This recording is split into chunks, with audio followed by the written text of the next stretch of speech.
8 minutes past the hour. Hello, how are you? We're cranking it up again. Here we go. Fired up, ready for another day here on the Rick and Bubba Show. And a busy one, too. We'll break it all down for you and get this thing started with the kickoff hour. That's why it's called Kickoff Hour. We'll kick things off. Plus, basically, Rick and Bubba didn't want to wake up any earlier if we just really get down to it. So, anyway, we're happy to be here. The Good Time Gang all settling in. And we have a lot to discuss today. So if you want to join in, it'll be unscreened phone calls, 866-WE-BE-BIG, but we'll try to get to you when we can. Over to my left is Greg Burgess. To my right, it's Michael Helms. What's up, boys?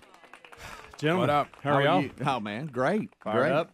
We have a busy one today, my friends. Yes, we do. Yes, we do. Next hour, we have a good friend of the show, Dr. Dudney, in. Teeth me. Yep, we'll spend some time with him. And a little tooth talk. He likes to get here too before the main show starts and settle in, and so he'll get here and get settled in.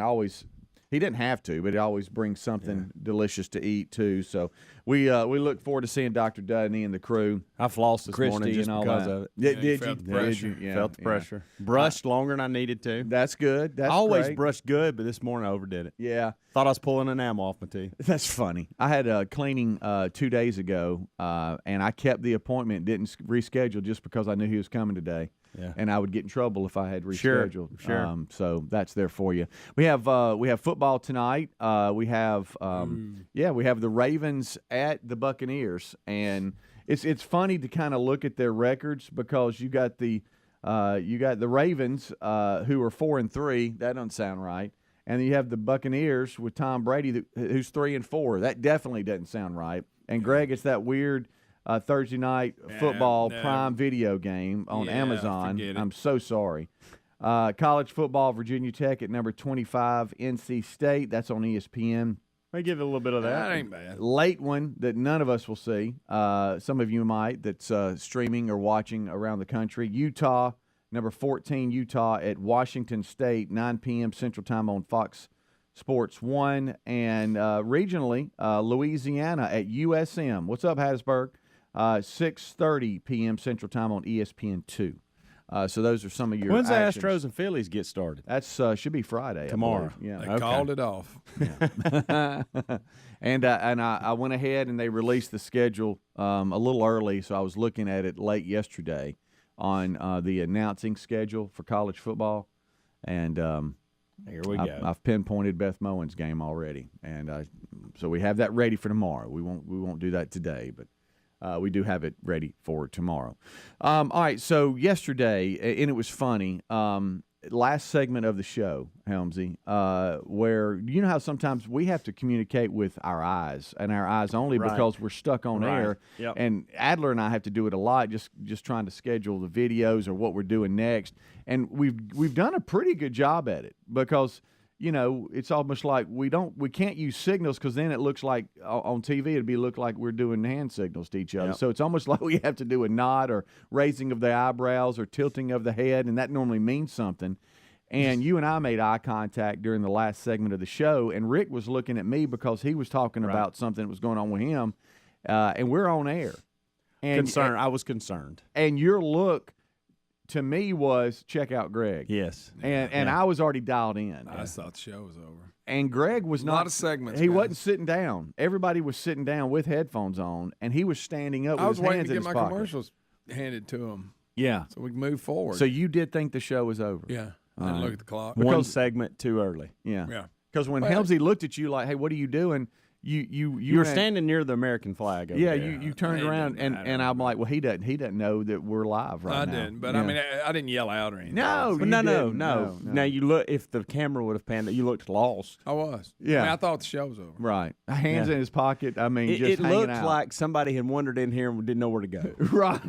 That's what it looked like. Yeah, I was like, Greg, I was moving on to what the are you next. doing? You know, we go to production after the show. You know, we Yeah. start doing commercials. Sure. Everybody Yeah. starts getting their stuff in line. I was like, "Let's go. What are y'all doing?" Rick said, "Well, let me tell this story." And I thought, "Why is he telling us this story?" And I loved your face when you realized it. And you were like, "Oh wow, okay." So and you sat back down. Then I looked at my At the time, I said, well, that's an indicator. There's a pretty big clock in here. There is. But I've done the same thing. I've gotten lost Real in the big show. clock. 2 different things I've done. It's, hey, the show's over, and I didn't even realize it. And that's always a good thing. And then, and then sometimes you just – and what I mean by that is you think, hey, you're just lost in it, and all of a sudden you look up and like it's 15 minutes till top of the hour, and you're like, we got 1 segment left. It feels like it's still, hour number 2 or something. Yeah, and the funny part is you're convinced that's the case, and then when you realize it ain't, your brain is like, oh, wait a minute, and you got to readjust everything. Yeah. And then there's other times where it'll be top of the hour, but we still got an hour or 2 left, and you think it's the end. Not you, but me or any of us. A lot of they run together. Yeah, we do a lot of segments, a lot of hours, a lot of days. But hey, there is a gigantic clock. There's a big one. You know what? That'll tell you. Big clock. That'll let you know where you're at. Big clock. Hey, I was asked, by the way, from Scruggs, if we like the color of that clock or do we want it red. Who cares? Oh, he just asked. I mean, that's a big decision we're making. Greg. No, he just said he has the ability to change it, if I remember I'll tell you what. I like He it. didn't say it was a problem. I like it. I want it red. And it was a long time ago. So I when want he it put red. in, I want it red. And I told him, I said, We do well, have a fine. red theme in here. Probably look cool. And I told him, I said, that's fine. Don't worry about it. I mean, it You looks know? fine the way it is, but if it was Greg's red, mad about it. He really kind of had a tone, didn't he? Yeah, good night. It was when he first put it in. All the things we got to get done. Well, it was just a conversation, Greg. Good night. If it had been red, I wouldn't have screwed up yesterday and thought the show That's was over. it. And that's kind of what led to me asking about it. Yeah. As I know, It matched the Christmas pig that's on top of it. I know you like red. Red. Nah, Did you just hear what you said? It matches the Christmas pig on top of it. That's real. He's not making that up. Hand of Truth is I don't know over who there. put the pig on top of it, but yeah. No, I like it though. He's out year round, not just at Christmas. I've noticed the hand of truth still going strong. Yeah, over he's there. giving us a gesture. I notice you keep changing his gestures. Well, it depends on what mood he's in. Now it's just a thumbs up, but Yeah, it depends on what mood he's in. right. He's in a happy mood right now. And then that little Trump thing that was a plant. What's it called? Chia Pet? Chia Pet. There Chia you go. Pet, Trump. Yeah, but remember we tried to grow it and it got gross. it did get gross. A little gross. Chia Pet's a little gross. Yeah. I didn't know that until we did. I never had one until we tried this. Right. Me either. First time. Yeah. All right, we'll take a break. We'll be right back. And That's we got a lot. Appreciate it. We got a lot done. Greg thanks for sending the show, so he's out. I'm out. But no, stuff to do. we just we live a life. It's funny because a buddy of mine couldn't believe we bring up some of the stuff we bring up, and I'm like, well, we just live our life on the air. It really is an open book. I got a question from the audience that has kind of something to do with that. Okay. too. All right, don't go anywhere. Rick and Bubba. These days, every new potential hire can feel like a high-stakes wager for your small business.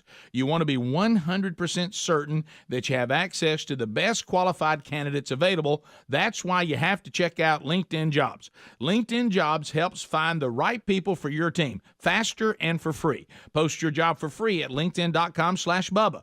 That's linkedin.com/Bubba to post your job for free. Or visit rickandbubba.com under the sponsors for a link. Terms and conditions apply. Fall is the tastiest time of year, and HelloFresh makes it easy to savor all the season has to offer with 35 weekly recipes and fresh ingredients delivered right to your door. Not only does HelloFresh spice up your cooking routine while saving you time with fewer trips to the store, it saves you money too. HelloFresh is actually cheaper than grocery shopping or takeout. Get 65% off plus free shipping with the code Bubba at HelloFresh.com/Bubba. That's the code Bubba at HelloFresh.com/Bubba or rickandbubba.com. Well, if we're being totally honest, maybe we don't always make the best food choices. The CDC says we should eat up to 6 cups of fruit and veggies a day. Now, there's zero chance of that happening. So that's where Field of Greens comes in. With Field of Greens, you have more energy, you feel healthier, and it can help you lose weight too.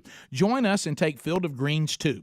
To get you started, we got you a 15% discount on your first order and another 10% off when you subscribe for recurring orders at fieldofgreens.com with promo code Bubba. Fieldofgreens.com or go to rickandbubba.com. From cringing at the pump to getting an eye-popping check at your favorite restaurant, inflation is hitting us all where it hurts. That's why we use Upside to earn cash back on every purchase. Upside is an incredible app for anyone who buys gas, groceries, or dines out, which we all do. Download the free Upside app and use promo code BUBBA25 to get 25 cents or more back on every gallon of your first tank of gas. That's 25 cents per gallon cash back on your first tank of gas using the promo code BUBBA25. And find a link at rickandbubba.com under the sponsors. The U.S. Navy chose EnviroCleanse air purifiers to help stop COVID, flus, and colds from spreading on board ships and subs. Now it's cold and flu season, and EnviroCleanse mineral technology is available for your home, for you and your family. This is how you stop colds and flu from taking your family down. And it neutralizes allergies by destroying toxins, pollen, and mold. It's made right here in the USA. Just go to ekpure.com. Use the code BUBBA for 10% off, plus a free air quality monitor. That's ekpure.com, code BUBBA. If you need a new sofa or chair and you want to update your living space, look no further than Allform. We have an Allform sofa. And folks, the Allform sofa pieces are made in America. They're easy to assemble, and they're scratch and stain resistant. They come in a wide variety of shapes and configurations, and they ship right to your front door with a 100-day risk-free trial. If you don't love it, they'll pick it up for free and give you a full refund. Allform is offering 20% off all orders if you go to allform.com/Bubba. That's allform.com/Bubba for 20% off, or rickandbubba.com for a link. Mom, Dad's doing a crazy dance on the patio. Ooh, really bad dancing. Sweetie, are you okay? Vicious mosquitoes everywhere! Save yourselves! I'll call Cooks before you pull a muscle. You don't have to live with mosquitoes. Get proven protection from Cook's Pest Control. Call or go online for a free quote. Cook's Pest Control. Helix Sleep mattresses are made right here in the USA, and folks, they ship right to your door for free. If you don't love it after 100 days of sleeping on it, they'll pick it up for a full refund. But based on how we feel about our mattress and what the 12,000 5-star reviews say on Helix Sleep mattresses, we know you'll love yours too. Head to helixsleep.com/Bubba for $350 off all mattress orders. This is their best offer yet, and it won't last long. That's helixsleep.com/Bubba for $350 off, or visit rickandbubba.com under sponsors. Raycon's everyday earbuds offer quality sound at half the price of other premium audio brands.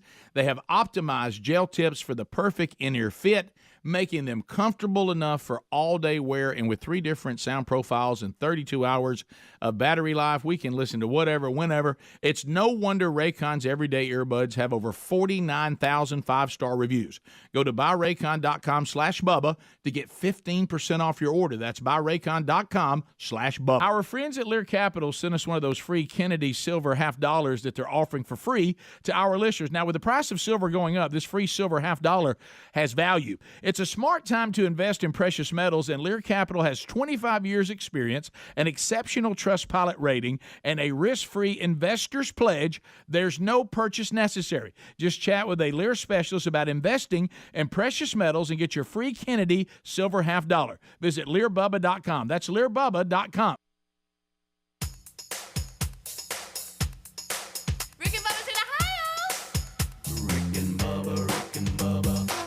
The gravy, please.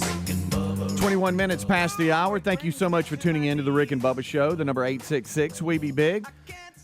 Looking around here, getting through some stories of the day, skimming the surface of a lot of those, and then we'll dive into them a little bit more during the main show today. Dr. Dudney with us next hour. Some tooth talk and hanging out with him. It'll be good to catch up with him and his staff. All right, so Helmsy, we went to break, and we were bringing up the fact that Greg thought the show was over earlier than it really was yesterday. Shut her down. He was walking around hung in a stare. And then I brought up, you know, and I did. A buddy of mine the other day was like, I can't believe some stuff y'all talk about. Do you get in trouble at home? He was asking me questions about it. And I was like, well, we just live our life on the show, and we even eat peanuts during the show and just crack them open and eat away. That's just kind of who we are. We're an open book. And we're so not what our profession. I know. You know what I mean? It's like we're not real polished. No, we're not. It's just you get what you get. It's just who we are. And that's you said you had a question. I had a question from the audience, a QFTA that actually ties to that. Right. I hope it ain't a weird one like that one. Tina from Salty Daisy, Tennessee. Y'all know where Salty Daisy, Salty Tennessee? Daisy. But I'd like to know. Yeah. I don't know. I've heard of it, but I don't know where it's at. Sounds really nice. In the mountains, maybe. Tina said, I don't know why I got that in the mountains. Can you three? I like Tennessee. Mm-hmm. Can you tell us 3 things you either said out loud or overheard from a family member last night? Now, I'm putting you guys on the spot, and in Greg and Speedy's defense, they never want the question beforehand. They want to be, and so that's why I'm at I a don't give it. disadvantage here because I got less. It's just me and Lisa. You are, and Terry was the only one at the house last night when I came in. So now we had some text messages and stuff, but I didn't hear anybody else but her. See, while y'all are thinking, I'll give you some things that you I might heard be last really night. be better off because you got kids all through the house. I know, and you can use text messages. You can we can change. It's what the Helms too, so we can change it up as we go. All right. But like for instance, I heard several times in the background, "Can you take the dogs out?" You know, that was one of the things. All right. Also heard anyone seen Blue? Like, you know, I heard anyone seen Blue? Yeah. All right. I heard, and this is from my son, it's time for a shower and some Fruity Pebbles. Mm-hmm. Heard that last night. Okay. This one I was confused about and had to dig a little deeper. Maddie and Caroline. We can't use yellow because the banana is yellow. And I'm like, what are y'all doing in there? Okay. And there's evidently some banana project that Maddie's got going on where she has to build this, I don't know, house or something, and she has to use bananas as the people or whatever. So when I guess they were dressing the bananas. Some fine-looking people. And they didn't want to use yellow because the banana kill a fella. was yellow. But that's a few things that I heard around my house last night. All right. Well, I got some. Since I think you said that, I think it's time for a shower and some Fruity Pebbles was that's pretty good. That was one I was like, wow, okay. That's pretty. You that's said pretty that out solid. loud. So we have a family group text, and then we'll have sometimes. Do you name your groups like for your family? Just family. Okay, so we have Team Helms. Oh, okay, yeah, that's what we have. Ours is just family, and ours is family. Brady's family. Yeah, and so, and we also have I have the Snapchat app it was just to keep up with the kids, not necessarily because I put out Snapchat stories or anything. But sometimes, like if one of the boys goes dark and I'm texting him, I'll copy and paste that into a snap, and sometimes it's a picture of the studio with the message on it or something like that. So I get in last night and I see that there's a Snapchat group family message going back and forth. Yeah. Kind of like little location checks and all this kind of stuff of what's happening. And JC looked like he was with some friends, and so I started messing with him. I started taking pictures of like old pictures in the house and sending it to him of like when he was a little kid, messing with him. And his response to me, and this is what this would be. You would have heard it out loud if hey, you'd have been there. I love messing with my kids, and he used the bald feature, the filter on Snapchat. And then Reese replies back and says, "Look at me, I have chicken legs," and it was a chicken dancing. I got you. And then Terry responded with her bald. That's funny. Her bald feature or and filter, and it looks like she has a goatee and I don't know, a rat tail in hilarious. the back. So that was kind of my story. I'm sorry, I wish it could be. No, it could be more. I think that's what Tina wanted. And we start now. Then of course now we start hammering on each other, making fun of each other and stuff. So, because tomorrow JC's 21, and so I took a picture of when he was real little, and a picture I know he always gets embarrassed by, and says, "Look at me, I'm 21 Friday." Greg, did you say anything out loud last night to the dogs? No. That could have been overheard from Lisa, or did you hear Lisa overhear Lisa say anything that you thought? Like, come here, Billy. She stopped by and got us some supper, and I did hear her say that I clearly asked for potato salad, and they gave me slaw. No, okay, that's not good. But that's good that you remember. I hate when that happens. Yeah. I hate when they give you the wrong thing. Yeah, I know they're giving a lot of stuff out the window. I check more than I ever have in my life now. Right. I mean, I really do. Oh, I'm yeah, the guy you that have pulls to. up Got and to. looks and makes sure. Right. So do you I don't know why I remember pull that, up and get but I out of the do way remember and that. check, Yes. or do you stay there and check? No, I always pull up. Well, if I can look, if it's pretty simple, I'm looking as they're handing it to me to make sure. But things like that, sometimes you got to open a container. Oh, up. yeah. Yeah. I'm normally. I hate to look through the side. Oh, I hate it. And I know there's sometimes I should look, and I'm like, I just don't want to look. I know. If there's nobody, I'll even announce when I get home. I don't know if this is right or not. I've done that too. And in fact, hey, the line was busy. It was crazy. I hope it's right. Chandler makes fun of me because she goes, if she's there, she goes, you say that every single time. Right. They'll move their mouth. I know, we know, Dad. It may be right, and you don't know. You know, it may not be right. I said, okay. Well, if there's nobody behind me in line, I'll normally stand there and just kind of peek. But if the line's pretty busy, I'll just kind of move on. Oh, yeah. You know. But yeah, so I wish I had more for you there. It was just really more just fun Snapchatting and texting with the kids and by the way, family. Tina from Saudi Daisy, I hope that was what you wanted. Saudi Daisy is right outside of Chattanooga, people are telling me. How about that? Oh, I do have another one from JC. Hey, Dad, how do I stop my car from squealing? I thought you were going to say that one a minute ago because we talked about that in the break. I'm like, what? So I'm dealing. It's always something. You're having to get to the bottom of that. It's always something. It's just. It sounds like a belt of some kind. I had to replace an alternator last week. Hey, that's cheap. Golly, that stung. You can't have nothing. You know, you get home and you finally think everything's resolved. I know. Because see, like I couldn't figure out on my trailer why the lights kept. It's like there was a short in it. Trailer lights never work. Oh, so I had to go back and get a new 4-flat connector, and then splice the trailer wiring to the new connector and get it going. And then finally it worked. So I kind of came in thinking, "Look at me, I fixed something today," and it wasn't 10 seconds. Hey, Dad, how do I get my car to quit squealing? Like, God, park it. Yeah, that's pretty much what I said. I guess you can park it because, I mean, with your schedule and what we got going on, I don't know when we're going to get that done. And that's okay. It'll squeal till the belt slings off. Golly, you can't. All right, we'll take a break. We'll come right back. Now, really, a better question would be, what's the last thing you heard Greg say during the break? And then we could talk about that. Or most of the time we can't. We can clean it up. 866-WE-BE-BIG, the number. It'd be unscreened phone calls, but that's there for you. Busy show today. Don't go anywhere. Rick and Bubba, Rick and Bubba.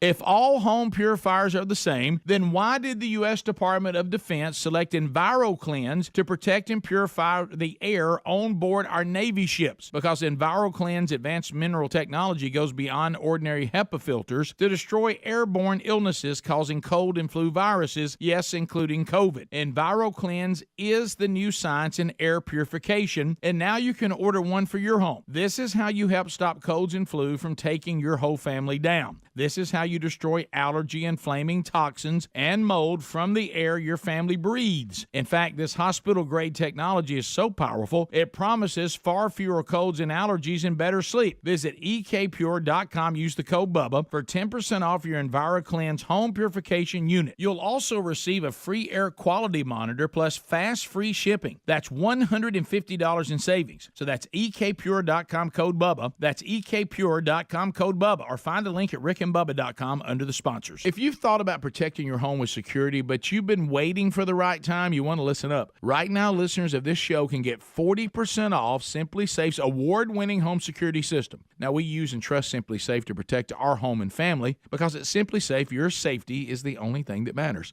When a threat is detected, Simply Safe's monitoring professionals promptly contact you and dispatch first responders to your home, even if you're away or you're unable to respond. 24/7 professional monitoring costs under $1 a day. That's less than half the cost of ADT's traditional professional installed plans. Simply Safe blankets your home in protection with advanced sensors for every room, window, and door. Don't miss this chance to save big when you protect your home with the best. Get 40% off your order when you visit simplysafebubba.com.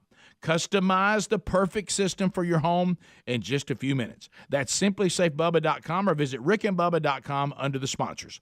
There's no safe like Simply Safe. These days, every new potential hire can feel like a high-stakes wager for your small business. You want to be 100% certain that you have access to the best qualified candidates available, and that's why you have to check out LinkedIn Jobs. LinkedIn Jobs helps find the right people for your team faster and for free. Add your job to that purple hashtag hiring frame to your LinkedIn profile to spread the word that you're hiring. Simple tools like screening questions make it easy to focus on candidates with just the right skills and experience so you can quickly prioritize who you'd like to interview and then hire. It's why small businesses rate LinkedIn Jobs #1 in delivering quality hires versus leading competitors. LinkedIn Jobs help you find the candidates worth interviewing. Did you know every week nearly 40 million job seekers go to LinkedIn? Yeah, post your job for free at linkedin.com/Bubba. That's linkedin.com/Bubba to post your job for free, or rickandbubba.com under the sponsors. Terms and conditions apply. Hey, folks, our friends at TheraBreath have some good news. If you have bad breath, try TheraBreath Fresh Breath Oral Rinse. TheraBreath is dentist formulated by Dr. Katz himself. Over 25 years ago, he created an oral solution for his very own daughter and her struggle with bad breath. Now, today, that expertise is available to your family with oral health solutions and a range of clinically proven products. The stuff works, and TheraBreath doesn't mask bad breath like those burning alcohol mouthwashes that can actually irritate sensitive mouths.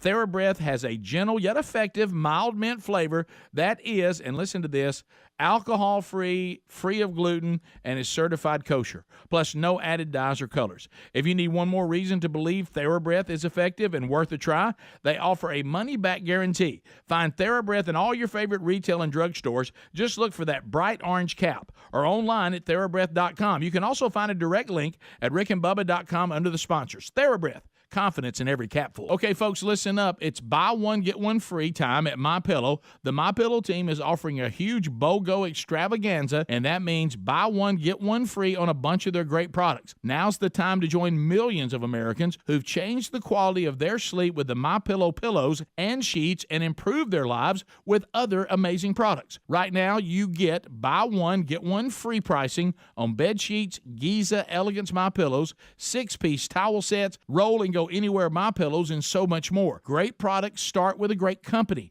MyPillow delivers style and comfort with the good old American products from a great American company. And remember, all MyPillow products come with a 60-day money-back guarantee and a warranty. They even have dog beds for your pets. So what are you waiting for? Go today to mypillow.com/Bubba for all of our special show savings and discounts. And don't miss the buy one, get one free specials. Once again, mypillow.com/Bubba.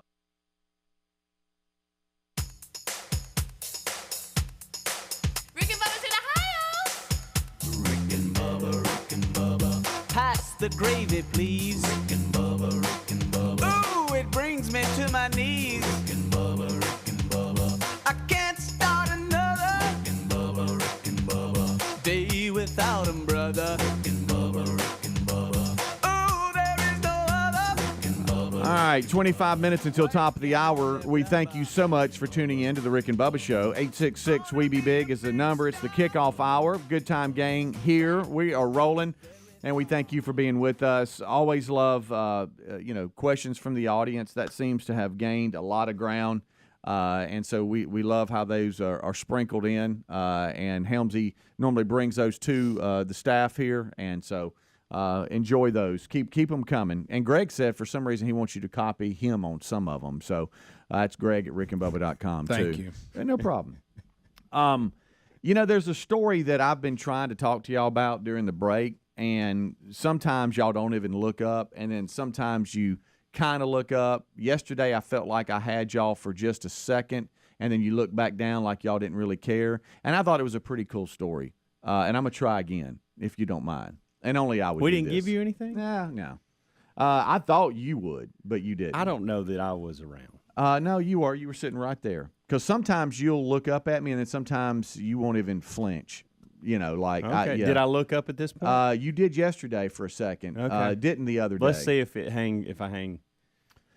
Did y'all? It's basically about the University of Kentucky basketball game where the coal miner received some attention because he showed up with his son at the Have game. not heard this. And this one, first time I've heard this one here. Greg's comment was, "I didn't have time to change." Well, he walked right out of a mine shaft, coming with that soot all over him. Right. I mean, By the way, this is the first time hearing this. Well, then you weren't listening because you looked up and shook your Is this head. one of those things where we're all in the room together and you start talking even though we're all doing something? And, and I didn't look actually, up? I it was wouldn't listen just 'cause I thought like shows any were- other segment and anything. And This you was looked during up, the kickoff hour? No, it was during this it was show late. yesterday, Oh, yeah. and you looked up and did that, which I guess is that your default? You'll shake your head when you're not listening. He was just trying to be I'll do that nice. sometimes. Probably just trying to be nice. A coal miner received some attention at a Kentucky basketball game for rushing I've to already the stopped arena listening now. after a day of work, still covered in dust, so he could make the game with his son. Calipari basically sent out the coach for Kentucky that he and his family are welcome, and he would love to Because give he him a came VIP to the game treatment. dirty? Well, that's the first time I've ever seen anything like that, and he was touched Still by have it. his hard hat on? And no, he didn't. But Coach Calipari said Don't who they have had showers at the mines? he had family, Calipari did, who were coal miners, and was moved by the image and offered the family tickets to the game and VIP treatment. And it's kind of become a little a story, especially in that area of the country, and it's kind of hit social media, and just the guy sitting there with his son. You know what I'm saying? Just trying to make it work. Probably, hey son, I promise you we'll go to the game. I'm coming from work to the game. I thought it was a really cool story, and y'all have given me nothing on it. Well, I mean, I thought it was now you got every coal miner in the mine going to be showing up, wanting Calipari to send them something.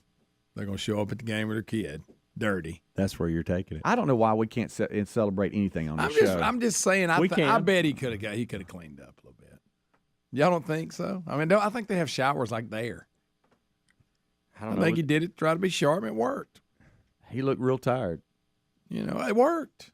Good move. I think he's probably just tired. He looked real tired and was probably just fulfilling a promise to get there. I haven't heard an interview of the man, from the man. I don't know the How early man, did they get but to it the just game? looked like he had come from work. Now it could be. There's other people that came from work too. Not everybody works in the coal mine. Well, I'm just saying. I bet there could have been a guy that was really tired. That's what I'm saying. He He just probably wasn't was. as dirty. He wanted to fulfill his promise to the Well, individual. I mean, that's fine, but I mean, just because he was dirty doesn't mean, you know. Y'all can't celebrate nothing. Here's Calipari. I've done some things that have been fulfilling for my wife and I, but this, you're bringing light to a good man, a hardworking Kentuckian, a coal miner who does everything he can to make time for his family and his son and his daughter. Come on. That's what it ends up being. That's the story. And that's him talking about the fact that he wanted to give him a VIP treatment and his special What guest. if come to find out he was like that guy we did the story on, he just never bathed? And that was the way he looked all like the he time. was just a dirty. And that was just the way he looked. Of course, never mind. I saw some most, I would say 99% of the people is like, hey, in today's world, this is a good, happy, feel-good story. You know what I mean? Because everything else in the news just sucks. But one person said this is just his Halloween costume, and he came to the game to get attention. Well, look, I knew you'd like that. well, one. that's probably I knew you gotta would like consider that it one. But in most, today's world. like I said, 99. Well, think about it. Have you looked at show prep lately? There's not really very many good stories out. I know, but I'm saying also people would fake stuff in today's world. Yeah. I see what you're saying. Yeah, just to Not get saying attention. he did. I'm Right. not saying that old stinky coal miner faked it. See, That's look, not he's what I'm already saying. out now. He's not even involved with this conversation. I don't care about it. I stopped For listening. some reason, he's I just stopped listening. stopped being a part of the show. Yeah. No, I look. You can only give a coal miner going to a basketball game so much. Well, we I'm haven't just given him saying- much. I can tell you I'm that. just So saying we're not that, going to be at fault of that. I mean, it's get it, but you don't know the whole story. I mean, We don't. I mean, I'm just saying we have dumb things down in this country. Yeah, that's my Not point. saying this is one of them, but it does make us go, eh. I mean, man making time for his kid. I thought it was now we gotta give him an award for it. I thought it was a great image, and it looked like it was a guy that works his tail off, and he probably promised his son he'd go to the game, and he got in there. He's probably a stockbroker. And by the way, this guy hasn't asked for attention. Everybody else Probably going to lose everything. Everybody else is bringing attention to him. He hasn't asked for it. I haven't heard one Walking interview in with with the guy. smut on your face and a miner's helmet, that'll bring a little attention to you. I'm All just right. trying to get Well, on I guess Speedy's maybe story. this is why y'all haven't given me much on it. I get No, it. I mean get it that's now. fine. I need to read the whole story. Yeah, I just thought it was a little feel good story. Something we could fly So by. and all continue. I'm saying, they So looked let's, up. There was a dirty guy at the game with his kid, and everybody assumed, hey, he put his coal pick down, jumped in his car, went and got his kid, and went to a game. I'd rather go That to is- unscreened phone calls right now. I mean, people I'm are just trying wanting to find weigh out in. what's so great about the story. 205 is wanting to weigh in. Unscreened phone calls. Hey, you're on the Rick and Bubba show. The whole stands were full of people who left work when got their kid, probably. Hello. Good morning, guys. Hey, man, what's up? Not much. I'm a truck driver myself, and man, if I got something to schedule to go with my kids and stuff, I leave work early, or you can stop by any gas station and freshen up, wash your face off, at least. Everybody buddy. jumping on Speedy's story. Well, I think they're trying to make you proud, is what it is. No, they're little minions. My dad did say, he said, hey, son, I saw, which he couldn't because he's blind, but he just wants to see how you react to this. Hey, son, I saw a Boy Scout helping an old lady across the street who had fallen. How can Greg make fun of that story? What, was he dirty? He kind of looks like Post Malone. I'm just so. Just stop talking What's about his it. story? Let's What did move he on. say? Let's I mean, move on. I risked my job by leaving to go to the ball game. If you continue to talk about him, I'll cut your mic off. I mean, a man went to the you don't game care with his about kid it. after he just got off work. I mean, I think it struck everybody because of his demeanor and the fact he looked like he had been getting after it, and he was there with his son. It was, I thought, a pretty good feel-good story, and we're just gonna move on. Okay. It wasn't something you spend a whole segment on like we've done. I think it might have been. You need to discuss. I'm just saying because it falls under a lot of categories. Mm-hmm. We're dying to have a good story. We got to make stuff up. Right. You know. Now we're celebrating people for actually paying attention to the kids and doing something. We're gonna give them an award for that. I don't. Look, think, that dad actually told his kid's gonna do something. He did it. There is a lot of truth to that I statement. mean, come on. I think this is great, Speedy. Thank you for bringing it to our Yeah, attention. no problem. This is fantastic. 205 are filling up with tears over here. 205 checking in. What's up? Unscreened phone calls.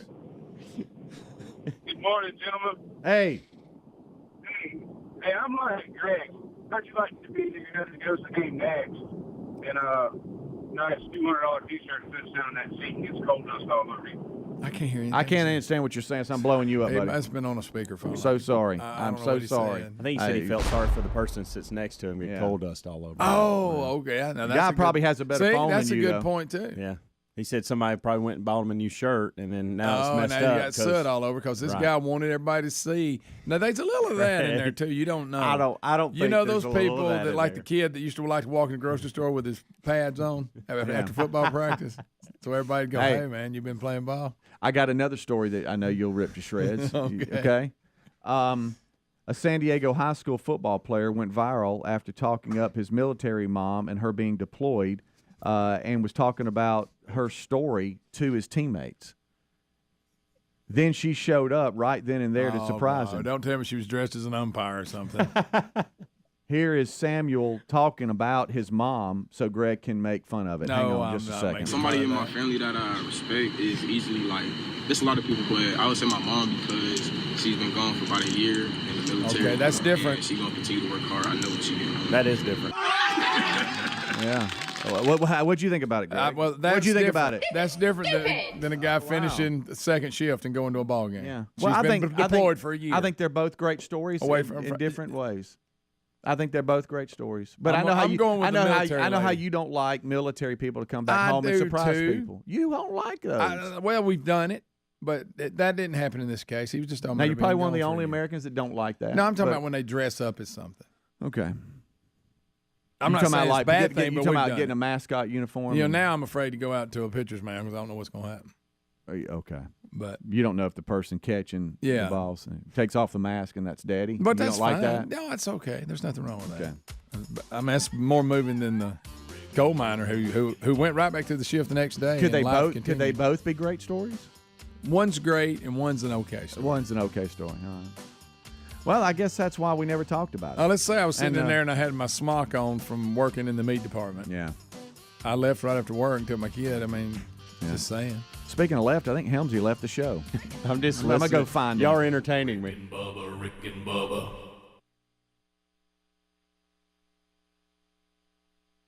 Paid for by Christian Care Ministry. Let's see, if something costs less, but people are happier with it, that sounds like something to look into, and that's MediShare. Maybe you've heard switching to MediShare to pay for healthcare can save the typical family $500 a month. And that's huge, but it's also true that people are way more satisfied after making the switch, too. The customer satisfaction rate for MediShare is double that of the typical health insurance plan. MediShare works. It's been around for more than a quarter century, and members have shared more than $3 billion of each other's bills. People love having telehealth and a huge nationwide PPO network. So, yeah, you can save a ton and like it better. Imagine being happy with how you're taking care of your health care. So if you're self-employed or part of the gig economy, or you just want a plan you're happy with, you can call right now and get a price within 2 minutes. A very, very smart use of 2 minutes. Here's the number you need. 855-51-BIBLE. That's 855-51-BIBLE. 855-51-BIBLE. What's your least favorite season? Now, if you're like me, it's cold and flu season. So get relief from it this year with Mucinex DM. With cough and chest congestion relief for 12 hours in just one dose. That's 3 times longer than 4-hour products. Mucinex DM makes any season comeback season. Even cold and flu season. Get 3 times the relief in just one dose with Mucinex DM. It couldn't be simpler. Nothing lasts longer among over-the-counter cough and cold remedies. Mucinex DM provides 12 hours of relief for chest congestion and cough, day or night. Use as directed. How long does it take to tackle a home project? With Angie, you could cross it off your list before this ad is over. Just tell us what you need. Indoor or outdoor, repair or redesign, and we handle the rest, sending a top pro to get it done. You don't have to lift a finger, except to tap the screen or click the mouse. Plus, Angie is free to use. So bring us your next home project, and we'll bring it home. Download the app or go to Angie.com. That's ANGI.com to get started. My heart was racing just making spaghetti. I could have waited to tell my doctor, but I didn't wait. I was short of breath just reading a book. I could have delayed telling my doctor, but I didn't wait. They told their doctors and found out they have atrial fibrillation, a condition which makes it about 5 times more likely to have a stroke. If you have one or more of these symptoms, irregular heartbeat, heart racing, chest pain, shortness of breath, fatigue, or lightheadedness, this is no time to wait. Contact your doctor. Brought to you by Bristol-Myers Squibb and Pfizer. Did you hear about Taco Bell's apology? Yeah, they apologized for going too far with their breakfast. Like the naked egg taco and chicken biscuit nachos? It was too much. All you need in the morning is tasty, simple food. Like the breakfast crunch wrap. Fluffy eggs, melty cheese, sausage, crispy hash browns, wrapped in a warm tortilla. Or, as some call it, a breakfast crunch thing. Grab one today, only at Taco Bell. At participating U.S. Taco Bell stores during breakfast hours only until 11 a.m. while supplies last. Contact local store for hours and participation, which vary. Well, if we're being totally honest, we don't always make the best food choices. The CDC says we should eat up to 6 cups of fruit and veggies a day, but if you're like us, we don't always have the time or energy to make that happen. So that's where Field of Greens comes in. With Field of Greens, you'll have more energy, you'll feel healthier, and it can help you lose weight. We all want a simple nutrition plan with results so powerful that when we take our next physical, the doctor compares our old lab work to the new lab work, and he says, hey, keep doing what you're doing. This wonderful product is powered with a full spectrum of essential vegetables and fruits, plus science-backed herbs and prebiotics. It can help you stay healthy, plus it's organic. So join us and take Field of Greens too. To get you started, we got you a 15% discount on your first order and another 10% off when you subscribe for recurring orders at fieldofgreens.com with the promo code BUBBA. That's fieldofgreens.com. Use the promo code BUBBA. Folks, a big welcome to our new friends at WizKid Clean Pods. You're going to love these cleaning products. First, they've developed formulas that defend surfaces against the buildup of dirt and grime in between cleanings, reducing cleaning frequency, saving you time. And of course, this reduces the amount of chemicals used in our spaces. You bring the water, Clean Pods bring the clean. These are concentrated cleaning products in water-soluble pods.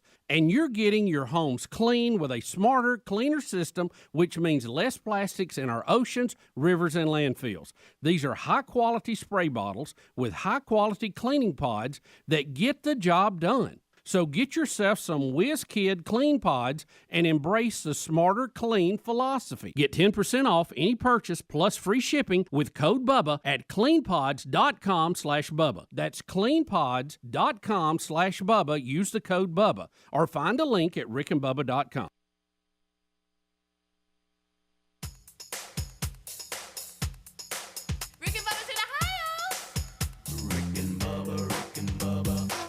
The gravy, please. Ooh, it brings me to my knees. 866 We Be Big is the number. It's about 8 minutes until top of the hour, and this portion of the show is brought to you by our friends at Simply Safe, the 24/7 burglar busting protection for your home or small business. SimplySafeBubba.com. And you know, this is I have Simply Safe, and I thought, hey, you know, I'm going to get this thing, and it's going to take me forever. I'm not going to know how to do it. It could not have been easier, straight up. 24/7 professional monitoring costs under $1 a day. That's less, than a cup of coffee. Good night. And you're protecting your family and your small business or whatever you're trying to secure. It ships right to your door. Listeners of the show and viewers of the show can now get 40% off SimplySafe.com's award-winning security system. You can trust them to protect your home or small business, or again, it could be maybe your camp house. Whatever I know a lot of guys that, they only go to their hunting lodge a couple of times a year, and they like the security of knowing with their app you can sit there and log into their cameras and look around and know that you're protected. So check them out right now at simplysafebubba.com and get that 40% off your order when you visit simplysafebubba.com. Customize the perfect system in just a few minutes, and then when it comes, I'm telling you, it doesn't take long at all. It just you get the main station there hooked up, and it just starts talking to you, and it's so easy to do.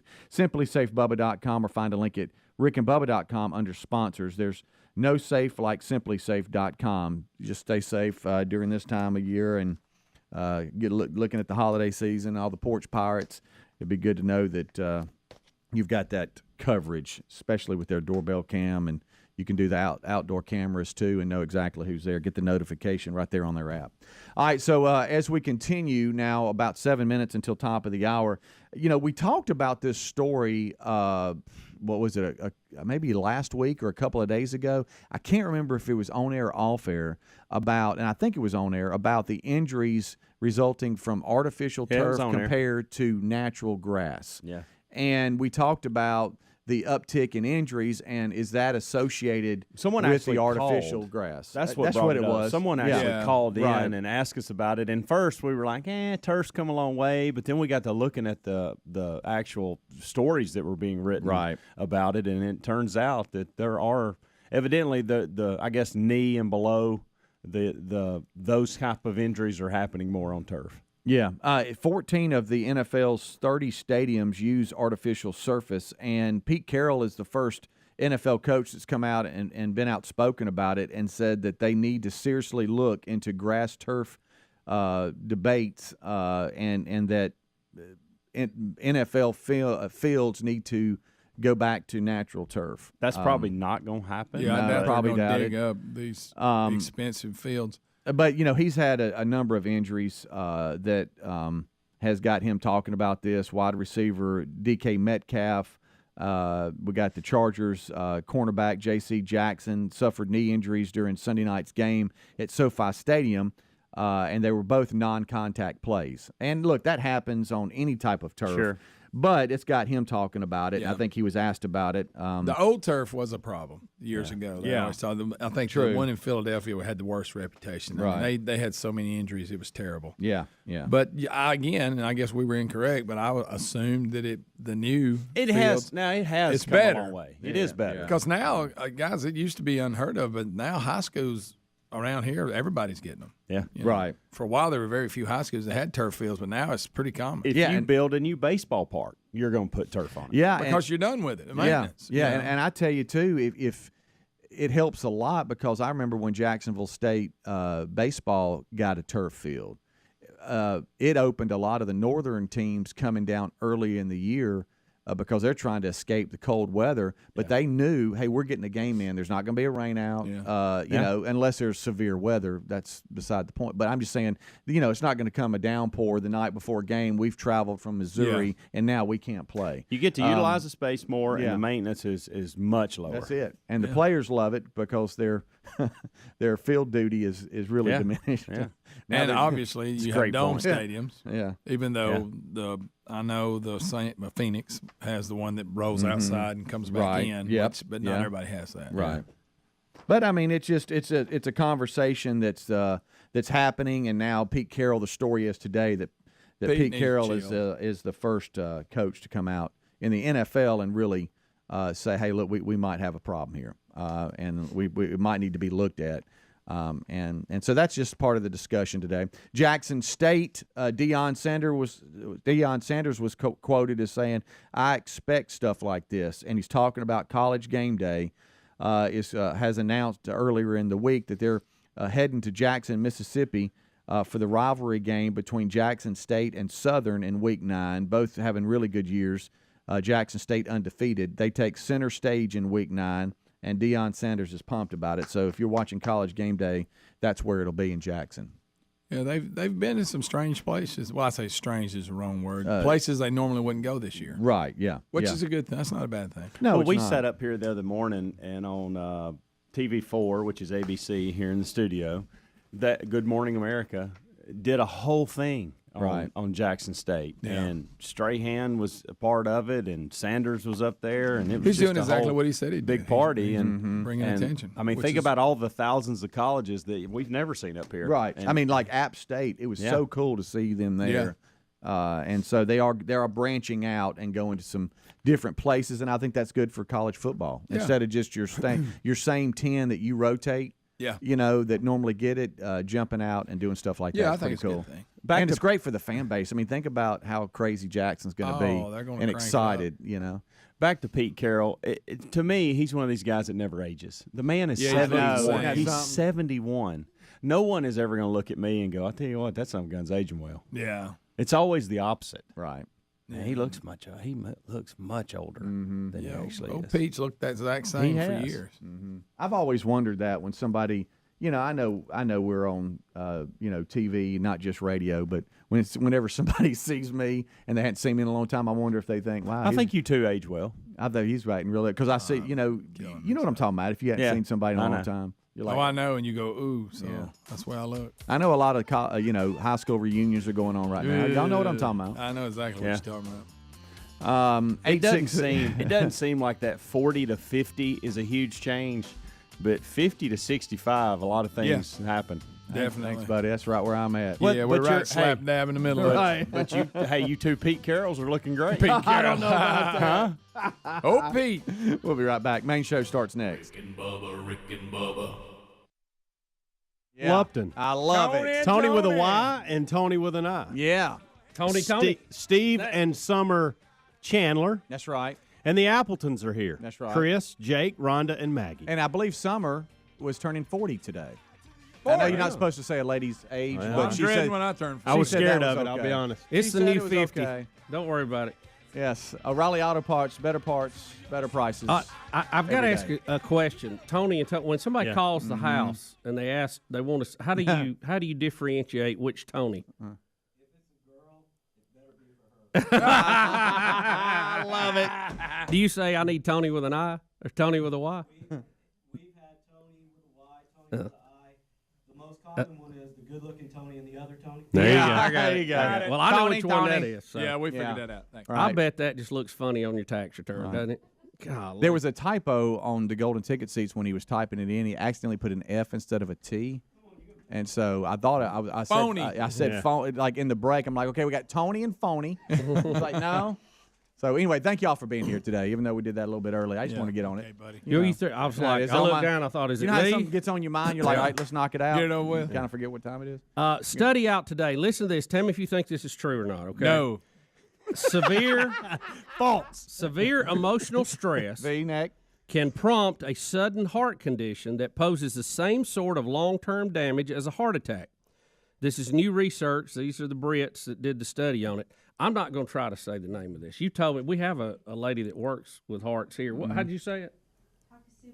Takasubo. Takasubo. Sounds like a soup. Sounds like a workout tape to me. Now, would you like the Takasubo? Takasubo I'll take a Takasubo. cardiomyopathy, right? Oh, very good. Or better known as broken heart syndrome. Come on. Affects at least 3,000 people in the UK and is typically triggered by a traumatic life event such as bereavement or breaking up with a loved one or something. During the attack, the heart muscle weakens to the point where it can no longer function effectively. Previous research had suggested that the damage caused was temporary. Scientists at the University of Aberdeen have now found that the effects can be permanent, like that of a heart attack. You buying that? Broken heart, huh? Have you ever had your heart broken? I mean, I'm talking about like straight up. Oh yeah, when you was a kid. Absolutely. No, I'm talking about like if it's as a kid. I'm talking about past freshman in high school. Past like freshman. I'm kind of semi grown up a little bit here. I think I'm kind of becoming a man. I think everybody probably did at some point. Speedy, that bus ride you took it. Yeah, that's awful. Yeah. I'm talking about when I went to Greenwood, Mississippi, from Pascagoula, Mississippi. Anybody knows anything about geography knows that's a long way on a Greyhound bus, and she broke up with me when I was there. Dang. Yeah, long term. Well, she had a pretty sister. Long term relationships are tough when you're that young because you can't. You can't see them without riding a bus, which you try to avoid a lot of times. Right. Speedy, what about that when Wilburn's Music Factory closed down? Music City. Oh, Music Dang City. If we don't get T-shirts that say Wilburn Music City, we have failed at our job. Yeah. You know. So, do you think that's true? Do you think you can really have? I think is your that's heart low. scarred right now from something that so happened? physically, your heart is physically damaged. That's from what it it says. Could be. That's a bunch of hooey. What about it? We have a lady that works in a cardiologist office. Is that true, Is ma'am? that possible? Yeah. Oh, how do you It know? happens. Come How up, do you come know? up forward. How do you know Come it's not on, just dude. because Come of over something here. else? Come up. Greg's Come screaming at this lady. Let's go right over here. to this Y'all mic. she just came to watch a show. Look, Y'all let me are ask you a screaming Well, at no, her. she's a. How would you know She's it's an from expert. that? I asked her to come up. Yeah, Greg thinks you're lying, but go ahead. Well, you ma'am. have the expertise patient's lying. in this area. It happens Prove a lot it. with older women when their husbands die. Oh, well, I've heard of that. It does happen. Didn't it happen Because to their old Princess? heart was kind of down anyway. Didn't it happen to Princess Leia's mom or something when she died? Didn't all that? Yeah, she died right Yeah. after. That was part of it. Even though her name's But not most Princess people Well, Leia. that's the only way recover. I know her. Most people, what, ma'am? Most people do recover Okay. from it. Yeah. Most You feel people bad, do. Greg? Now, a Well, little I bit? get because that heart's old anyway. So I and felt then it pretty has stress added to it. You know, when you have a I'm talking girlfriend about- I'm break talking up about with regular you, hearts. you feel pretty bad though. You know, It's not only old women. Oh, is it right? Right. And, But and by the way, most- elderly people have a regular heart. Just so you know that. Buddy, I'm pretty old myself. My heart's older than a lot of people's. What does that even mean? I don't know. Well, thank you. Compared Yeah. to a 20-year-old. I'm glad you walked over here for them to holler at you. So it can scar your heart like a heart attack. Yeah, go ahead and take a picture. I don't Everybody know. pose.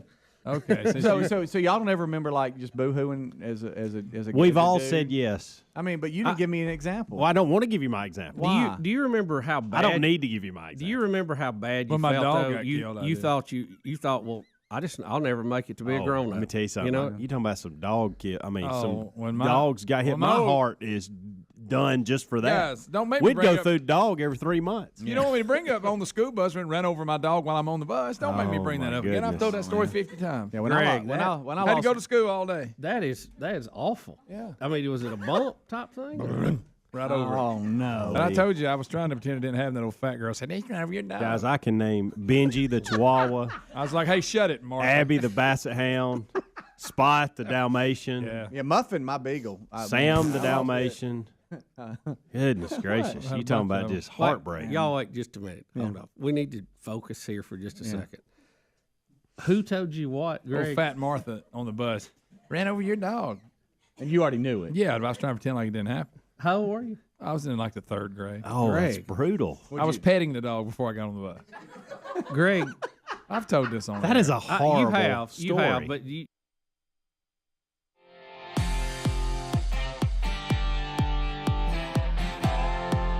It is 6 minutes now past the hour of the Rick and Bubba Show. Thanks for being with us. We start a brand new hour, and as we have been doing since America was attacked on 9/11, we start this hour with the national anthem.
It is 7.5 minutes past the hour. From the No Name Studio on the bleeding edge of technology, from Sweet Home, Alabama to the world, it is another hour of the Rick and Bubba Show. Speedy, the real Greg Burgess, Helmsy, Eddie Van Adler, the gang all here as we get ready to go forward. Your phone calls obviously be part of that. No intern today, though, so various members of the Rick and Bubba Show will be taking phone calls throughout the show today. We'll cover the stories within the show all the way to the ends of the earth. And until you've been informed by this program, are you really informed? Right. So let's bring him in here. The pride of Cedar Springs, Alabama, the Silver Tongue One, the man with a golden voice, Professional Lunch Eaters Man of the Year, the inventor of pizza in a cup, Shakespeare's worst nightmare, and the master of the King's English. Ladies and gentlemen, put your hands together for Bill Bubba Bussey!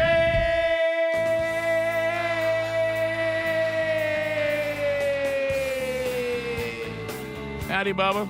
How about it, Rick Burgess? Friends, neighbors, associates everywhere, and our early morning guests. Welcome to the Rick and Bubba Experience.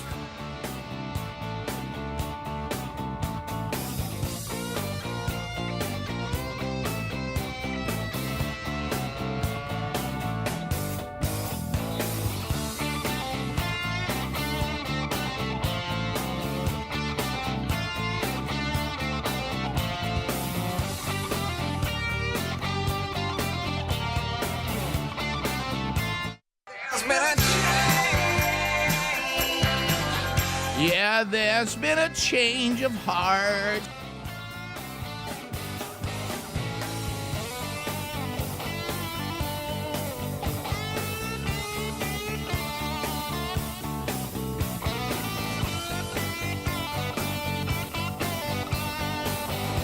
The late Tom Petty.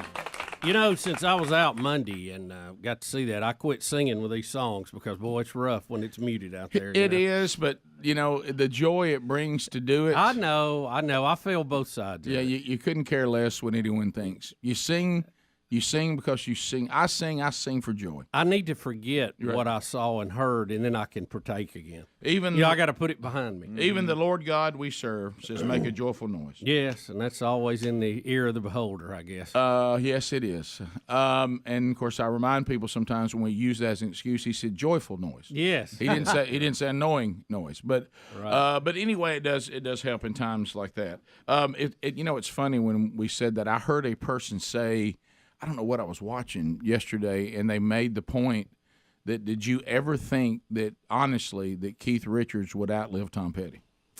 No. I mean, the fact that Keith Richards has outlived anybody is somewhat miraculous. And they gave the list of artists he's outlived, but it's an incredible list. Oh, Rick, I know. Yeah, I know.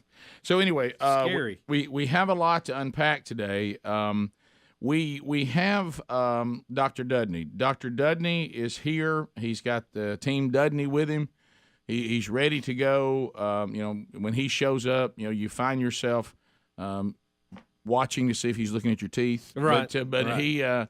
He comes in. You think, did I floss this morning? Right. He comes in, and you get this overwhelming desire to floss. Yes. And he comes in to do small talk, but you think, is this just a setup for him to take a look? Right. And if you don't have floss, you grab a piece of paper. Right. Just anything. He caught me with coffee, and all I could think about was whitening. Oh, I know. But anyway, so we have things that we will update today in Tooth Talk, some opportunities for you. But always just fun with a friend that's been around for a long time and has been part of some really cool things here on the show. So we'll talk to Dudney a little bit right out of the gate. We have that coming up. Wheel of Meat has not spun. Wheel of Meat is in play. Could happen. Don't get excited. Don't get overly excited. Remember we said about the caffeine intake. So we have that going on today. We have a very, very interesting, and I think it's a topic we've kind of touched on a little bit, and it's an opportunity this weekend with Rick and Bubba University, the podcast. When this book came through, I thought, we have talked about this a lot, and this author has taken the time to do the research to take 60. Now the book is set up, and it's called The Next Verse, and he has taken 60 of the most popular Bible verses that even if you have a 100 level of knowledge of Scripture, these are the verses that people have cross-stitched in their bathroom. I never understood why Bible verses over the toilet, but you know, and you have them. People put them on bumper stickers. Maybe it's time. You know, right, you get to think about it. Right. You know, people post them on social media. Right, you know, people to put them on run-through signs. Sure. And he's in the book it says, have you read the verses around this verse? Because the way that we use them is not always accurate. And so he has taken 60 of those verses and it unpacks the verses before and after, and it may be surprising. So that's that book intrigued me, and it's an easy read the way he set it up. I mean, each verse he only really takes on about 2 pages on each verse, and it's really So cool. he dives in it pretty good. Yeah, and he said, you know, just be aware of the verses that came before this and the verses that came after this, because the way you're using it may not be correct. So we will that'll be very interesting, and I look forward to that. We won't be able to go through 60 in the podcast, Right. But we'll touch on a few, and then you can get the book for the rest of them. So. You know, one of my favorites that you don't get to hear as much about is the 22nd Psalm. The 23rd Psalm, everybody knows. 22nd Psalm is really interesting. Yeah, and if you have time, look at that. Yeah, today. he even takes on the. He even gives you a look at John 3:16 that you might want to read 17. Yeah. So anyway, it's you know it's and I think that is wise. That's one of the things that probably I have learned the most in the last, say, 5 years of my life is it's important to know the context in which you're reading and what's going on. Makes a big difference. What's going on in the world and the whole theme from beginning to end. It's so I think it'll be a very interesting read. And the reason why, when it came across, when I first looked at it, because I know that you and we know our limitations, the way he has written the book, it is, I can't stress that enough. It's really an easy read. It's like he gets right to the point, which is my kind of book. Right. Yeah. So that and a few pictures. Right. Yeah. Sherry says that I need to stop assuming that when I've read the first few chapters of the book that I understand what the author's trying to say and put it down. Yeah. She goes, that's not really how you read books. Right. Now, I know where this is going. The first time an author repeats a point to me, I start bailing. Mm-hmm. I'm like, okay, so you don't have anything new to say, that you need the book to be longer. You know, I mean, it's I like for there to be something new as I keep going. 15 minutes past the hour. We'll be back. Let's jump into it. Dudney's ready. Dudney's ready. Look at Big Boy standing over saying, you can tell even he's a little happier that Dudney's here. More Rick and Bubba coming up. Hang in there. Rick and Bubba, Rick and Bubba. Mom? Thanks for making me relive it, Bubba. So you Greg, think you're that scarred is for that? Fat No Martha. wonder. You're 3rd grade? Yeah. What grade was she in? She was probably a couple years older than me. What'd you do? Did you cry? No, I toughed it out. Did you? Picture. Had that old knot in my throat, but I was all right. You wanted to cry. Yeah. I probably had to do this one time. Yeah. You didn't look back, did you? No. Martha was trying to make me look back, and I would refuse to do it. Shut her right out. Yeah. You went to your happy place. Greg, You said, I get home and everything will be fine. Yeah. Between that and what your Dad brother... done scooped it up by the time I got home. Between that and what your brother put you through, it's a wonder that you're here at all. You know, really. What can you do? I don't blame you for some of that. I know that one over there. Yeah. Put you I remember through it. one time Your brother. I was DJing and I went by to see my girlfriend and I left. I had a DJ. A little different story than mine. I had a DJ. And I had a DJing gig, and I forgot something, so I went back and found her ex-boyfriend in the closet. Are you serious? Yeah, and broke my heart. Yeah, I bet. Of course, I broke his nose, but I mean, yeah, that's At really. least you didn't have Fat Martha go, their boyfriend's in the closet. Right. Yeah. This explains your anger with the overweight crowd a little bit. No, I just, You that's see just, every she one happened of to be. them. You feel like every No, overweight she just happened to be female large. She ran just over your was. dog. No, she was just large. I mean, that was just trying to describe her. Something about her being large made me madder. Her telling me that my dog got run over. And I was real little when I was a kid. And I'm fat as everything, but when I was little, I was tiny guy. Giant Martha yelling at me. Did she yell it, or she Well, just she wanted like to make sure I inform it? knew. Oh. I think she took a little pleasure in it. So you're saying before your foot hit the step, you were petting it? Yes. When the doors open. And then, why was it running around? Didn't it know to get away? Everybody had yard dogs then. Yeah. Just a puppy, Bubba. It was a puppy. Did you tell it bye-bye? Did you say bye? I probably did. I'm blocking it out, Speedy. I don't know. The only thing I remember is Martha. Oh, man. Greg, it wasn't my dog, and I'm kind of feeling like Yeah, heart I pain know. over it. That's So, horrible. So y'all take that and laugh at it. I'm picturing all of my dogs when I hear that. But then later I lost so many I kind of got numb to it. But yeah. So maybe your heart is scarred. Nah. May explain a lot. Maybe it's damaged. Right. I'm over it now, guys. I was in 3rd grade. You seem like you you're sound like it. Yeah, you sound like you don't even think You about still it. remember her Y'all name, Greg. brought up Yeah. times when you were young that broke your heart, and that would be What one was the of them. name of the dog? I can't remember that one.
Minutes past the hour.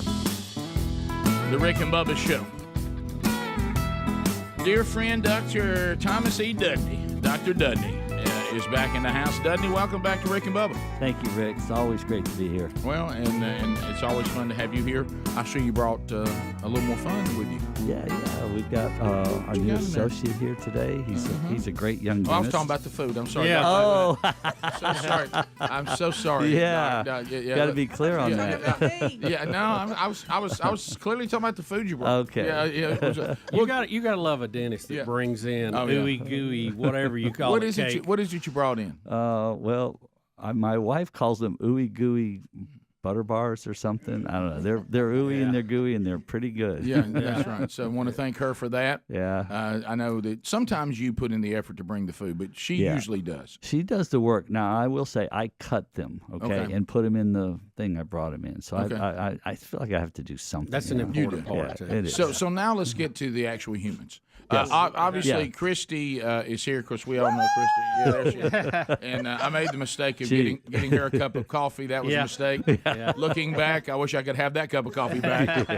But now we have a new associate. Yes. Dr. Luis Abrante. Correct. Doc, welcome. Thank you. This is your debut. It is. I know.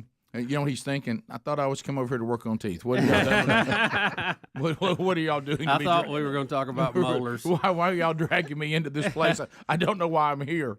And it's early. Yeah. So talk about bringing him on the team. Yeah, we're real excited about it. You know, I'm getting a little older. You know, not getting younger. Do you know how old Dudney is? Did he tell you? No.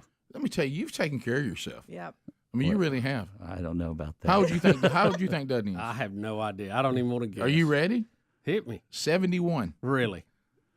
Wow. It's a lot of years. I mean, a lot of years. Yeah. So when patients ask me, or how much longer are you going to work? I say, are you asking me because you think I've been here too long? Right. Or because you hope I stay around a little longer? No, we don't want you to go. Yeah, I've noticed that's become the new question that every single human asks me now. So how much longer y'all going to keep at this? And I'm thinking to myself, are they getting tired of us? Is that what that's about? Are they afraid we won't live much longer? I don't know. Or is it Bubba's constant hospital stays they're worried about? I mean, what is it? No, it looks like, you look healthy. Do you feel as good as you look? In my mind, I'm 40, but in my body, when I get up in the morning, it tells me, no, you're not 40, you're 71. But I do want to have, I always promise the patients, I promise you we'll have somebody, when I'm not here, there'll be somebody good to look after you. I don't want you to have to go somewhere. And Luis is a phenomenal dentist. He's young, 28. I mean, it makes me feel really bad that he's so good at such a young age, which I wasn't, So I was learning as I went, kind of, and got better and better as time went on. But my gosh, he offers a lot of services that I don't. We've kind of geared toward the aesthetic line and aesthetics and restorative, but Luis does a lot of things. He does things that I haven't done, removable appliances like dentures and stuff like that. And since right after I got out of dental school, he does things like that, root canals, implants. And so root canals now in house. Yes, sir. All right, yes, that's fantastic. And he places some implants, and in the areas. But it's great to have somebody like that. It really is, and it makes me feel better when I'm not there. There's somebody there to take care of him if Bubba has a problem, in the weekend or something. And he works Fridays and Saturdays. Not many dentists work Fridays, let alone Fridays and Saturdays. You work Friday and Saturday? Yes, sir. Fridays and Saturdays, yeah. Wow. And unlike Dudney, your Spanish is okay. But sí, senor. But Luis, and I'm always I've always wanted to be bilingual, but I've just not. I've never pulled it off. Well, I know. The problem is we can't master English. Yeah, that's what I was saying. We don't even know our own language. That's my problem. I can't even speak English. Right, but you, so you're bilingual, which is very helpful too. Absolutely. Spanish and English, yes, sir. Well, that's great. Yeah, and that way, when you're in there, Dudney, you've got somebody to help you. Yeah, and there's a big Hispanic, community here and growing. And so, and it's nice if you come in, even if you speak English. It's still nice if you can converse in your native tongue. So, we find patients are going to. I think they're going to really enjoy that. And he's, in addition to being a good dentist, he can. And he grew up and he was born in Cuba. So. Oh, really? Yeah. Oh, wow. But he went to dental school at UAB, so he's trained right here in Birmingham and got a great education. And obviously, because I've watched him work, and he's really good. I'm lucky. I mean, we just kind of fell into our lap, and I was going, "Wow, this is all I could have hoped for." Well, welcome to the team. Yep. Woo-hoo! And so, how long have you been? Have you always been since you came to UAB? Have you stayed in Alabama since then? I've been in Alabama for about 4.5 years now. It's almost gonna be 5 years. I lived in Miami before coming here, and then it's just been here for the past five years. How long have you been here from Cuba? About 11 years now. 11. Wow. Dudley and I were just talking about the reason why we have a generation that's so willing to give up freedom is because, unlike our founding fathers and unlike what your family came from, we have generations that have never experienced tyranny, so they're not afraid of it. Right. They have no fear of tyranny because they've never seen it. So when they start giving up their freedoms, they don't think it's any big deal because they've never lived under tyranny. But if you lived under tyranny, you would look at this a lot differently.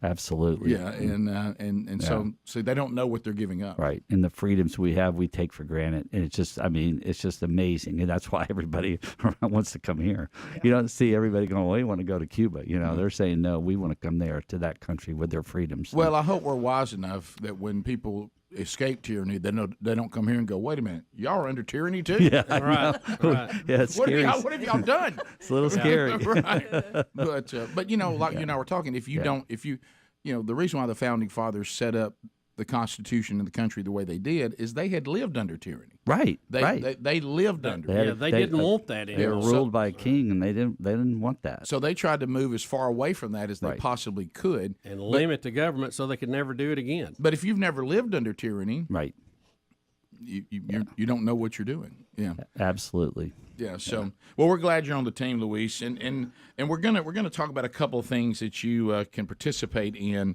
when we come back. This Halloween candy give back program. I'll be honest with you, when I first saw this on the list of things to talk about, I thought, well, there's a bunch of dentists coming to the show, and there's this time coming up where kids go around and get lots of candy. What he's going to tell everybody is he's come for the candy. You know what I mean? He's going to take it away because of how it's not good for your teeth. But that's not what this is. Like with a big net. No. Yeah. I mean, when I first saw It's it, like the Candy Grinch. I thought to myself, this is not going to be a popular segment. No. But no. When we come back, we're going to tell you more about this. It has nothing to do. It has to do with you helping others to enjoy delicious candy. Absolutely. Yeah. And so we're going to talk about that because you're like moderation. You're never moderation, and it's a one-day thing. We just no way you're ever going to take candy away from kids. It's just not going to happen. Right, and because if some adults. Some adults. Well, if we lose it too, what do we really have to bribe them with? Yeah, we got to have some. We can't lose it. We can't lose that power. Nothing grandparents know better than that. Oh, look! Anytime I'm going to see little kids and I'm trying to win over, guess what's in my pocket? Candy. Candy. I take candy with me. Amen. Candy's dandy, isn't it, Bubba? It is.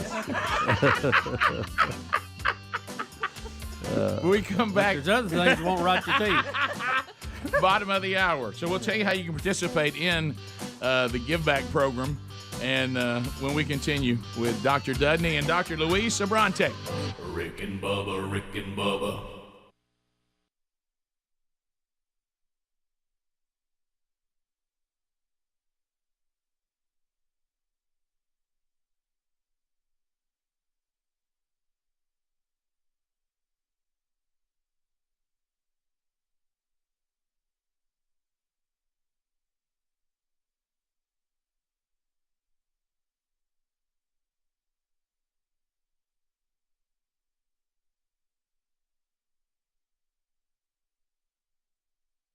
Being bombarded here at work. We had a lunch we were going to yesterday. When I got into my Hendrick Jeep, first word I heard on the radio was Roy Moore. Right. When I was getting out to go to lunch, the last word I heard was Roy Moore. When I got back in, it was Roy Moore. It was Roy Moore live interviews, Roy Moore live press conferences. I understand how some of you feel. I really do.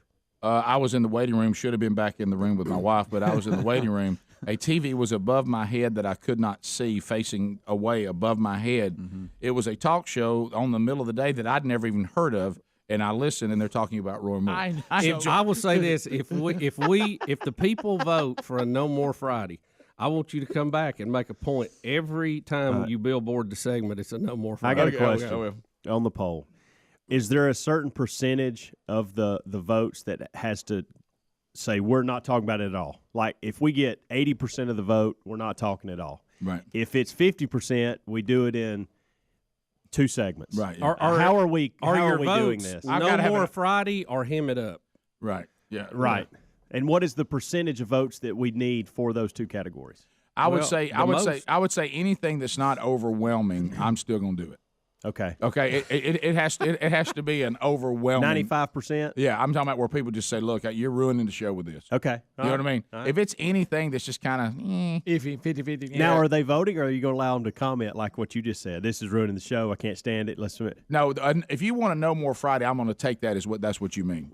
Okay, because you're saying you won't hear it all. You're right. You know, so should it be a No More Friday or a Some More Friday? or no rehashing more Friday. So if it's not new, right? Let's not make the same points in the same argument. Thing. Yeah. If it's nothing new, now look, I'll hand that down as a dictator. I'm not going to revisit things we've already talked about. Exactly. You know, we all get about why it took so long. We got it. Yeah, but what I'm saying is there's some new stuff today that I'm itching to talk about, but I'm not going to if the audience don't want to hear it. Yeah. There's a bad story about Sassy. I don't want to bring it up. But I got to tell you, I got to see an overwhelming vote. I mean, it's got to be a landslide.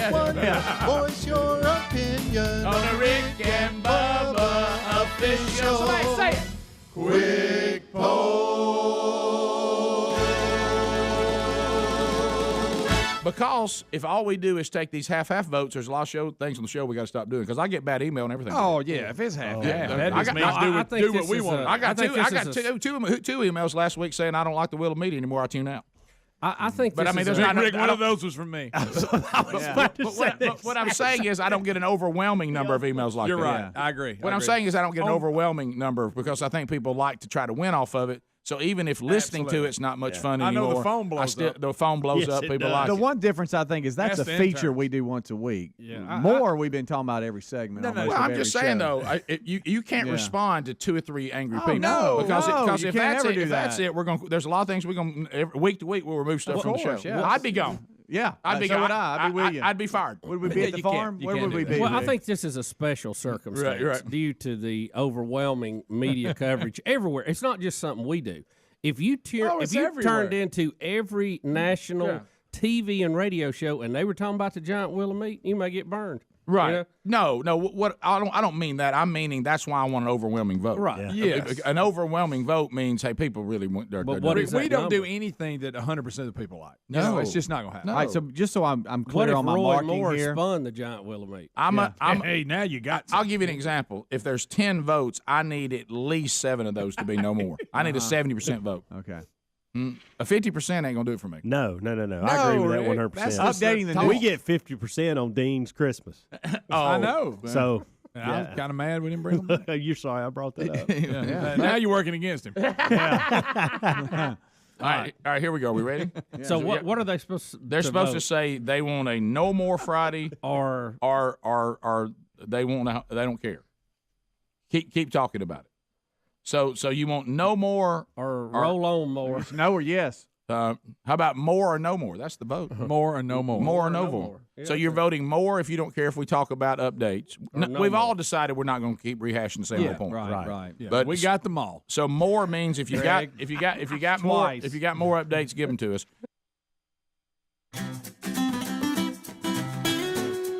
35 minutes past the hour of the Rick and Bubba Show. Fuel cards. Let's talk fuel cards. If all the business owners out there listen up, great news for you. If gasoline for your company is a big expense, and as long as we leave this administration in there, it's going to be. But you now have access to the A to B fuel card. Now, until now, this was only available for fleet owners. But the fuel card is accepted anywhere they take Visa. So that takes all that. Well, we don't take that card. If they take Visa, they'll take this one. And you can use your A to B fuel card for maintenance, repairs, and more. Or you can restrict it just to fuel. However, whatever works best for your business, for the employees to use it. A to B will even watch out for misuse and suspicious transactions. But this fuel card is more about saving you money. A to B also makes it easy to manage all your fuel and transportation-related costs to help quickly prep your taxes, and they're always there to help you 24/7 with support if you need an answer in seconds. Look, you work hard. Running a business isn't easy, so why don't you get the fuel card that is going to work hard for you? So go to A to B, those are letters, the letter A and then the word T-O, A2B.com/radio. Now, for a limited time, we're going to give you a $50 credit. So find that link also at rickandbubba.com. Under the sponsors, there's no credit check required. All right, so Dr. Dudney is here with us. He's introduced a new member of the team, Dr. Luis Sobrante. And I mentioned going to the break, the Halloween candy give back program. What is this? So a few years ago, I think it was Elaine that brought it to our attention about people that were collecting candy, Halloween candy, and sending it to the troops overseas. It's just as a way of saying, hey, we haven't forgotten you. We appreciate what you're doing, and just a small token. What we've done, we've kind of expanded on that a little bit, which is probably my favorite. I mean, I don't mind sending them candy, and if they want to, some parents will bring candy, they didn't take their kids' candy because it's in an unopened bag. And sometimes they do if they have excess candy. But they're also, some of them write little letters, and they're handwritten because you can tell they're in crayon and stuff. But they're just neat little letters. Even the small children telling them thank you for what you do, thank you for your service. We're thinking about you, and the letters are amazing to read, some of them, and I think that's probably what it's kind of morphed into is one of my favorite parts of it. In addition to, I don't think they mind getting some candy over there either. No, nobody minds that. So really, all types of candy, right? And you said it doesn't matter what it is, right. And as long as it's unopened, it'll work. Yes. And then if you want to add letters and drawings, which Dudney has come to know and love, yes, you can do that, and that's going to start on Halloween Day and go through November 3rd. Correct. Yeah, from 9 a.m. to 2 p.m. local at the office. Yes. Right. And just drop it off, and then we box it up, and they come and take it and ship it over there to them. Okay. So if you want to participate in that, if you're listening to us anywhere around the Birmingham, Alabama area, there on ZZK, Alabaster is where it's located, in Dr. Thomas Dudney. Mm-hmm. Look for that if you're looking for the address. 9 a.m. to 2 p.m. local time, beginning on Monday the 31st and running through November 3rd. Correct. Okay, and that is a cool thing. Now, also, Bubba, did you know that October is Dental Hygiene Month? That is a strange time. Did you know being that it's Halloween too? Right. Is there a ribbon or something we should be wearing? Should we color our teeth? They have a ribbon for everything. Don't Right. they? should we color our teeth for the month of October? Yeah. I mean, what are we supposed to do? So I'm going to mention, I don't think there's anything you're supposed to do, but I want to just public service announcement really quick. There are statistics that show that only about 50% of the population go to the dentist regularly, on a regular basis. Doesn't mean they never go, just on a regular basis. And we take every opportunity to try to raise public awareness that your dentist is there, dental is changed. It's not a place to be afraid of anymore. There's so many great dentists in this area that have been trained at our dental school right here, and they, are there to help you. They looking for things like periodontal disease. You may think your teeth are fine. I don't have a problem. My teeth don't hurt. You could have an underlying gum disease or something, oral cancer screenings, things early like that. detection. Here we go on that again. We're back on early detection. I can't stress that enough. If you catch oral cancer early, your chance of survival is really good. If it's caught in the later stages, the morbidity rate is extremely high. So there are good reasons to see a dentist. And periodontal disease is something that a lot of people, it's silent. You don't even know you have it till the later stages, but it can be deadly. It contributes to things like heart disease and stuff like that. So it's something worth seeing your dentist about. And it is different, Bubba. You really have, in my opinion, have led the charge on going to the dentist. Now, you know what? We need to do the Bubba campaign. Have you been to the dentist lately? Yeah. Do you remember that time Ford had to come back and say, look, we admit that we had bad cars. Right. And we had a few bump steers. I mean, remember the campaign, have you driven a Ford lately? Yeah. Right, yeah. Well, have you been to the dentist lately? Right. It's a different world. Yeah. When we were growing up, I don't know who was in charge of y'all's public relations. It was like Halloween. It needed work. Scary. It was terrible. It needed work. I can remember being in that station wagon. I was terrified. And I thought to myself, whenever I can make this decision, I won't go back. And that's the right. problem. Yeah. But that's changed, and you guys have done such a good job. And I want to report this to y'all. Okay. Y'all have done such a good job that my adult children that are now out on their own, on the list of things you find when you get to your new town, they actually all went and found a dentist. Good for them. And see, now Good I didn't for do them. that. When I went out, I was like, that was not even a thought. No. And so, but to them, it has become so routine. Right. And part, just like you can find somebody who can cut your hair, you're going to find a doctor. Right. They all find a dentist. And because But they've learned. you made sure they started going from the time they were little. Right. And they came up in an environment that wasn't threatening. And so that's what we're seeing more with the youth of today. They've grown up in an environment where it's not bad going to the dentist anymore. Yeah, no, so, but it's a new day. Yeah. It's not that way anymore. Bubba goes regularly now. Mostly. It took grandmother cooking cookies down there to get me back in. No, this practice. That and that new smile of yours, Bubba. Luis, that started it. But I was horrified going in because when I was growing up, I'd see that old hand coming at me with that needle. Oh my gosh, and that drip or something on the end of it. You're not supposed to it's like show a them the horror needle. movie. You know? Let me tell you, the times we grew up in.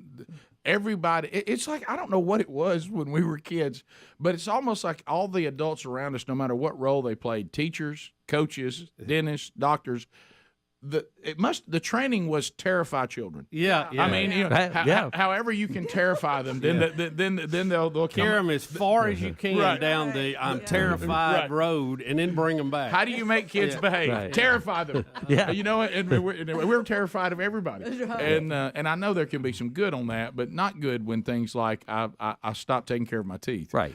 Because if you'll just go on a regular basis. And that's the key. Right. And I had to learn this because it was a new routine for me. It's almost like we're generation breakers. You know, from us on now, it's normal. We had to be the ones to decide, okay, maybe what we went through isn't that way anymore. Right. And you guys in Luis, I want you to know you're part of a practice that really changed our whole look at dental hygiene and how important it is, and the fact that it's not something to be terrified of. Well, that's our goal, and it isn't just us; it's all the dentists out there, and they have all come. We've come light years. Oh, of course, yeah. And people don't fear root canals anymore. I mean, we'll say you have to have a root canal. They'll say that wasn't bad at all. Why was I so afraid? Right. There's nothing. There really isn't much left to fear in dentistry, other than your bad experiences you might have had as a child. Well, we're also having to change things just because, let's face it, there is a phrase out there. Right. And you're saying we need to even probably doesn't apply anymore. Right. It really doesn't. Somebody It say, really how was traffic? Like getting a root canal. Right. Yeah. You know? Yeah. Everything, they compare it to a root canal. If someone was a bad experience, they compare it to a root canal. Right. And they make dentistry. And listen, television shows and movies have not been kind to dentistry either, because they usually make the dentist. Listen, I travel all over the country, and I have dental friends in almost every state, and they are some of the sharpest people I've met in my life. Yeah. And dentists are not what they're portrayed in movies as some sadistic, you know, person. You know, they always make dentists look bad. They're the creepy guy, the guy who does you know, terrible things, and that's how they're portrayed. No, and, you're and right. It's really not fair. No, it's not. There you go. Well, but it's a different day now. And it is. And you need to know that. And the problem is, and you hit on it, and with that going on this month, the problem is, and at one time I would have been one of these people. Most people wait around till they're in excruciating pain, or there's something horrible going on, then they come see you. And then it's and harder. you're thinking, man, if you'd have been coming seeing us every 6 months, we wouldn't be here. It's just like cars. Don't wait till you broke down on the side of the highway. Right. A little maintenance goes a long way. Yeah.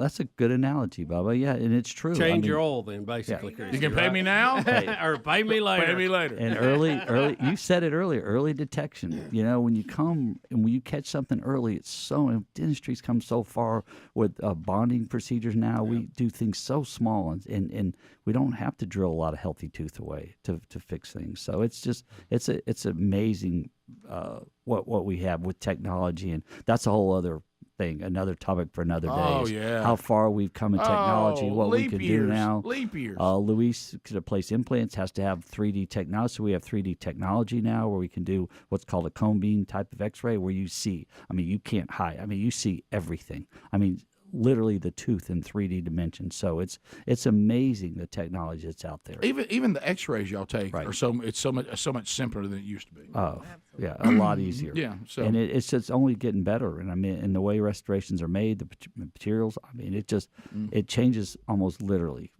right before our eyes. And Bubba says, if you can't get past it, don't be afraid to use the gas. Yeah. Well, that helped Bubba too. I'll have to say. There's nothing wrong with the gas. Right.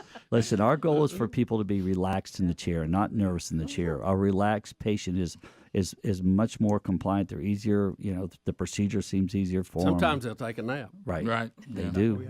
Well, thanks, Luis. It's a pleasure to meet you. Welcome to the team.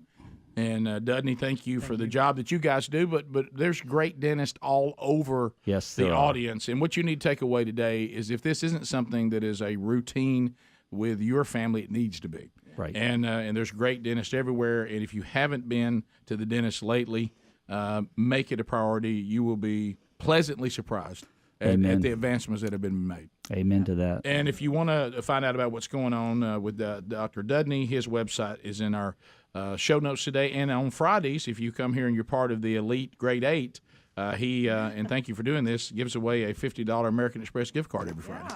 That's cool. So that's kind of cool. Somebody gets to buy lunch. Yeah. for one person. Good to see you, Dudley. Great to be here, Rick. Good to Always see you. happy to see you guys. Luis and Christy and the whole gang. All right, we'll be back. Dental Hygiene Month, and don't forget about the Halloween Candy Give Back program if you want to participate in that. More Rick and Bubba coming up right after this. Rick and Bubba, Rick and Bubba. That's a vote for more. Right. A no more means today I don't want to hear about it at all. Right. Any in the mall or behind the restaurant. Yeah, got all that. So the two votes are as follows: more or no more. Right. That's the two votes. That's it. More. That's it. Already covered. Grab, not pinch. Now, again, we cannot remove all groping stores or we have no stores. Yeah, we're not voting for groping or right. no groping. It needs to be a new grope. Right, right. New gropes only. No revisiting old gropes. More or no more. Okay. I'm gonna be honest. I'm kind of intrigued with the gas from all stores. That's 3 times. All right, here we go. Here's the quick vote. Will, what is your vote? More or no more? No more. Let's talk about. All right, Stephen, more or no more? No more. John, more or no more? No more. Ashley, more or no more? More. John, more or no more? No more. No more. Rick and Bubba Show, more or no more? More. Rick and Bubba Show, more or no more? A lot more. A lot more. Rick and Bubba Show, more or no more? More. Rick and Bubba Show, more or no more? And down No the more. stretch. Rick and Bubba Show, more or no more? More. Rick and Bubba Show, more or no more? No more. Rick and Bubba Show, more or no more? More. Rick and Bubba Show, more or no more? I need more. Rick and Bubba Show, more or no more? More. Rick and Bubba Show, more or no more? No more. Rick and Bubba Show, more or no more?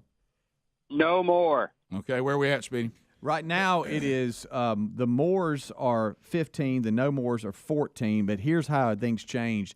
When you got to 10 votes, it was 7-3, no more, and then the mores came on at the end. Well, see, It was a blowout. So if we'd have stopped at 10, it'd have been no more. well, that's the reason why you have to take a bigger sample. See, That's little, right. little samples don't give you the true picture. Yeah. There you go. Yeah, I went through that, like you said, right 29 times because one person didn't say anything. I went through our 10 lines 3 times, and one person I couldn't get him to say anything. So that was a sample of 30 people, and it really landed 50-50. Yeah. Yeah. So about where we land on everything. So now y'all can make the decision now. Well, I think now the thing is we're not doing a no more. We're just going to take it and not spend an entire show on it. Yeah, but if it comes up, Or what would we call some more? It's a some more. No, that's where the votes landed. It's a some more. Yeah. Thing. Because what you got to be careful of, there's a lot of people out there say, hey, I'm going to get my update somewhere. Because if it's not here, then y'all going to lose me. But you got to do it where you don't run the others off, too. Rick and Bubba, Rick and Bubba. This weekend for our state, and if you've been listening to our show for a number of years, there's been all sorts of versions of this. And there was the time when we all started deer hunting either again or for the first time. We became totally obsessed with it for a while. I mean, it completely ruled us. I mean, and then we've kind of, Yeah, you kind of got me back into it. Right. Which Betty would like to thank you. Yeah, for I that. get a thanks on that all the time. And so You're lucky. For our state, the American whitetail deer, you can now hunt them with rifles beginning this weekend. I know it's different across the country, but how it affects the show, it is this weekend. So is anybody going to be able to get out? And I know, Bubba, you're going. I'm planning on getting out. Yeah, and I'm hit or miss based on how Sherry's recovering. Do have a ball game tonight. Now I always forget every year, and I know it drives Chuck Sykes crazy because I always text him. Does it open today or tomorrow? Tomorrow.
It is 8 minutes now to the top of the hour. Thank you for being with us on another edition of Rick and Bubba. And we have updates that we'll run for you today. Elon Musk walked into Twitter. Here comes Elon. Hey! Oh! Dollar, hey! I say bling, bling. So Elon, and we have the video, tweeted. You know, is this one of those seismic moments in history? You know, like where you've seen, the planting of a flag, or somebody storming the beach, right. or maybe running off. Joe Namath running off the field, holding up number one. Is this one of those moments? Well, look, what he put out, and the fact that he's carrying the kitchen sink with him. And there's no real audio to this, is there? Is just noise or whatever. Mm-hmm. But I saw this. This became a big deal because he tweeted it himself, of him walking into the corporate offices of Twitter, and he's bringing a kitchen sink. He's bringing everything, including the kitchen sink. So that's funny. That's funny. How as the guys were saying in the break, he's not in a suit and tie. He's just in a black T-shirt, jeans, his normal get up. Yep. There it is. I mean, he and Simon Cowell shop at the same place. Mm-hmm. I know. So, yeah, well, he is. And he literally tweeted this out, like you said, and he tweeted, "Let that sink in." Here we go.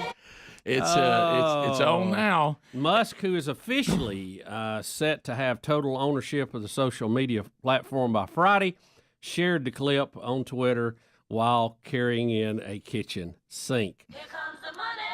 Here we go. Many Musk fans and other conservatives have rallied behind the billionaire. Let freedom ring, GOP commentator Wesley Hunt reacted. I can't even calculate how much money I'd pay to see the stack of chats of Twitter employees today. Oh. Definitely would pay extra to read the thoughts on the content moderator's Substack journal, one of the commentators wrote. So, here's one Greg a lot. Conservative comedian the Hodge twins said Elon about to make Twitter great again. That's funny. Well, I really had some people yesterday that got a little bit emotional about it. I mean, in a good way. And they were reminding me, saying, "Are you seeing this?" And of course, I was like, "Yeah." And they're like, "Hopefully, the way it felt for a lot of people, this was a win for free speech."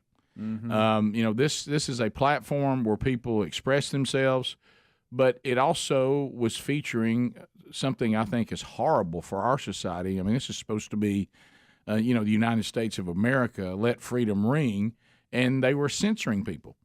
And so with Elon Musk walking in, many yesterday were like, "I love this video because I didn't." You start thinking when you're living in the times you're living in, and if you are someone who loves liberty, you love the Constitution, you want small government and maximum liberty so people can achieve their God-given potential through maximum liberty, and that's the way you see the world, you're starting to feel like you don't get any wins. Yeah, right. You're starting to think, well, there's this turn away from all this is I don't like that people get censored on Twitter, but I don't feel like there's anything I can do about it. And I'm all for trying to come up with other platforms. I think that was one plan. You found out that plan was more difficult than we thought it would be. Yep, sure. So was. what Elon Musk said, well, people like me, they probably are more of a libertarian. But people like me, I have the means to just go buy that platform and stop that garbage. And he did. With $44 billion. Now, Rick, not everyone was amused. I love this too. CNN analyst said this is fundamentally cruel. Whatever the masters of the universe are doing with the website, lots and lots of people, not fancy people, just people with kids and houses and vacation plans, and who make companies run and rich men richer will lose their livelihoods. That's kind of like a lot of people got fired for not getting vaccinated. Bingo. Didn't really see the outcry there. Mississippi Free Press reporter tweeted, "He's such a piece of trash." Mm-hmm. Sure. Yeah. But the good thing is they get to say it. It's not edited out now. That's right. That's true. You get to say, yeah, it's we're supposed to be in a society and where we express, and I know we've said this a number of times, but I still like what Ben Carson said. Why do we want evil people to be hidden from us? I want to know where they are. Yeah. And I want to know what they're saying. And I want to know how they see the world. Yep. Let me ask you this. One of the big deals in this, and, when Elon tried to back out, it was because he felt like they were not being honest about their user base. And, of course, the number of real users is the capital. It's the value in the company. Did that ever get solved? Did y'all ever hear any numbers on that? That's a great question because it's like that was you thought you were waiting on that to be handled. That was a big stumbling block. And it's like it never got handled and the deal went through anyway. Right. So did you think he had to sign something saying, we'll tell you, the investor, but in order for us to give it to you, you can't tell everybody else? I think finally he just had to say, look, I'm good with this price, what I get, I get, and then I'll sort it out. Okay. Yeah. Kind of like buying a house as is. Yeah. You eventually get tired of all the different. Because, you've got different inspectors telling you different things, so you just got to get in there and look for yourself. yourself. I got you. Yeah. I think you're right. Top of the hour, we'll be back. So Elon Musk looks like he takes over Friday. Is that right? Tomorrow.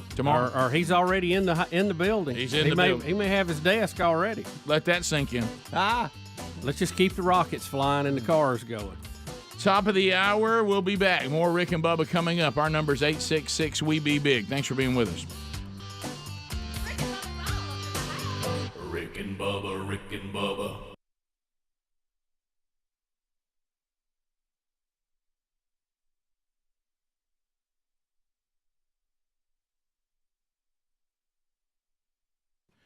So let's talk about a topic that we've all been really kind of brainwashed on. Okay, we've been brainwashed in believing the only way to grow our money for retirement is to risk it in the stock market. Did you know that really isn't true? That's one way, but it isn't the only way. So you can reach your financial goals and dreams without taking any unnecessary risks. So I want you to think about this for a minute. If you're doing it the old-fashioned way. Do you really control your retirement money? If you've got a 401k or an IRA or some similar retirement plan, the government actually controls it.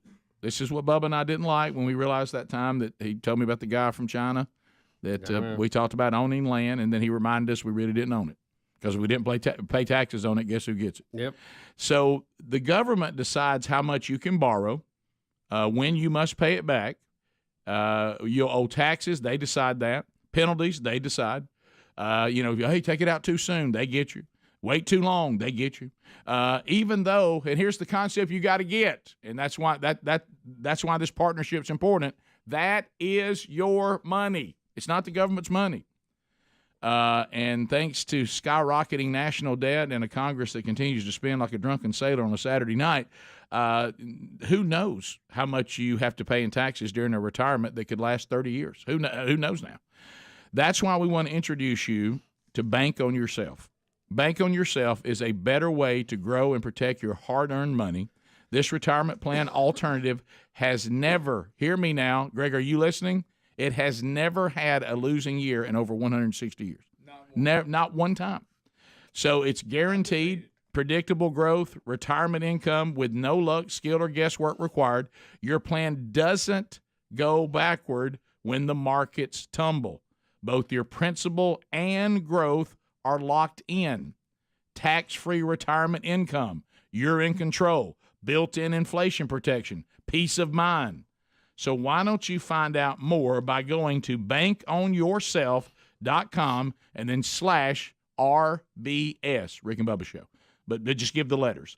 Bankonyourself.com /RBS to find out everything you could possibly need to know about banking on yourself.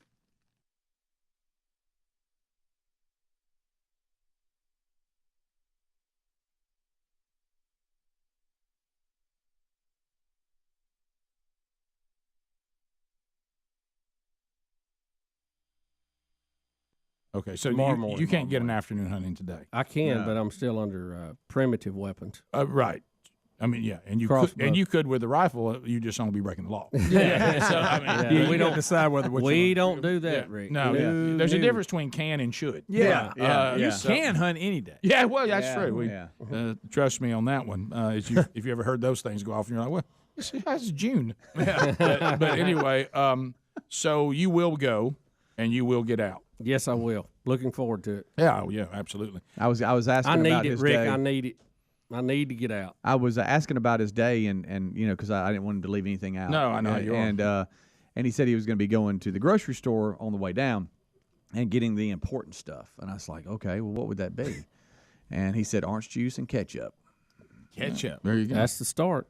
What kind of lineup we did when we were talking about a lot of folks, a little bit of folks? Anybody we know? We'll have a core group there, and okay. we'll work out from there. Hunter Bus coming in or staying? College? No, he's still colleging right now. He's 252 in it. yeah. That was funny. But I've done that thing at the house. You know, having sons and having a place that we can hunt that's our own gives you a little flexibility, which is good. But you know, when you've got mom has had surgery, so we must play the role of it's not about us. You know, mom's had surgery, so we need to see the state of mom.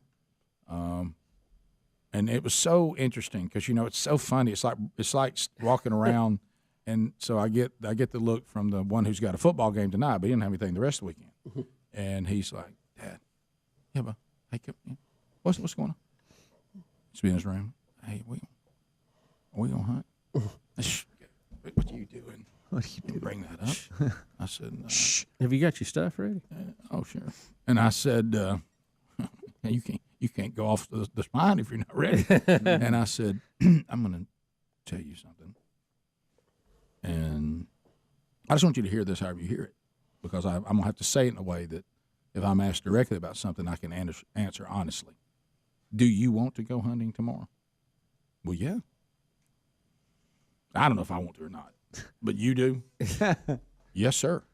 And really, at this point, even though you're growing up, Mom and I are just not really comfortable sending you down to the farm on your own, you know, with high-powered weapons. We're giving you a little more responsibility as you go forward, and that's fine. But at this age and this point, it's really better. And Mom absolutely would not want you down there without me, right? Yes, sir. Are you with me? Because I can't say any more. Are you with me? Yes, sir. Do you understand what I said? Yes, sir. What did I say? Well, it sounds like to me you want me. No. Mom, don't this be, is how it should go. don't- Mom, yeah. can Dad carry me home? And hello. Say it back to me. You're rolling through. I said, what's the first thing you say? Mom, how are you feeling? Perfect. She says to you,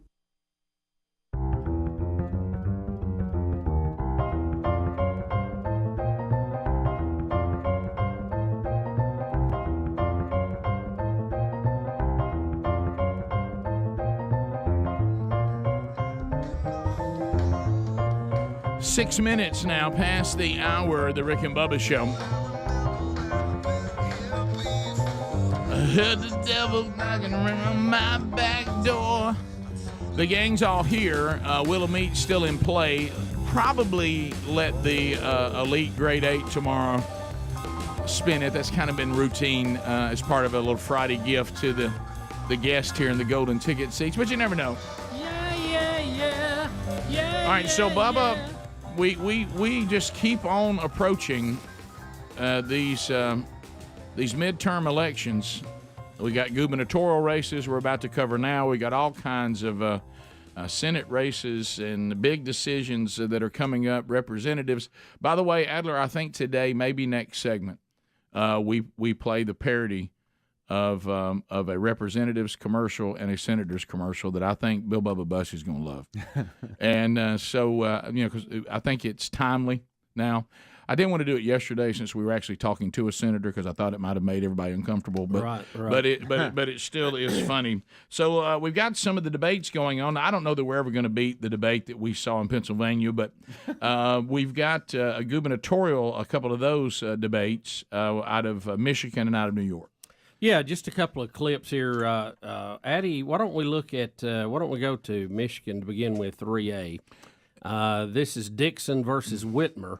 And I tell you, this is a fun time to watch politics, isn't it? Right. With all these debates going on. And so what they're going to jump in to talk about how Queen Whitmer and the way that she handled the pandemic, and she was. Well, you talk about tyrannical during all that. Good gracious! And so her opponent Dixon is going to make an accusation that she killed more senior citizens than anybody else. Yeah, and is it just me, or do both of these look so close that they could be sisters? I honestly have seen clips. I don't know which one's which. Yeah. Okay. Okay. So So you're actually going to hear from Whitmer first, Okay. and accuse Dixon of some things, and then Dixon's going to fire back. Got you. Here we Okay. go. All right. Here we go. While I was getting death threats, saving lives during COVID, my opponent was sowing conspiracy theories. She was saying that kids couldn't get impacted, no need for masks. She even said vaccines carried the mark of the beast and government trackers. It's that kind of foolishness that actually endangers people. If she had been governor during COVID, thousands more people would have died. If that were at all true, why would I have gotten the vaccine myself? The governor is being dishonest once again, but that's what you do when you don't have policies to run on. When you killed more seniors than almost any other state, when you were told to stop the policy, but you kept it going, when you had such extreme unemployment fraud that you lost $8.5 billion worth of taxpayer money. She crushed our economy. 3,000 businesses, 3,000 restaurants died under Gretchen Whitmer and never came back. She kept our kids out of school. Ms. Dixon, I'm sorry, I have to keep us on time. Thank you. Wow. Okay. Well, she makes a Who good was point. the moderator then? Yeah, I don't know who the moderator was on that. Martha? Now, which one was which on that? Sleepy Whitmer was the first one. Right, okay. Well, let me say this, and Bubba told me this yesterday, and I wonder if it still holds true, that Whitmer is leading by a pretty good margin. One of the polls I saw yesterday, I haven't looked since the debate. It may have changed some. I don't know. Well, I will just tell the state of Michigan, if y'all go out and continue to vote for this person who thinks she's the queen of Michigan, then you get what you deserve. Yep. Enjoy it. Yeah, but again, like in so many places, the larger cities force the rest of the rest of the state to live in a state that they really have not chosen. But I mean, that's how it works. Yeah, I've never seen a time when the economic change was so dramatic in a negative way that we would even be considering allowing these people to continue to have their hands on the steering wheel of our country and our the way that we live. It's just amazing to me. But we have another one, Rick. We go now. We go back over to New York, and we have the governor there, in her own words, saying that if she had a chance to do it all over again, she would fire the unvaccinated. By the way, this is tied up in court right now, and it's going to be a dandy. So they may end up having to hire these people back and give them back pay. We will see. But here she is clearly stating how she would do it all over again. You've been an election denier, a climate change denier. You and Donald Trump were the masterful COVID deniers. We are dealing with a real crisis. And the more people get vaccinated, get those shots in arms, and I would do it all over again what I did last year, that mandate for health care workers. I would do it all again, what I did last year, firing healthcare workers. Yeah, don't forget, she's not talking about firing unvaccinated people. She's talking about healthcare workers. I mean, she's specifying. The people that were heroes 6 weeks earlier, then we were throwing them out for not being vaccinated. The ones that were on the front line and probably had natural immunity out the wazoo at that point didn't need the shot. But don't let science get in the way of a good political campaign to dictate to everybody what they have to do. Well, here's the thing that I don't get, and that's the reason why you can't. And Dudney and I were, Dr. Dudney, who was on last hour, we were talking about this in the office. This is why the warning went out early, and I forget the guy's name who serves in Congress, who was a former doctor and still a doctor, but he was, as he's serving, he's not doing anything. But he said, if we let science become political, we're not going to be able to maneuver this pandemic correctly because it became political. So the reason why she is still saying that, she is saying, I really don't care that the vaccines have been proven not to protect you from getting it or passing it on. They can help, but they're not. It's not a lockbox vaccine by any stretch. Well, we've got all kinds of clips we can play. We know now the things we were saying about the vaccine. We do know the things that are not true. There's some things that are still, to your point, that are still debatable, but there are some things that are absolutely not true. And politicians continue to basically say, I think the people who can give me this office again want me to continue to be, everybody needs the jab, and then and people who don't get the vaccine are evil. I think that's what's going to get me votes. And no matter how much you tell me that scientifically what I'm saying isn't true, it's still it's the proper narrative for the people who like me. Well, that's political. That's not scientific. And so you have some other clips about that. I do, and just on Kathy Hochul, the governor of New York. She's the governor of New York because Cuomo couldn't keep his hands to himself. And don't forget, speaking of killing senior citizens, Cuomo, oh my goodness, Cuomo's the king of that.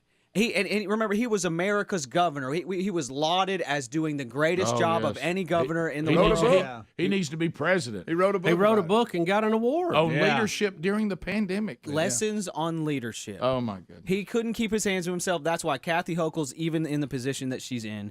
And I just wanted to mention that. Speaking of killing senior citizens. Yeah.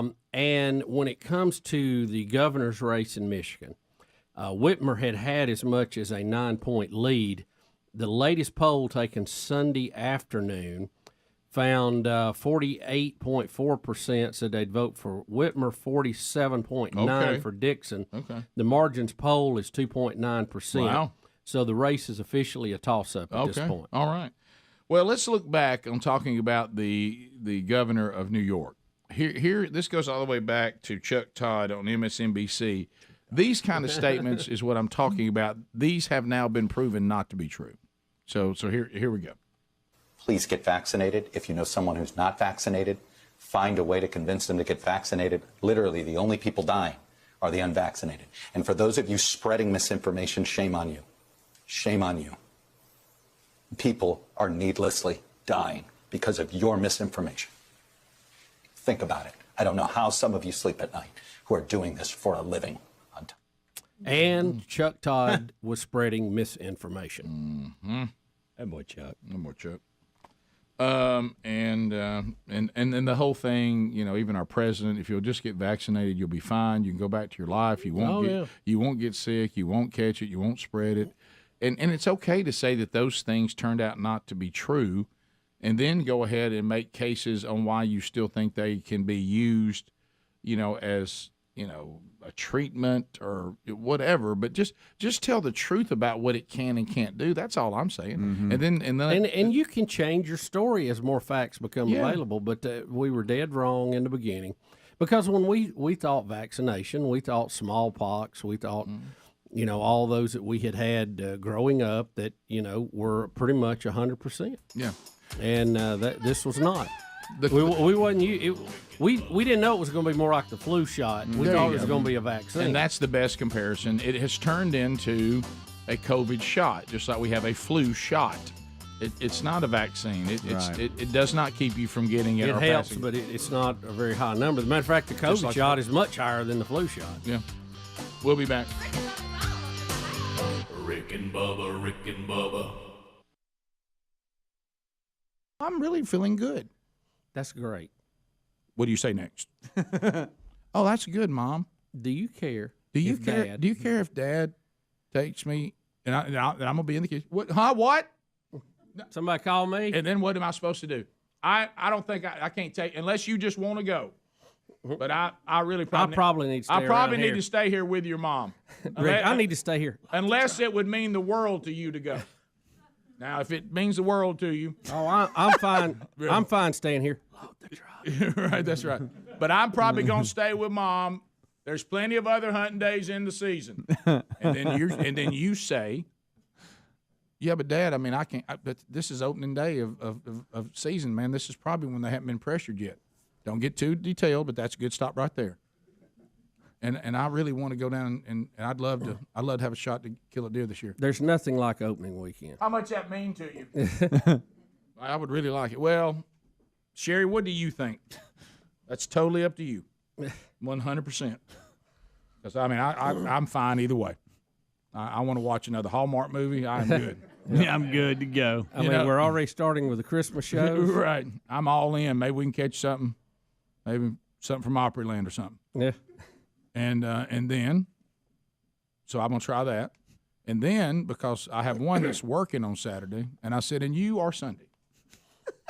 And because the other one says, well, I can't go Sunday because I got something at church. What about you, Big Love? Oh, yes, sir, I can go Sunday. Would you like to go Sunday? Yes, I would. Would you now? So here's what happens with you. I said. So I'm one day for you, one day for you. I'm gonna take you. Dad goes both days. If your brother wins, you're in. If he gets shot down, but remember, it's another day of recovery. So you don't let that throw you off. Okay. If we don't make it Saturday, don't think we're all done. There's still hope. Right. Okay. So let's go to Sunday. Well, Dad, is Mom going to go to church? I don't know. We'll see how she's feeling, but we're going because I'm going to be teaching. We're going. So here we come in from church and go. Dad, are we going to go hunting today? There you go. There you go. I don't know. Mom, it's really up to you. I was gone yesterday. I probably need to stay around here. I tell you what, I took your brother yesterday. If that happens. Now, if it didn't happen, because now we still are not, it's even better because now there may be some, she didn't feel good about the fact we didn't get to go yesterday. Right. But if we win, we're now uphill. We're coming uphill now. Mm-hmm. But you didn't get to go. Okay? It doesn't matter if I got to go. Mom, I guess, and this, I didn't think of this one. Bigelow with a great one. Mom, I think I'm just going to go down and go hunting this afternoon. I didn't think about that. Because, he says, she won't let me. You don't need to be down there with those guns without your daddy, will you? I said, we may walk right into that. Oh, you know what I mean? That's well played. Yeah, you're a little older. Act like you think you're in. Yeah. You know what I mean? And Rick, you need to. I'm not going again today. I'm staying here, and I want to see how it turned out on Downton Abbey. Because I don't know how it finished. I got to know. You got to know. Season 8, whatever it is. I'm not going. It looks like you won't get to go. What do you say then?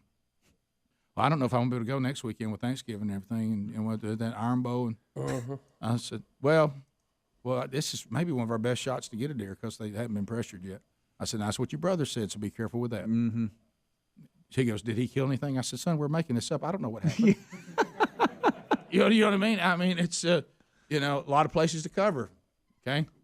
And so I'm trying to use them to get to go, if you want the honest truth. Yeah, that's smart. Now, I like that. Now, if she goes backward, then I'm out. But if she's still progressing, you know what I mean, and everything looks fine, she probably could rest better with you not in the house. Absolutely, she could. You talking not noisy? Get the boys out. And as a matter of fact, you know what she's called me herself? One big distraction. Oh. Mm-hmm. Every time she's like when she was preparing to speak last week, you come in here talking to me. I'm not like you. You're really big. I can't do two things at once. Oh, am I a distraction? What would you like me to do? Now that the season started, well, I could go hunting. So I won't bother you. Rick, I'm going to sacrificially go hunting because it's not about me. You're right. So I can give you what you need. Instead of saying going hunting, what about I'm going to go watch the boys? Bubba, I like how you're thinking. That's phenomenal. Yeah. Where even the illusion's created, I might not even pick a gun up. Yeah, you just go make sure they're okay. I'm down there while they're there. I'm down there overseeing. Is all I'm doing. Yeah, I'll go down there with them. That's hey, that's a great. I'll be there. I mean, I might go out, but I'll be there. I mean, I'll be there. I mean, if I go, maybe roll over, check on some. Probably in case I see a coyote because she hates coyotes. Yeah. I'll probably just go coyote hunting. Well, I want you to kill every one of those. Well, if you want me to, that's what you want me to do. I said, once again, it ain't about me. I want to be real clear. This is not about me. Right. I want to do what you. Now let's open up all 10 lines. Let's open them up for the first phone troll of the day. All 10 lines are available. 866 We Be Big is our number.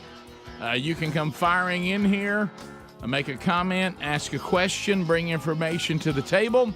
Not designed for meaningless shout-outs or shameless plugs. It's all available to you. The real Greg Burgess is saddling up. No intern today. Minions, no getting Greg's attention and staying. Don't bog him down. We need to know what you want to talk about, what your name is, where you're calling from, and then we get you set up ready to go. And then the old buzzer will come in. and it'll help us kind of check out and keep everything moving and moving smoothly. As you are lining up and getting in here, don't forget rickandbubba.com. When's the last time you went to the Rick and Bubba store? You saw, if you follow us on social media, a little reminder for a lot of you, hunting season is here. You may already have some of the Rick and Bubba hunting hats or a little bit of hunting swag. This is that time of year. If you're out and about in Rick and Bubba stuff, give us pics. Let us see you out there enjoying the great outdoors and representing the show. If you don't have that, be sure and go to the store and check out. We've got camo hats and some cool hats there for you to wear with the Rick and Bubba logo, and start thinking about some of the cooler weather has already come to some places. It will come to others, and check out the stuff we have available for the cooler season coming up and the great outdoors, all at rickandbubba.com. Just by clicking on the store. Jason is in Alabama. Jason will get us started. 30 seconds. Jason, go right ahead. How are you? I'm good. Monkey grass and green acres. Thank you, sir, for the call. The Bible verses this morning. You must have never been hemmed up in a bad way in the restaurant, to where you were like, Lord Jesus, I don't know what it is, but please just remove the evil spirit. I'm telling you, it's killing me. Okay. Yeah, that's one of those places where, I'm kind of like, I'm not sure that the Lord wants to be in here. But anyway, 866 We Be Big. Arnie is standing by. Arnie, 30 seconds, go. Hey, good morning, fellas. Hey, buddy. Coach Harsin, 2 days ago or so, put out a statement that if any of his players are looking to redshirt without a medical reason, they should seek the transfer portal or quit the team. Pretty bold words for somebody on the way out trying to burn down the program, it sounds like. Are you familiar with this comment? Are you, Helmsley, familiar with it? I'm not familiar with the comment, but it seems some of them are taking him up on it. I saw where one of the key receivers said he'll be in the transfer portal. So I don't know his name. I don't keep up with it. But, I don't think he was a key one. I that. think they've had a couple transfer that are down the depth. He's made chart. some catches. I know that, Yeah. and he asked for his red shirt. I know he said I saw him play against Penn State. So I mean, he was in that game. So he must be doing something. So are they saying because the season is doomed, some people don't want to waste eligibility and they're asking to be redshirted? Yeah. And he's saying if that's your attitude and you don't have a medical reason for that, you might as well get in the transfer portal. Is that what we're talking about? I think that's what. Oh, okay. we're going. I got you. No, I didn't hear the comment. I didn't either. Yeah, but I'm assuming that's what's going on. Okay. There's a lot of Auburn transfer portal talk right now. Yeah, well, I understand. And understandably so. Yeah, Andrew, welcome to Rick and Bubba. 30 seconds. Go ahead. Good morning, guys. How are y'all? Good. Great. When do you guys think that Trump will get his Twitter account back, since Elon owns it now, or will Friday?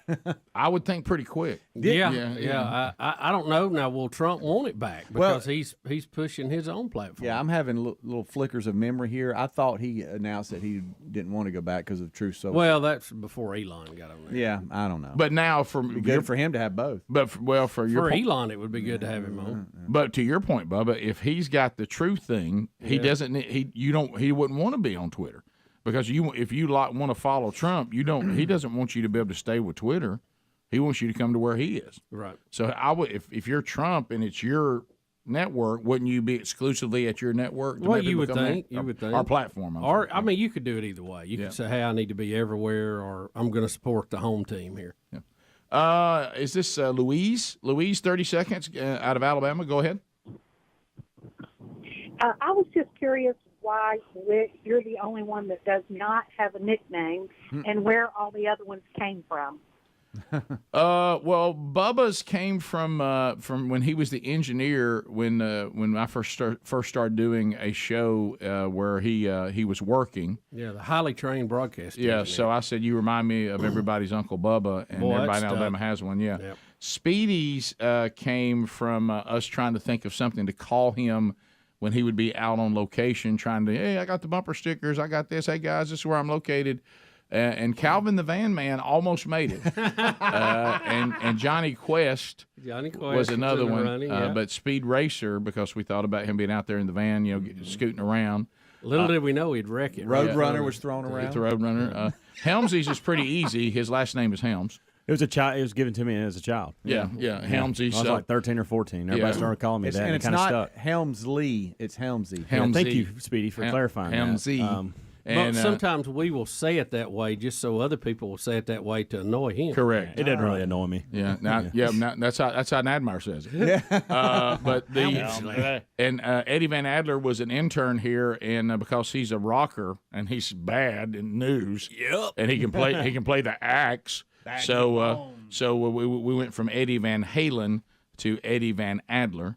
The real Greg Burgess is because we named an intern Greg Burgess before he became part of the staff, and so we do that to remind you this is not the intern Greg Burgess, this is the real Greg Burgess. That's it. And that's all of them. The real Greg And Rick, Burgess. you don't have one because your name's just Rick. That's right. And I have nicknames, but they're not for air. Yeah, it really wouldn't work into the logo very well. Right. And why did y'all name him Greg Burgess, that intern? Thank you Because Greg's minions kept calling on every single intern name vote to be somebody named Greg Burgess. And they wanted an intern named after their hero. And so it just happened to be a day that we were tired of that, and that poor woman. Oh, it was a woman. Yeah, it was. Oh, yeah. Okay, gotcha.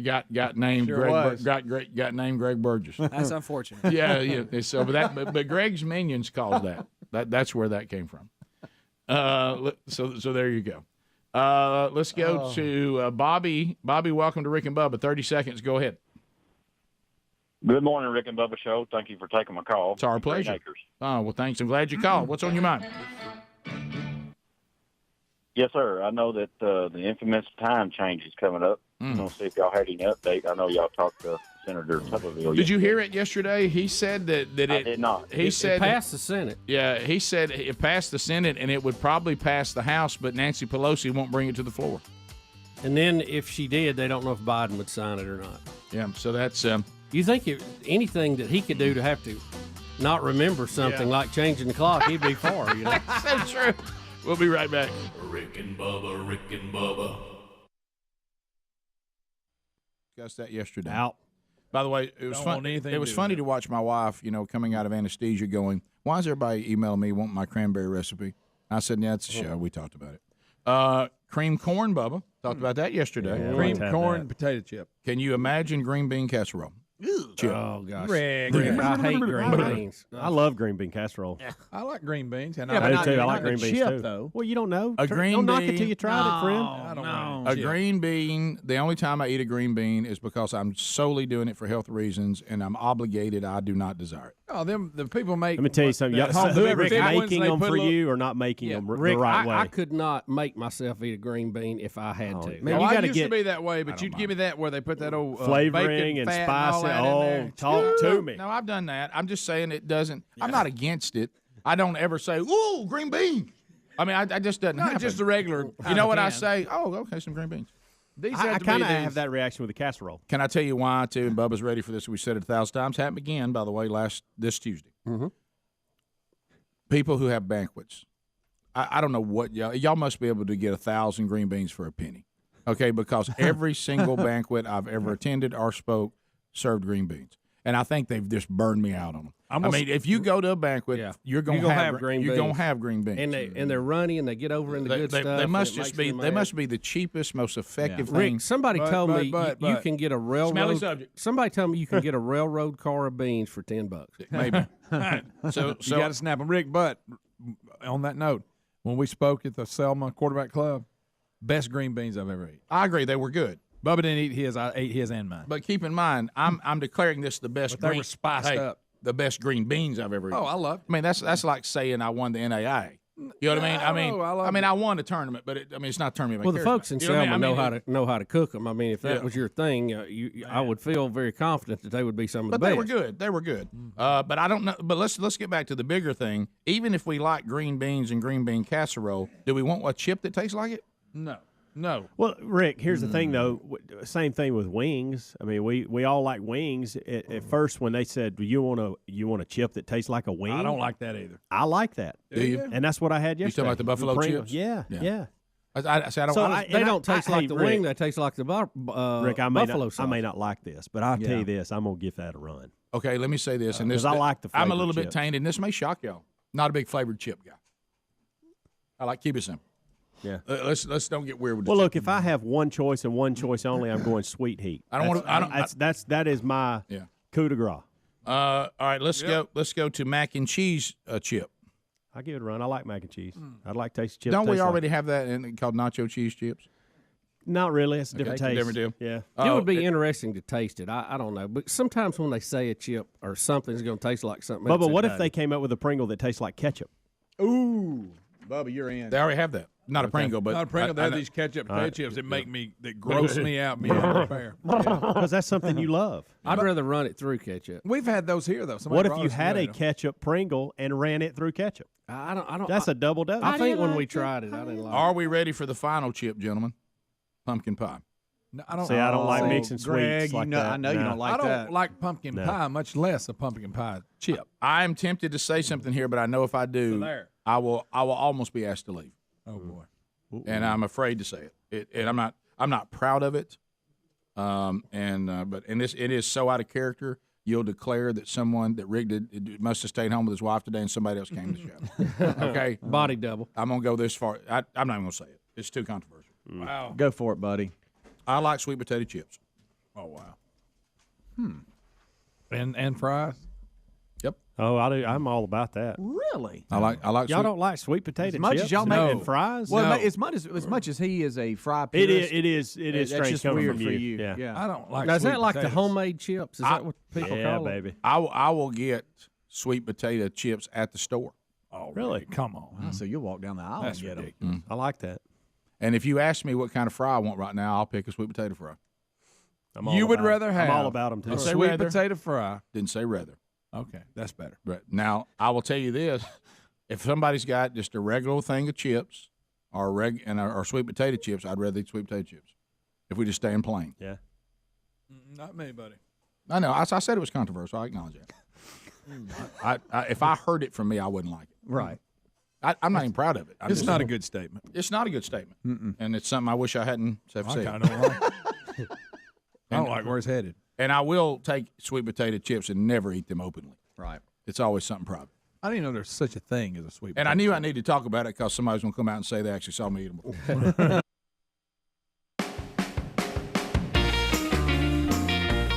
35 minutes past the hour. The Rick and Bubba Show, 866 We Be Big is our number. Carshield.com/Bubba. This is one of those things that makes sense. I mean, if your automobile no longer has warranty and that automobile has a repair, guess who's going to pay it? That's going to be you. Carshield.com/Bubba. Prices on just about everything have gone up, and in many cases, they're still rising. But when you get protection from carshield.com/Bubba, you never have to worry about how much it's going to cost to fix the vehicle when it breaks down. Their price will never go up, and they will help handle everything. They also they have plans starting around $100 a month. They cover more parts than ever before, whether your car has 5,000 or 150,000 miles. If your automobile, for whatever reason, is not under warranty, you might need a protection plan for that peace of mind. All you got to do is choose the mechanic to do the work. CarShield administrators handle the rest. You also can count on them to take care of you when your car breaks down and you're stuck on the side of the road. Every protection plan comes with coast-to-coast roadside assistance, courtesy towing, and rental car options at no extra cost. Now, if you lock in your price, it will never go up. So as long as you cover your vehicle, no matter how old it is, you're protected from the rising cost of parts and repairs. So carshield.com/Bubba will have your back. You can call them too, 1-800-391-8888, or find a link at rickandbubba.com right there under the sponsors button. All right, couple of things. We did go and pull up the caller from Coach Harsin, and that is being reported. Which I understand. I mean, I understand what you're saying to the caller as a fan, but if you are the coach and you have players saying the season is lost, I want my red shirt, you can't let that go. I mean, you can't go, okay, anybody wants to do that, that's fine, because that's a coach giving up. That's a coach that is losing control of the team, which that may be a foregone conclusion. But you can't really allow the players to dictate that kind of thing. Mm-hmm. You have to stand up and make the statement that he makes. I understand. You got to go out every week to play and to win. And anybody who's given up and doesn't want to continue to play out the season, you have to make a stand against those people. And it will cost you, but you still have your integrity.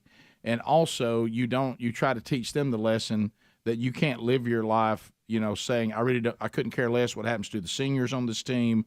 I don't care what happens to the program. I'm not going to sacrifice self for the good of even the future of the program or even my future here. I want instant gratification, and I don't like how the season's going, so I don't want to give up a year of my eligibility, and I quit. Mm-hmm. You really can't let that go on if you're the coach, right? Even if it costs you a little bit. Yeah, and it's a bad habit to get into because then you're going to quit on your job, right, then you're going to quit on your marriage, you're going to do that. It's just from a principle standpoint, you can't do it. Yeah, can't let that happen. If you're in a leadership position, they kind of put him in a position of no choice. He has to take that correct, by the way, point of view. Yep. So Mexico, they have scrapped daylight savings time except along the border. Yeah, Mexico's Senate approved a bill Wednesday to eliminate daylight savings time, putting an end to the practice of changing the clocks twice a year. Some cities and towns right along the U.S. border that are tied very closely to the U.S. can retain daylight savings time because they are so linked to the U.S. cities. The Senate approved the measure 59-25 with 12 extensions. Those who oppose the measure said less daylight in the afternoon could affect opportunities for children and adults to get exercise. And Rick, this is one of the things that, how about this? This law would go into effect this Sunday when Mexico is scheduled to turn their clocks back for the last time. I mean, you're talking about immediately having an impact. Yeah, but, sure. We've talked about this before, too. We are against changing the time. I want to stay on daylight savings time, which would be Eastern Standard Time, not to get too confusing. Well, I'm not. All that really means is we want to stay when you go to daylight savings time, stay there, but we don't want to become Eastern time because we still want all of our programs and our games to start when they do. So it creates a problem. Yeah. How do you actually get to that point? And you can't have part of our country doing it and the other parts not, because then that creates another nightmare. And like I say, it's passed the Senate. There's some people on the West Coast that don't like this idea in our country. And they seem to be the holdup in some ways. But I'll tell you, those of us in the middle sure do like it. Well, I don't know who came up with this rule or where it even came from, that you're not allowed to decide it. If you're a state and you decide you want to go to Eastern time or whatever and stay on it, you can, but you're not allowed to stay on daylight savings time. Who made that rule? I mean, what kind of rule is that? I mean, and who's the person who did it and for what reason? See, daylight savings time is not a time; it's an adjustment. I know, and that's the problem. But why not? Why not say we're not going to change the clock anymore in our state? We have the right to do it, but we're still Central Time. I mean, you wouldn't. But see, you would be on Eastern Time. Eastern and Central would be the same time at that point. Yeah, but I'm talking about the program. Right. If you're called Central Time, your news would still come on at 10, not 11, and your ball game would kick off at 6, not 7, or 8, not 9. But see, a lot of that is when you say news, the TV stations decide which news feed they're going to take. And they usually do it by time zone. Right. So, and that gives you the problem. Yeah, it's. But honestly, I'm at the point now because I have kids who live in Eastern time zone and all that. I couldn't care less what time zone I'm on because I rarely watch things that start at a time anyway. I couldn't care less. I'm just done with this clock. Changing. With this clock. Let's just be consistent. They've got me so broken down now. It's so I don't shocking. even care. It's so just shocking. put me on sometime and leave me there. Yeah, I mean, I don't even care what it is. I physically hurt when we change the time. It messes up my sleep cycle. It messes up my eating cycles. Just leave it so I can stay on the same thing. Right. Yeah. And, in the summer, we'll have plenty. Look, the problem is our biggest gripe is in the winter, in December here. It's dark at 4:30. We're too far east. And we're on Central Time. Well, we have kinfolks in Texas, and it's still daylight there until 6 or 6:30, even in the winter. So we're like, well, wait a minute, ours is goofed up. We need to change that. So, Rick, we've argued about. I mean, this has been one constant we have campaigned on this show from the early days, and I can't believe we're this close. We've had states approve it. We've had now the Senate approve it. All we need is the House. If nothing else, that's a great reason to get out and vote Republican. Let's get this done. Hey, it's time for a change. Yep. And the time is now. And the time is now. We look. Revolution. I've said it 1,000. I said it 1,000 times, and I'm saying it again, and I will continue to say it until I'm standing in the presence of our Lord and Savior, and He says we're done with time. Right. But I will. Even He doesn't want to change. I will say it again. He's living outside of it. I understand. I could never live in Alaska, okay? But I understand as the seasons change, I have more daylight and less daylight. It has nothing to do with the clock, okay? So I don't care what the clock says, just stop it, okay? Because I know fall and winter, there's not as much light as there is in spring and summer. And honestly, I don't have any desire for it to still be daylight at 10 p.m. or 9 p.m. I couldn't care less. I don't want it dark at 4:30. Yeah, that's the one. Okay, but I don't need it to go on forever. It's a lot of light during summer. Yeah, tremendous amount of light. Yep. And we're still gonna have the same amount. Of light. And just where we gonna live around it. Well, it's what we call it. Like I said, all we do is rename it. I love these people that think it has something to do. I thought I caught Tuberville yesterday acting like that it affects the time. We're just naming it. The light and dark does not change. We just name it something different. So this is what I want to propose. Y'all do know that, right? I mean, it's and this would take a lot of getting used to if we would go to Zulu time, coordinated universal time. Zulu. And listen, we're all on the same time. It's the same time everywhere, all the time. We just do different things at different times. There you go. Yeah. And so that solves all that. I'd be good with that. Yeah. Well, and what's the big deal? Like, I know this isn't programming, but it still would work the same way. When you go to other cultures, and this would even happen within our country. You don't have to leave the country because our country's so vast on different cultures anyway. Yeah. You go to some places, they think you're out of your gourd if you eat dinner at 6 p.m. Yeah. They're like, what? I mean, they don't eat till 8:30, and that's their normal thing. Yeah, well, not at my house. No, but what I'm saying is, to your point, I don't give a rip what we call the light. Let people live how they want to live. Now, if I need to meet you somewhere, I'm gonna meet you at the time you tell me. And you go, does it matter if I get there? And unless we plan on being outside where there are no artificial lights, I guess we need to be sure whatever time we pick, it better be a time that the light's on. Right. But we can't. We all do that. Would you like a Zulu clock put up in here? No. All right. No. It's 12:45 Zulu now. I don't know if you remember this. We did that once. But last year you made me change that digital clock, and we set it in here for how long? Till almost Christmas, and then finally we were like, oh, we got to get back. Well, let's put it back in here.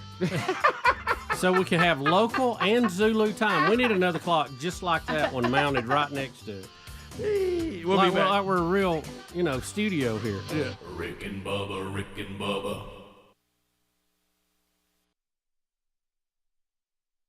Now. Right, so I want everybody to know everything I've done. I'm like Hams. If I open a bag of sweet heat, I'll eat the entire bag. I will too. Yeah. The entire bag. Hey, that's a good chip. That's a good chip. That is. That's a home run. See, this Not is bad on a pork skin. This is this is where I get a little weird, and there's a simplicity with me and snacks. I don't like weird things. Yeah. You know what I mean? Which is why I'm struggling so much in society right now.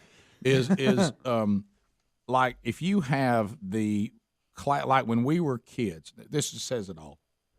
And this was before chips and salsa became such a phenomenon. Mm-hmm. Oh, okay? yeah. Matter of fact, I never had salsa as a kid. You know what I mean? And so anyway, when Doritos first came out, there was only one Doritos, and that was the plain Doritos. Okay, just but they plain. were nacho cheese, right? No, that was an add-on. That was an add-on. There was a Dorito that didn't have anything on it. Correct. I don't remember absolutely, that. and that's what I wanted. You remember the taco flavored ones? They brought them back. Yeah, I didn't. Oh, those are good. Greg, I just said I don't like a lot of all that. I don't remember them being plain. But what I'm saying, when I was a kid, my mom would bring home plain Doritos, and when they started doing the flavors, I always wanted just the plain. Oh wow! They were plain Doritos. They may still be around. I don't know if I they don't are or remember not. the planes. I don't know that they stay in that game anymore because now they've got Tostados and all these different ones. Santitas. But at one time, the Dorito was Mazzitos. just a plain chip like you get. You know, Oh, wow. Okay. Yeah, and I loved them. I didn't like the flavor. Then nacho cheese took over. It became the standard. It became the standard. And I still don't eat those. And then they said, hey, how about Cool Ranch? Now they got flaming stuff. I would rather, if I'm going to have a chip to not eat, bad. I'd rather eat a plain chip. What about this? I'm stepping out from Taco Bell. What about the barbecue Dorito taco? That's shell, good. The shell is a No, Dorito. I like that. Huh? You I don't know, like that? I don't go there enough. I don't know if they're still doing it or not. Yeah, but they're good. Okay. They got one now. They're doing with an egg. Hey, Yeah. hey, Oh, guys, look, we're just playing games with it. Just give me a taco.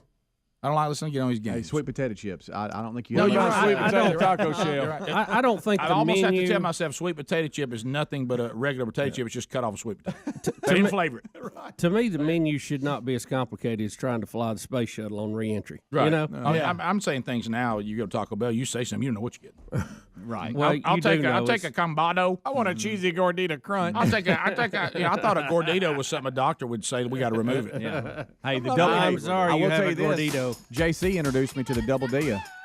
See, I don't even know what that is. It's I don't a even know what thicker it's supposed to say. quesadilla, and you get chips with it. Well, look, you grill guys, should chicken we- inside. should- It's should real we good. all be I thought you concerned, liked though? those in They're college. all that, but it's a thicker. You get more chicken in the double, But listen, and you get chips. shouldn't we be concerned that you can go to Taco Bell and honestly order food for 25 people and it's $8.99? Yeah. I mean, It's good. That's should, good, sweet shouldn't potato. that concern us just a little bit? All right, we'll be back. Rick and Bubba, Rick and Bubba.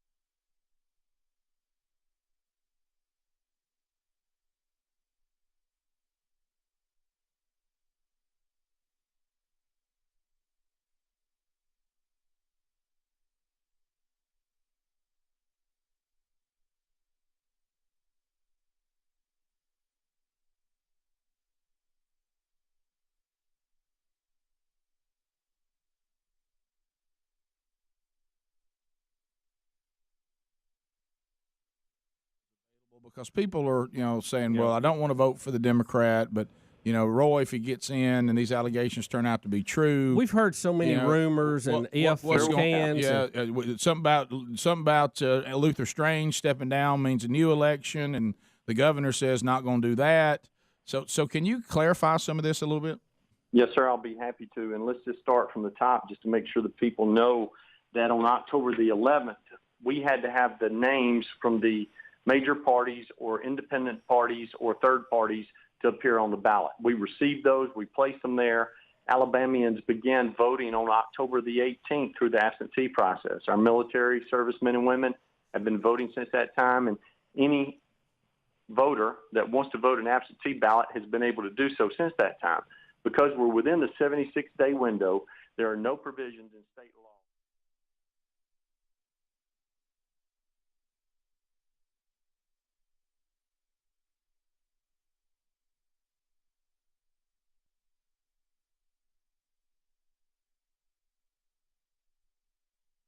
I'm afraid to even look at the headlines. I stayed away from the news over the weekend on purpose.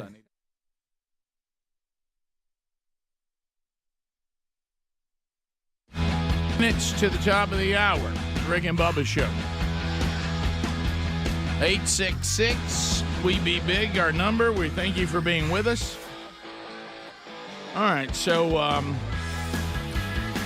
this is this continued list of things that our society has so lost its way, and we've become so stupid that we're addressing things that at one time would have never even needed to be addressed. But this has to be addressed. Can I just say one thing in wrapping up the last? Yeah. Before we move on, people in Mexico will not be changing their clocks anymore. Mm-hmm. We will. Yep. There we go. People may start going back over the border the other way. That may be a ploy from Mexico to bring some of them back. But anyway, You know, it's on the border. You can still come to America. You can still change your clock. What So, a deal. So back to the other story. So there is I would like to say that we all know the Jeffrey Dahmer story. I don't know why we have to keep doing documentaries on him and movies. There's something sick about us that we want to hear this story again, or we want new people to be traumatized by it who really were safe. To me, justice was done. We don't need the Dahmers of the world to live among us.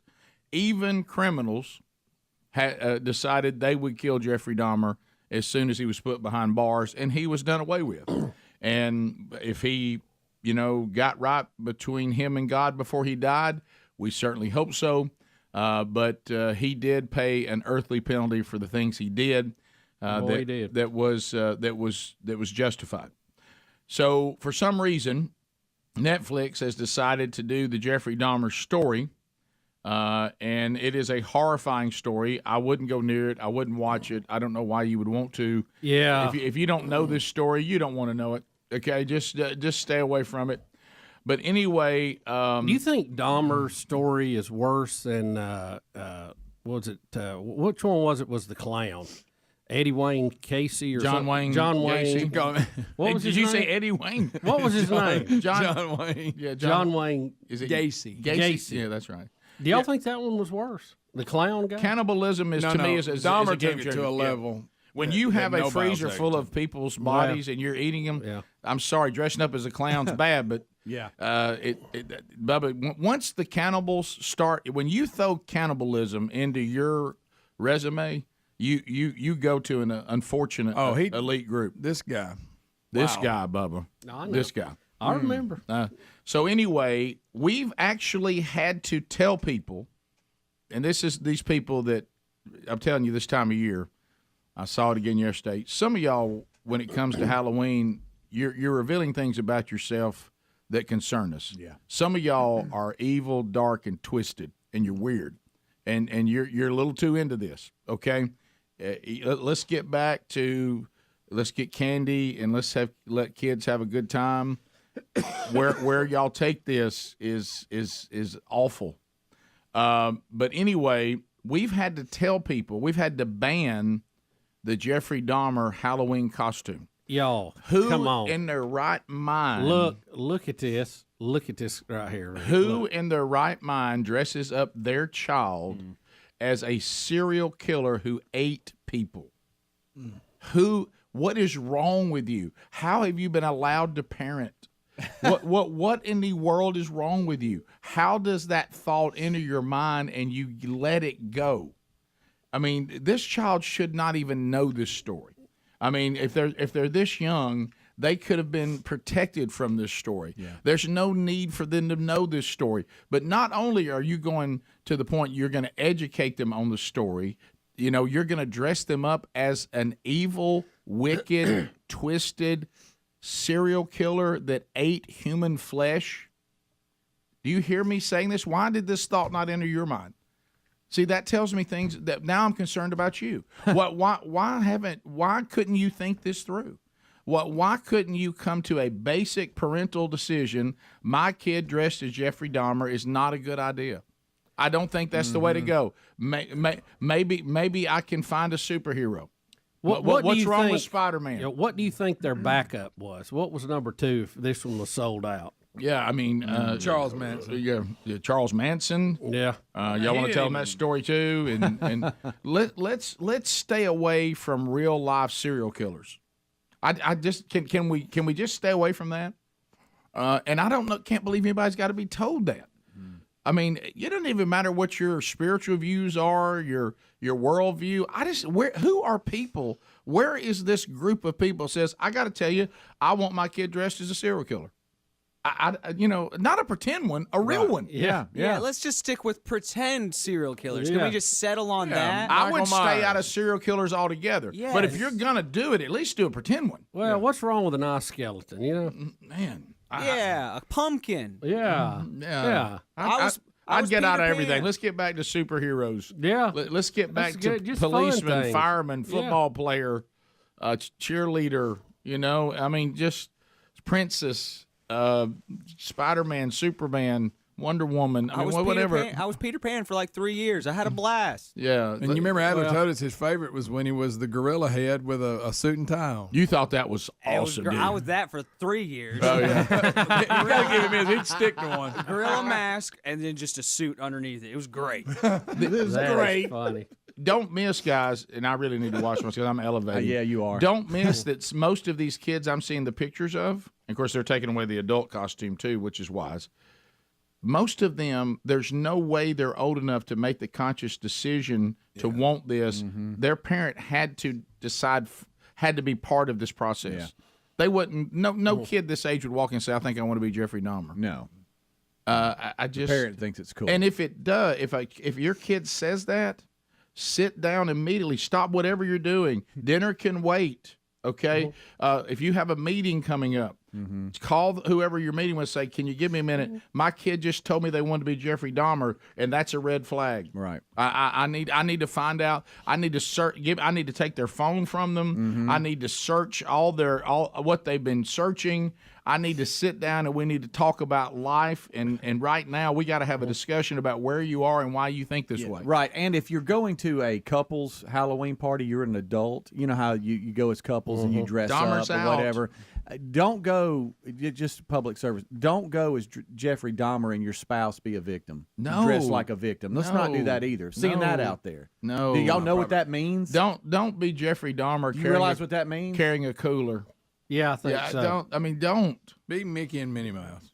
Thank you, Greg. Right. Do something. Boy, Greg. And for the people saying that we need to stop letting the Jeffrey Dahmer impersonator on our show, that's Lou Holtz. That's not Right. That's not Jeffrey Dahmer. Gosh, that's good. That's Dr. Lou. That's a Dr. good Lou one. Holtz. Dahmer making picks. Yes, that's not who that is. Yeah. So anyway, eBay has removed the Dahmer costume, which means it was once there. And that's good. I don't understand these decisions. I don't either. I don't even. They just seem so elementary. I think it falls under the category, hey, what you thinking? But it just seems so simple. That doesn't require much mind work, even. It's like, you know those few places that we all can agree on across society. I thought kids and people dressed as Dahmer was one that all of our different views, we'd all land on that same page. Top of the hour. Rick and Bubba, Rick and Bubba. Just give yourself a break. I just had to. Well, have it. Rick, we lost an icon. Charlie Manson died. I saw that old Charlie. He lived to be 83. Oh my gosh. Oh, yeah. Oh, you can't kill him. I'm shocked that he didn't go longer. 83. Yeah. No. Been in jail since 60? Well, 9. You know what this shows too? How gracious God can be. How gracious God can be. Hey, Charlie, I'm giving you all kinds of time. Yeah, buddy, I've given you 83 years. I'm giving you. You can research all the things. You really could get to know me right now. There was a whole bunch of people I saw on the list that looked like they passed away this weekend. There was a David ton. Cassidy's not in good shape. Yeah, bro. he's You've heard about- that. I He's hated about- to hear that. Really? Yeah, He's got dementia though, doesn't he? What? Didn't he say? Yeah, but his Is it organs are shutting down, Oh, it's and his over. family is surrounding him. Hey, Rick just called him out. No. If your organs start shutting down, it's over. Yeah. Thanks, It's Rick. just TikTok now. Right. You won't be waking up in love much And longer. he's not near that old, is he? 67. So yeah, Yeah. that's a fairly young man nowadays. Well, I used to not think so, but I do now. Yeah. Oh, yeah. okay. Yeah. Since I yeah, blew yeah. past the 5. What's all these looks I'm getting? So y'all think people survive your organs shutting down? No, I no. mean, No, it's just so matter of fact. What Yeah. you said. You remember we had the video. I come from a very matter of fact family. It was, hey, you know what it sounded like? It sounded like we were watching that game, and they just threw an interception. Like, it's over. It's over. Hey, That's what it looked like. turn out the lights. Martin, turn out the lights. They're in that position we all want to be in the victory formation. Rick, you just hear that thud? That was the door slamming. You know, I mean, Keith Jackson, Greg. Keith Jackson, that time he said that was so funny. I don't know why he hit me so right here. That was, and if you just heard that thud sound, that's a door slamming. That's a good line. That'll close it out right there. That's a good line. So anyway, Thanksgiving week, which Feast week, and we'll we love them. We kick off the holiday season. You roll Thanksgiving, Christmas, New Year's, and here we go. It is the most wonderful time of year. So we'll dive right in. We love it. And again, seems like it came around kind of quick. Yes, it did. Yeah. Yes, it did. How about this? I want y'all to know, and I know all old people say this about how time starts going by quicker. It absolutely Listen, does. I'm just going to let you know where I am on the fact that the holiday season is back. I'm in shock. How about this? This has been the fastest. I say that every year. I cannot believe how quick it got back, and I am not ready for it. Yeah. I'm really not even into it. Right. And I mean, I'm having to tell myself, come on now. I mean, you love this, but I mean, well, it got back on me so fast I didn't know what to do. It seems like we just put the Christmas tree up. You know? Well, and again, just the other week, if you have any interest, we were shooting fireworks seriously 2 days ago. Well, it was 4th of July. If you have any interest at all in football, and I know a lot of you do, and we do, and then if you have one on a football team, it really clicks by because like Willow Meet Wednesday does for us here. So I have a Willow Meet Wednesday and a Friday. Yeah. So we went from game 3 to game 12 like Oh, that. I'm talking about. Yeah. I can't believe we're already in the third round of playoffs. I can't even believe It's it. unbelievable. You know, back when we did the little sports show called the Sports Czars, we would always count up to football season, right? And then we would get down because once football season started, we were like, okay, it'll be over with next week. Done. It's If you- done. if you do- it's almost over. If you do sports radio in the southern part of the United States where there are no professional teams, when football season is over, your life changes dramatically. Yeah, it does. I mean, it is you talk about you. I mean, you're facing a 4-hour show and you can't believe what you're looking at. Yeah. You all of a sudden become a huge fan of recruiting. You start thinking, how can I come up with something to do with race relations? Yeah. Can something happen? I got to have something that's going to churn some phones. Yeah.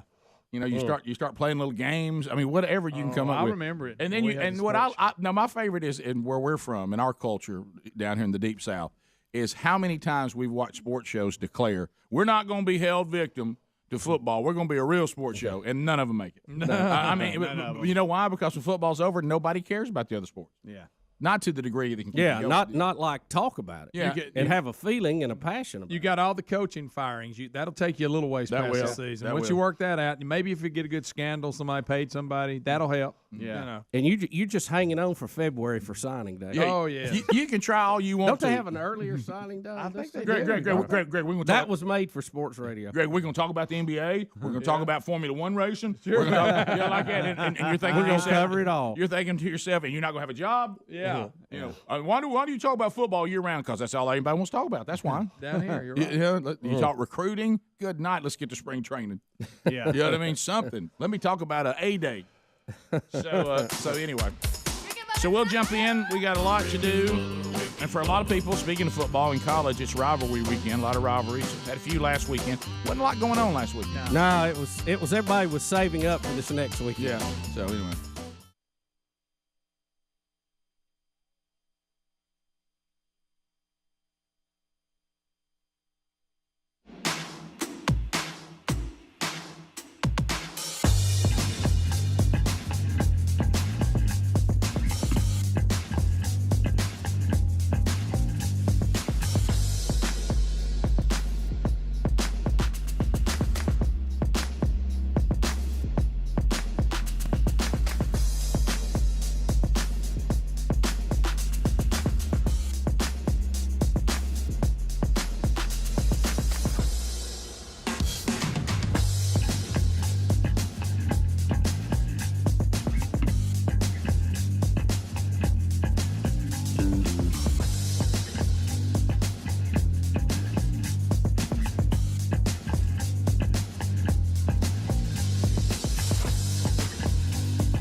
Six minutes now past the hour.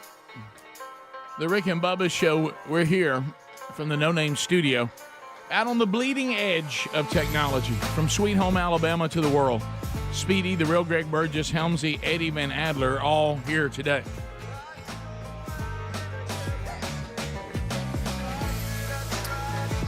As we move into a brand new hour, we'll get more of your phone calls coming up. But welcome back, Bill Bubba Bussy. Rick, glad to be here, and thank all of you for joining us. It's the little party we call Rick and Bubba.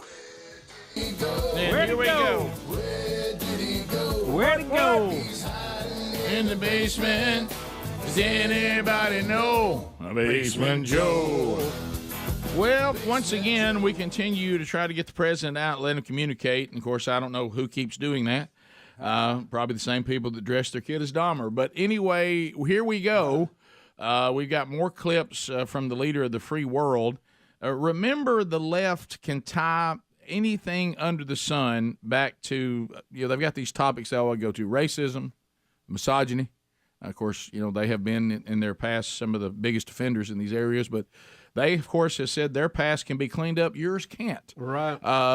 Which is a convenient platform to stand on. But Biden is trying to talk about airlines and their junk fees, and somehow he is actually going to say that if you want your seat to be about 6 inches bigger, they're going to hit you with all these unfair fees, and they want you to pay more money, and it's not really this and that, and it's unfair. Now, I don't know how to break it to the president, but if airlines are doing anything that we all fly and you've deemed it as unfair, and you have the right to do that, and there's some things I don't like about it, then it affects everybody equally.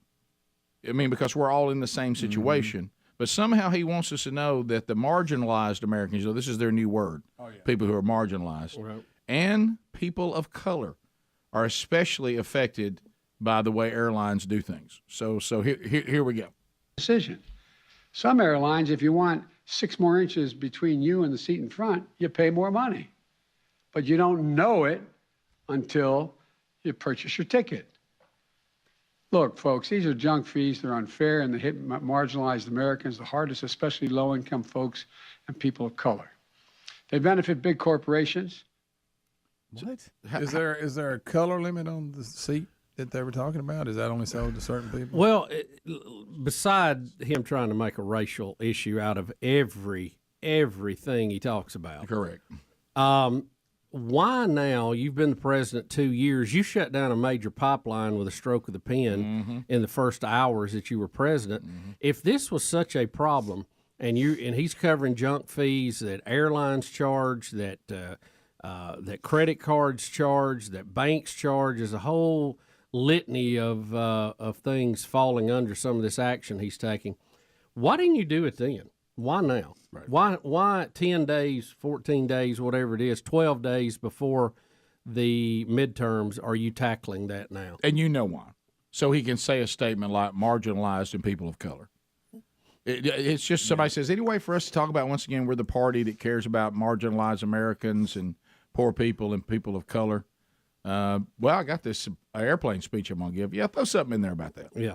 I mean, that's what it sounds like, doesn't it? I mean, it's a problem, but here's, there's always problems in these systems, but you've got a transportation secretary who, when he's not out on child leave, can address these things. That ought to be something that he monitors. I mean, monthly, and reports on. We could, if you can shut down a major pipeline the first day you're in office with a stroke of the pen. Surely you could have handled this, right? Yeah, so it shows you there's no sincerity in all this. Well, the timing of it is it's a joke. Well, and if they want to take on these airlines, we've said it a bunch, and I've been seeing some people doing stuff about it online and putting together videos and stuff about it. Until we go after these airlines on overselling their planes and literally having people who have paid a lot of money for a ticket driving to an airport where they're going to be told they can't get on the very plane they reserved.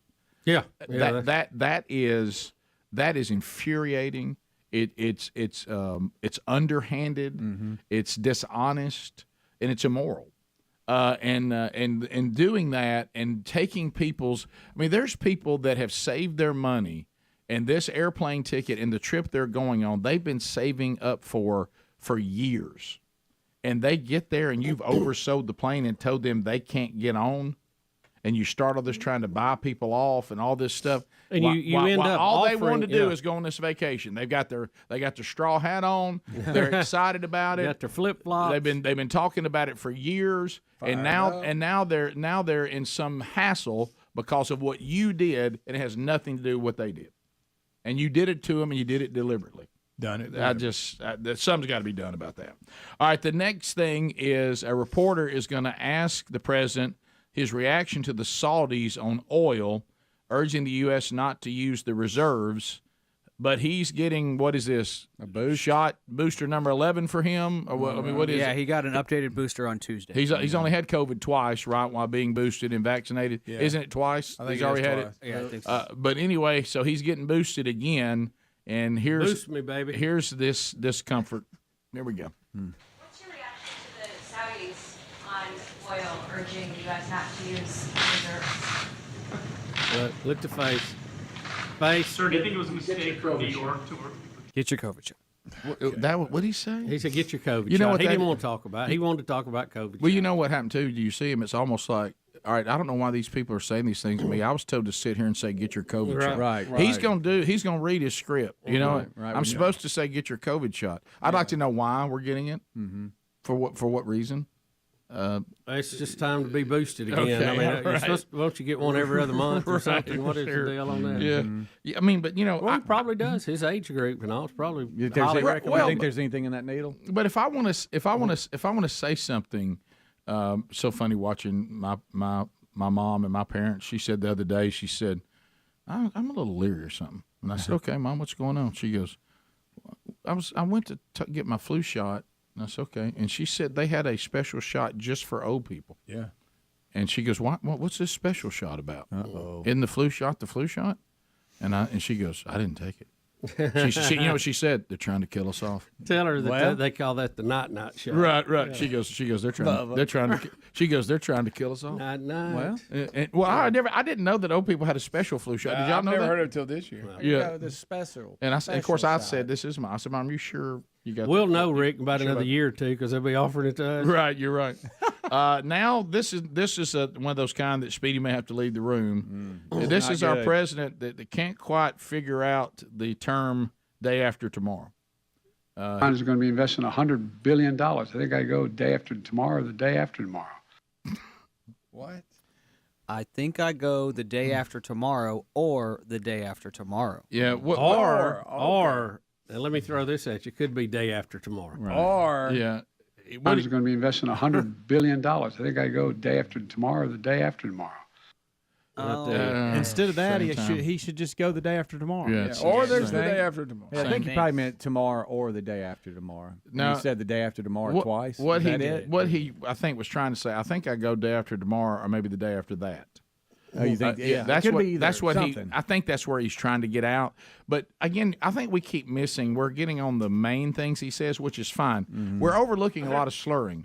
He really eats up a lot of words. I mean, it's just. I think he just read the teleprompter and forgot he had just read that line and read it again. I think you're right. I think we could That's all start. that happened. I think we could start a Biden contest. We play something, and then we have people on the line. They try to guess what he meant. Do y'all know how far we've come from Dan Quayle misspelling potato? Oh my goodness! You remember that was the big political yeah. slip up of the time, and we've come so far. I mean, even with George W. Bush, he had a lot of funny things he said that were misspeaks. We've played those. He's laughed at them, but now, I mean, it's you have a book of them a day, a day. It's incredible. But listen to all the chewing. We really do need a youth movement here. We do. I feel like we really need a youth movement. I know we're old, and probably that's not the great, but I have to agree. Listen to all the It's not chewing. from Portland. Listen to all the chewing of words. Is going to be investing $100 billion. I think I go day after tomorrow or the day after tomorrow.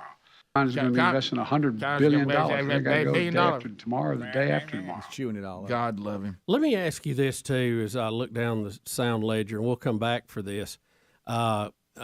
Our Vice President Kamala Harris, what is her obsession with school buses? I don't know. I mean, can she talk about loves anything pretty but funny. school She loves buses? them. Vice I mean, it's President- every day we got a couple of school Look at buses this out thing. there. The wheels on the bus go round and round, and our vice president is obsessed with school buses.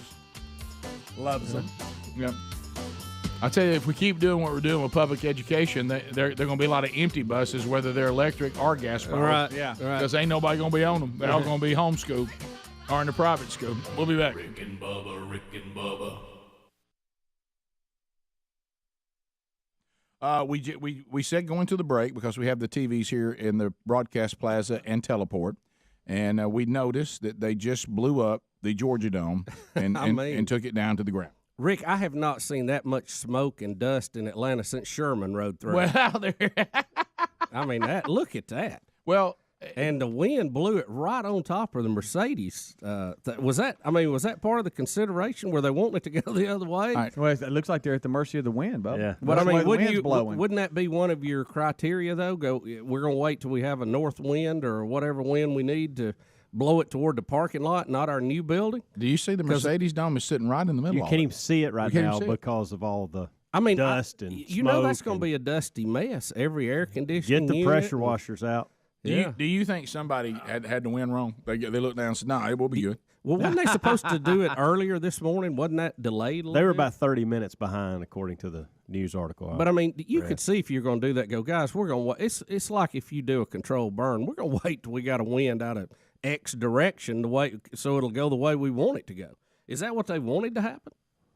Maybe they say it doesn't matter. I think that's probably where they're at. They're just hoping it rains in the next few days. Well, How about that is a dusty mess. Without incident. Let me just say this: if you, I mean, look at if you that cared, is serious. Well, how about this? If you cared whether that went onto the new Mercedes dome, then you misjudged it. Yes. Now, Rick, look at the high rise to the left right there. Don't you know they're thinking, "Gosh, don't blow this way." How about this? If you were on a business trip, that's the time to be in that hotel right there. Isn't it? Oh yeah. You got to see something, didn't you? Now, It may be one of these things too, where they may have said it this way because if you go the other way, then go you got toward the airport. Not only that, but you got to probably pay for the businesses to clean their businesses up. Oh yeah. I don't know. I'm just throwing. Well, you're throwing all kinds of really It throwing looks stuff like out. a Well, think parking about lot it down though. the way. If I own a business and I'm on the other side of it, yeah, I ain't happy about that. Exactly. Somebody's going to clean it up. There's a car dealership somewhere down the road going to be real unhappy today when they have to clean all that Guys, up. I got to tell you something. That's making a bigger mess than I expected. Yeah, can I tell you?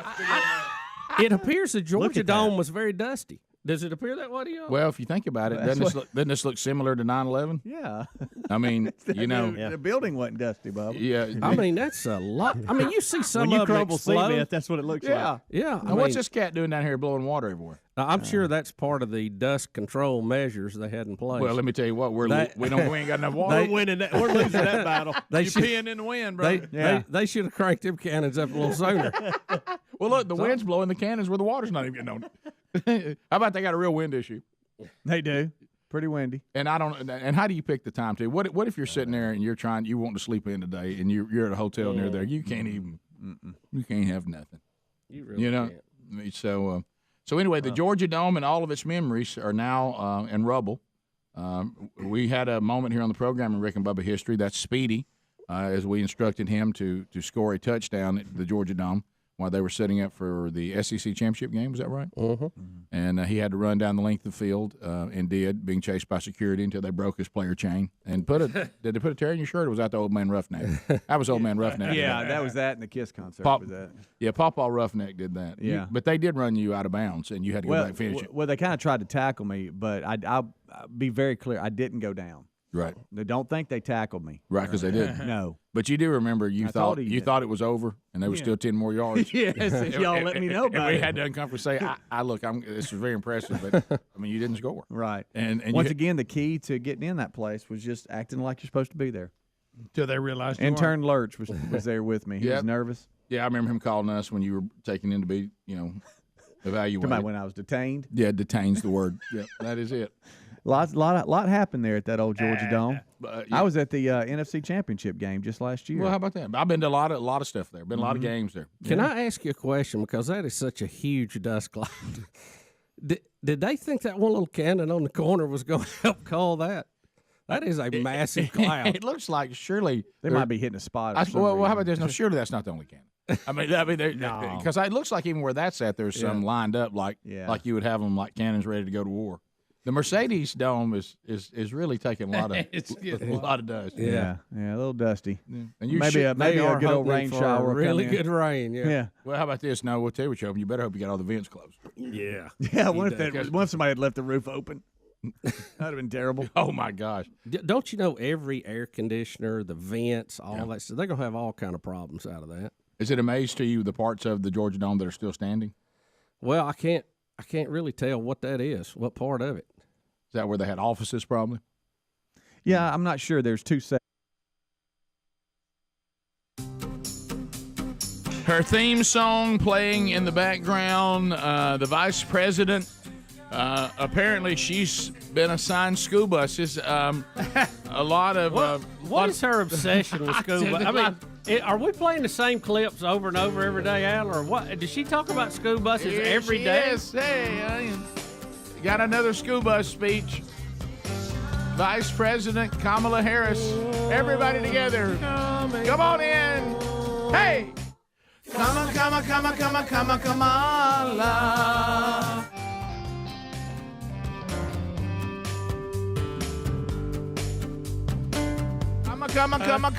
Kamala. First, but don't you know that she has the maybe the biggest can't have nothing. You make history as the first ever female vice president, and now nobody can say male or female. Yeah, we've decided not to have genders. Now there's no gender. Took that away. So now President Biden did call her a black Indian. Yes, he did. And then started rambling about the Indian thing, Indian background. What in the world, folks? Like Cher said, she's a half-breed. But anyway, Rick Burgess. Well, I was just pretending to be the president. Richard Lawson. I'm just pretending to be the president. At one time, Cher did sing half-breed. Nobody got mad about it. Nobody cared. All right, so actually, it was a hit. It was a very good song, as a matter of fact. I loved it. I did. I love when she'd sing it on both that variety sides song. were against me since the day I was born. Okay. All right, so we have Kamala Harris, our vice president, giving another school bus speech. And look, she's the czar of the border and doing a wonderful job down there. Got as some our big numbers problems down there. Continue to be historic every day. Speaking of school buses, Mike could use some down there. She's not getting much of a response here, which leads her to be a nod ender because she's wanting. And then Speedy's found some Fetterman thing of him. I don't know what that is. Wait, listen. It sounds like a pterodactyl. We got plenty of. We'll get to that here. later. Yeah, don't jump the gun. Here she is with another school All bus. right, Kamala Harris. Raise your hand if you love yellow school buses. Here we go. Your leadership, Mayor. Thank you for the warm welcome. So here's the thing. Who doesn't love a yellow school bus, right? Can you raise your hand if you love a yellow school bus, right? Just, there's something about and most of us, many of us went to school on the yellow school bus, right? And it's part of our experience growing up. It's part of, a nostalgia and a memory of. Oh my goodness. Now, what happened the other day? Are these adults when she's she was talking to? doing that interview and she threw out school bus because she Yeah. had nothing else. Now people think, hey, this is electric a thing, school and she really buses. don't care anything. No. Well, she's really trying to make them romantic now. Is she talking? Is she talking to adults? Because it sounds like she's going to a K-5 class. And raise your hand if you love yellow school buses. Huh? Right. Well, as much as she loves them, Rick, apparently they contribute to very serious conditions. Okay. Let's hear a second clip. Here we go. Today, 95% of our school buses are fueled with diesel fuel, Okay. which contributes to very serious conditions that are about health and about the ability to learn. Time out. Time out. What? Ability to learn. Okay, wait. So diesel-powered school buses that we've had in our country since we've had buses that moved. Since we've had diesel. Yeah. For hundreds of years have contributed to serious problems in school kids, like learning to split the atom, like learning to land a man on the moon, like the invention of the computer, the invention of the internet. I don't know. I think the kids on the school bus were doing pretty well. Yeah, it didn't seem to affect We've them. got some pretty It just seems brilliant recently people. that they took a spiel down. Yeah, they seem to push through the diesel. Yeah. I really think the reason why maybe the kids are not learning as well as we once did, I don't think it's because of the school bus. Yeah, I don't think the school bus is to blame for the downfall of school children who, up to this point, when we wouldn't let them go to school, or we started teaching them and indoctrinating them instead of teaching them reading, writing, and arithmetic, they appeared to do pretty good. They set some pretty high goals and accomplished them. Yeah, the very serious conditions that affect the kids' ability to learn. Is she talking about the kids actually getting to school? Yeah. Is that what she's talking about? Because that's how they get to school. How about, I'll go back to this. They make these statements. When you let them run. Would you not have loved, and there's no way I would have got my chance. No way. So, but if there's any way I could have got my hand up, and there's no way this would have happened, but let me dream. And our current vice president made a statement, and what was the exact statement? It affects their ability to learn. Diesel affects the ability of the children to learn. What's the? You want to hear it again? Yeah, let me hear the quote again, if you don't mind. Today, 95% of our school buses are fueled with diesel fuel, She's not injured. which contributes to very serious conditions that are about health and about the ability to learn. Okay. I would have loved to have got a hand up said, yes, Madam Vice President, or genderless government official, can you walk that out for me? Tell me how diesel, what very serious health conditions and obstacles for children to learn does diesel from school buses create? Can you give me that statement? Can you give me the research on that and what we've discovered and how it's doing that? And year to date, since that's all we've had, how has that limited our learning ability? Because it seems like we've hit some pretty big home runs. I would just simply say you made a very broad statement there, and you said the word serious. So can you tell me what those things are and how we scientifically have proven that? And what are we going to do about it? And then the solution, which she's going to say electric school buses. Yeah. And then you could really throw her by asking about batteries, but we won't. Well, let's back up here again. The biggest fleet of vehicles in this country is the government, hands down. Yep. Government vehicles, military vehicles. I mean, you name it. They by far the biggest fleet. So the biggest change we could make by going all battery would be for them to start the trend and them go completely battery, and then it'll work its way over to the private sector, right? Right. Well, why don't we do that? Y'all are in. Guess who's in charge of government vehicles? You are. Have I missed it? You are. Yeah. You don't have to. You don't have to beg anybody. No, I wouldn't even have to run that. Sign the order. Change them all, man. Huh? Man, what's the holdup? Hey, babe, and get off that airplane. Slick. Can I ask again? Why have we locked into yellow school buses? Have I missed the diesel scientific study? Rick, I don't think anybody thinks that it's good for you to be sniffing diesel fuel. Well, that's why even though I like the smell of it from a distance because I know somebody means business. But are they serious conditions that are keeping our children from learning? Well, the point is, we've done all right in our education system to this point, right? Because we've come up with some pretty cool things. Yeah. Like computers. And I don't know there's been anything, to Adler's point, more damaging than y'all blocking them out of schools and send them home to try to learn online. For a long time, unnecessarily. Much more damaging. We'll be right back. Rick and Bubba, Rick and Bubba. That did not go down, but now you got to clean that mess up. Yeah. And then what do you do with all of it? I hope it's parking, especially when they move all the stuff out of it. But yeah, where does it all go as you move? All it out of there. Solid fill. Where are we going with it? I don't know. There's somebody somewhere got a ravine behind their place. They want flat ground. Need some fill dirt. Yeah, they'll get it. Let's go to Chris. Chris, welcome to the program. How are you, buddy? Morning, fellas. How y'all? Well, the Georgia Dome's on the ground. Dome gone. Well, we came up with my family to Stone Mountain to stay, and they have advertised that on the TV, on every TV channel, that they're blowing the dome up. And it's like the Super Bowl up here. You know, it's been a big deal all over TV. Really? Oh, I bet it in person. It's really impressive. I mean, it's pretty impressive on TV. If we want people to see it, I guess they don't want people to see it. Come home. We packed up to come home this morning, so I wasn't able to watch it. But just tell Adler the experience at the auto experience was great. So just so he missed it, it was great. So what are you talking about? Going otter experience. You did do the otter experience. Oh my gosh. No, I'm just joking. We did see a lot of other stuff. We didn't get to do the otters, but I was just trying to run over on otters. Stir him up a little. Did you? Just tell him it was great. Don't worry that he missed it.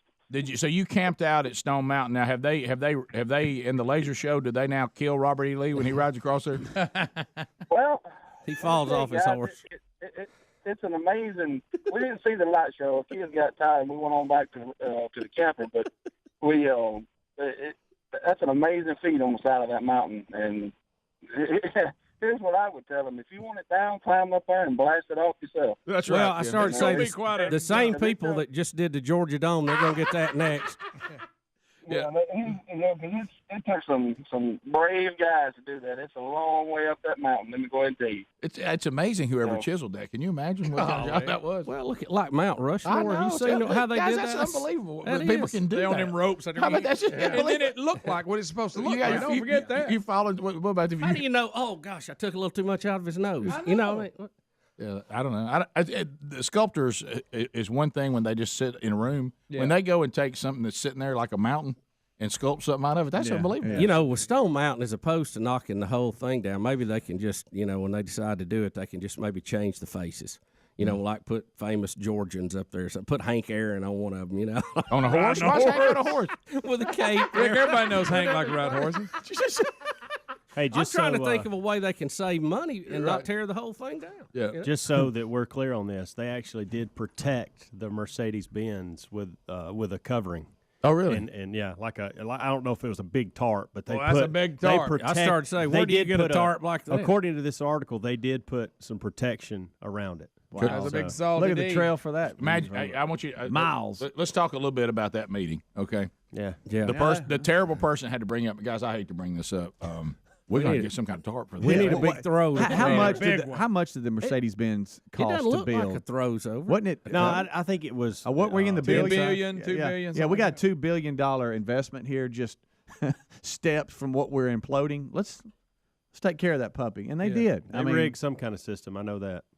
To Tim in Alabama. Tim, go ahead.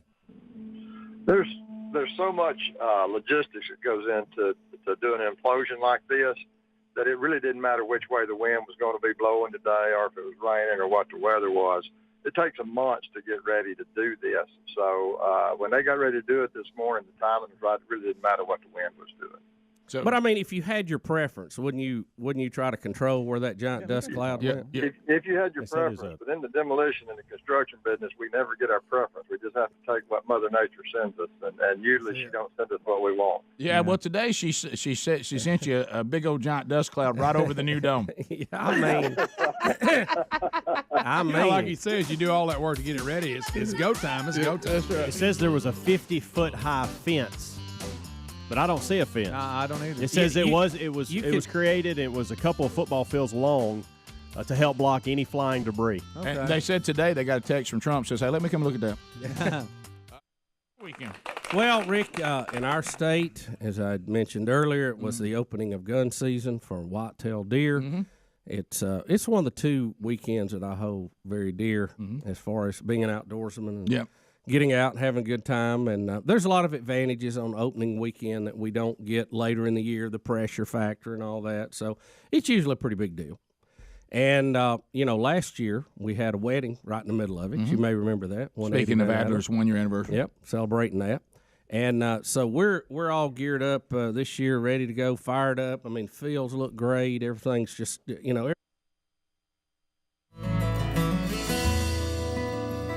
Rick and Bubba's show. Thanks for being with us. We'll get to some of your phone calls coming up shortly. Do want to hit you with cleanpods.com/Bubba, changing the industry. Changing the industry, better way to clean.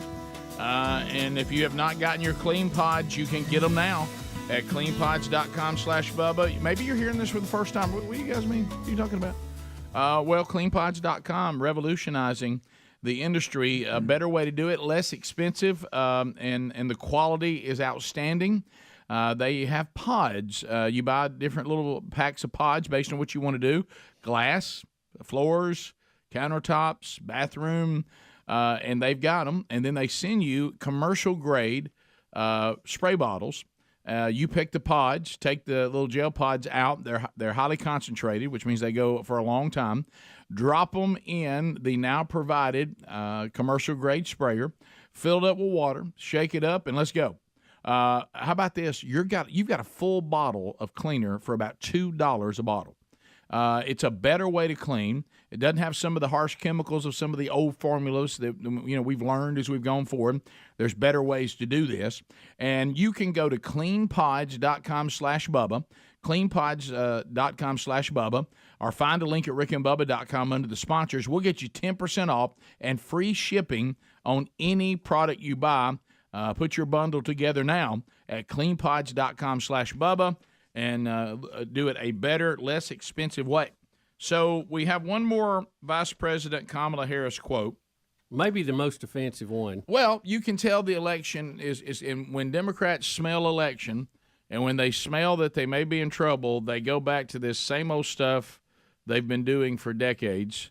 And, of course, everything is racism and bigotry, and you need the Democrats to save you if you're a person of color because the evil Republicans are out to get you. This has been played successfully for a very long time. More and more people are waking up to it, but still, it's still in the old handbook, and here comes the vice president, and I don't even know how we get down this road talking about healthcare workers. So here we go. In America today, Black women are 3 times more likely to die in connection with childbirth. Native women, twice as likely. Rural women, 1.5 times likely. On the issue of Black women and Native women, it often has nothing to do with her socioeconomic or educational level. It literally has to do with the fact that when she walks into that doctor's office or that clinic or emergency room, she's not taken as seriously. Oh, wow.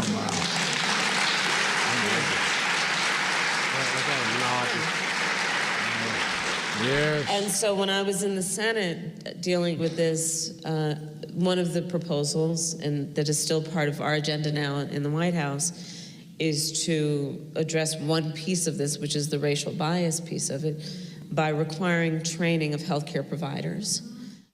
Good gracious. So, Helmsy, this is right in your wheelhouse because this is what your wife does and has done for years, taking care of women who are trying to give birth to children and then after they've given birth.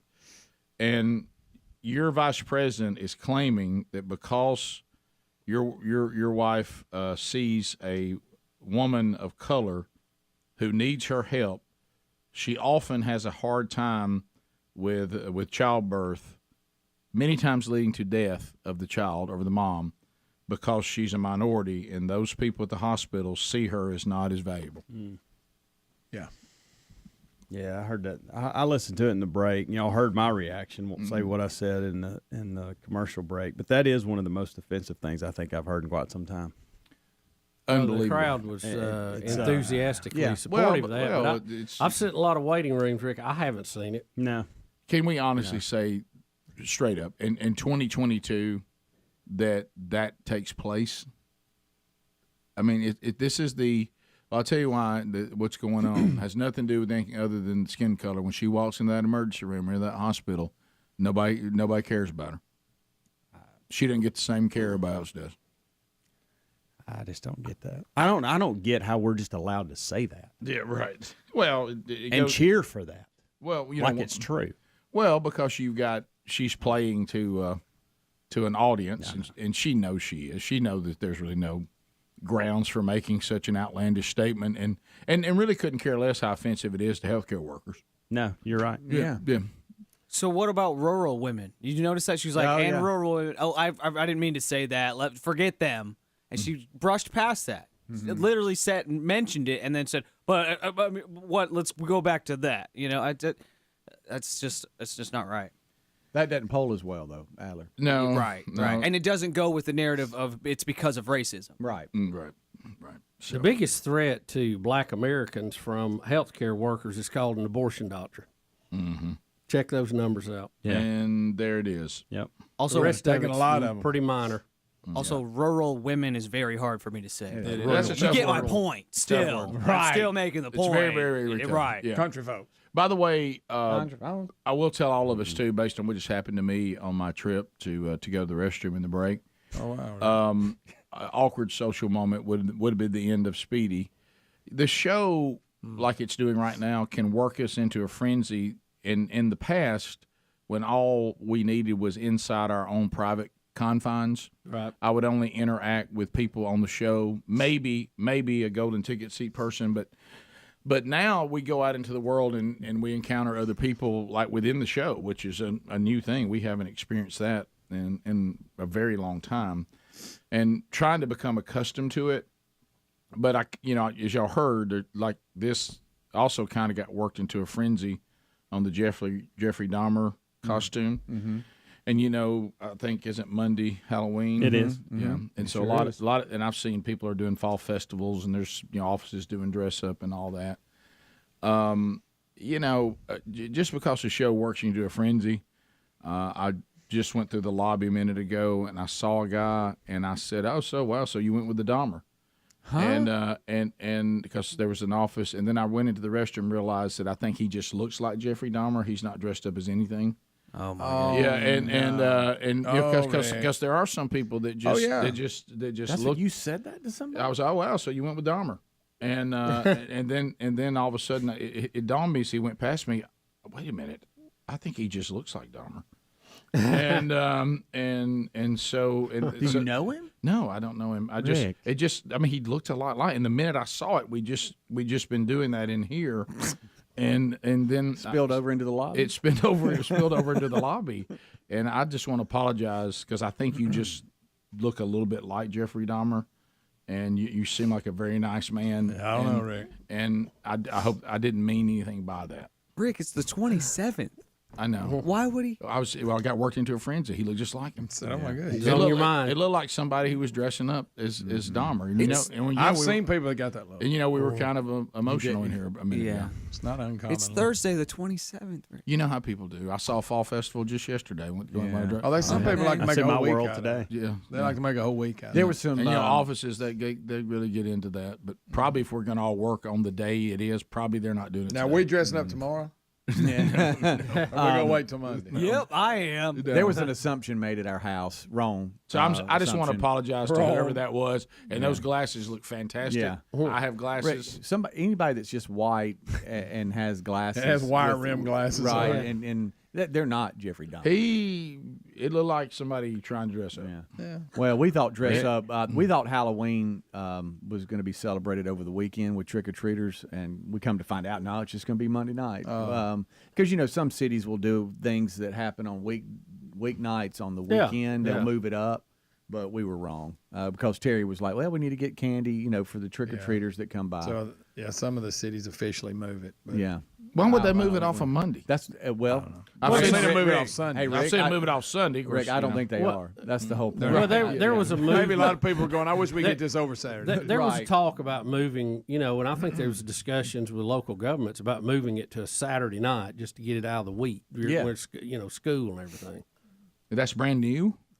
No, I remember him talking about it years ago. I mean, it never did get any real traction, but there was a movement because I think we had a couple of times it was on a Sunday and they moved it off to Sundays, it always is controversial. Probably not as controversial as it used to be, sadly, but with it being on Sunday. But I know. See, to me now, fall festivals I've noticed they can go at any time. I literally saw one of those church parking lot fall festivals, and it was packed last night. Oh yeah. Yeah, I got to check. We'll see what the grandkids are going to be. Last year I had a Woody and a pumpkin, and the Pillsbury Doughboy. Which was great. So and I thought the Pillsbury Doughboy got robbed. Yeah, he was in. He should have won first. Absolutely. Yeah. Now Ellis has been wearing his Woody hat since then. Still wearing it. I know. So I don't know if he's going to pull it noticed- back out. But I noticed He'll wear it out places. I don't know how new that picture was that Lee posted, but I saw a fireman. Oh yeah, he was dressed. They went and visited the fire hall with his little school the other day. Okay, So, okay. Yeah, he was dressed up as a fireman. Did he take to that or? Oh, he loved it. Yeah. Okay.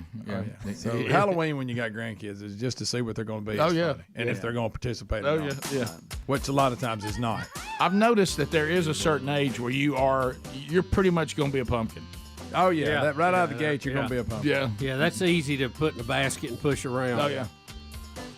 15 minutes to the top of the hour. Ruby wanted to be a butterfly, and she wanted mommy to be a bumblebee. And then we asked, well, what do you want daddy to be? And she goes, a cowboy. So I That guess goes together. I guess I'm going to be a cowboy. Bubba, Rick and Bubba.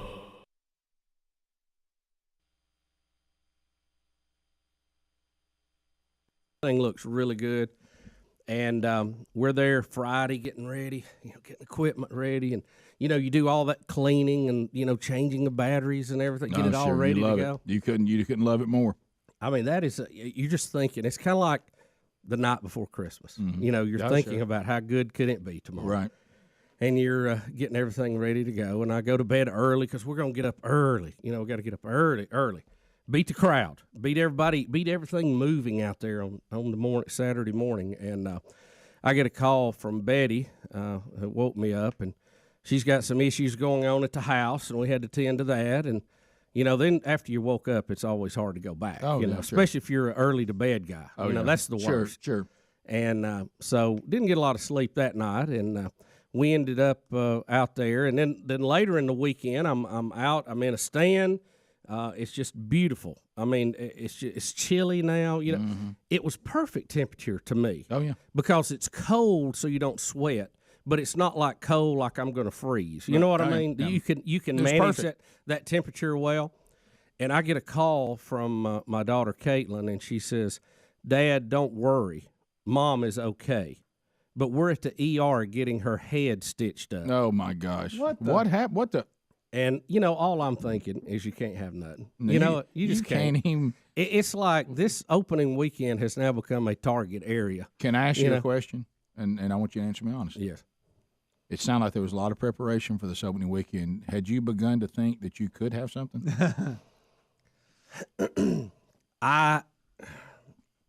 Yeah, kind of.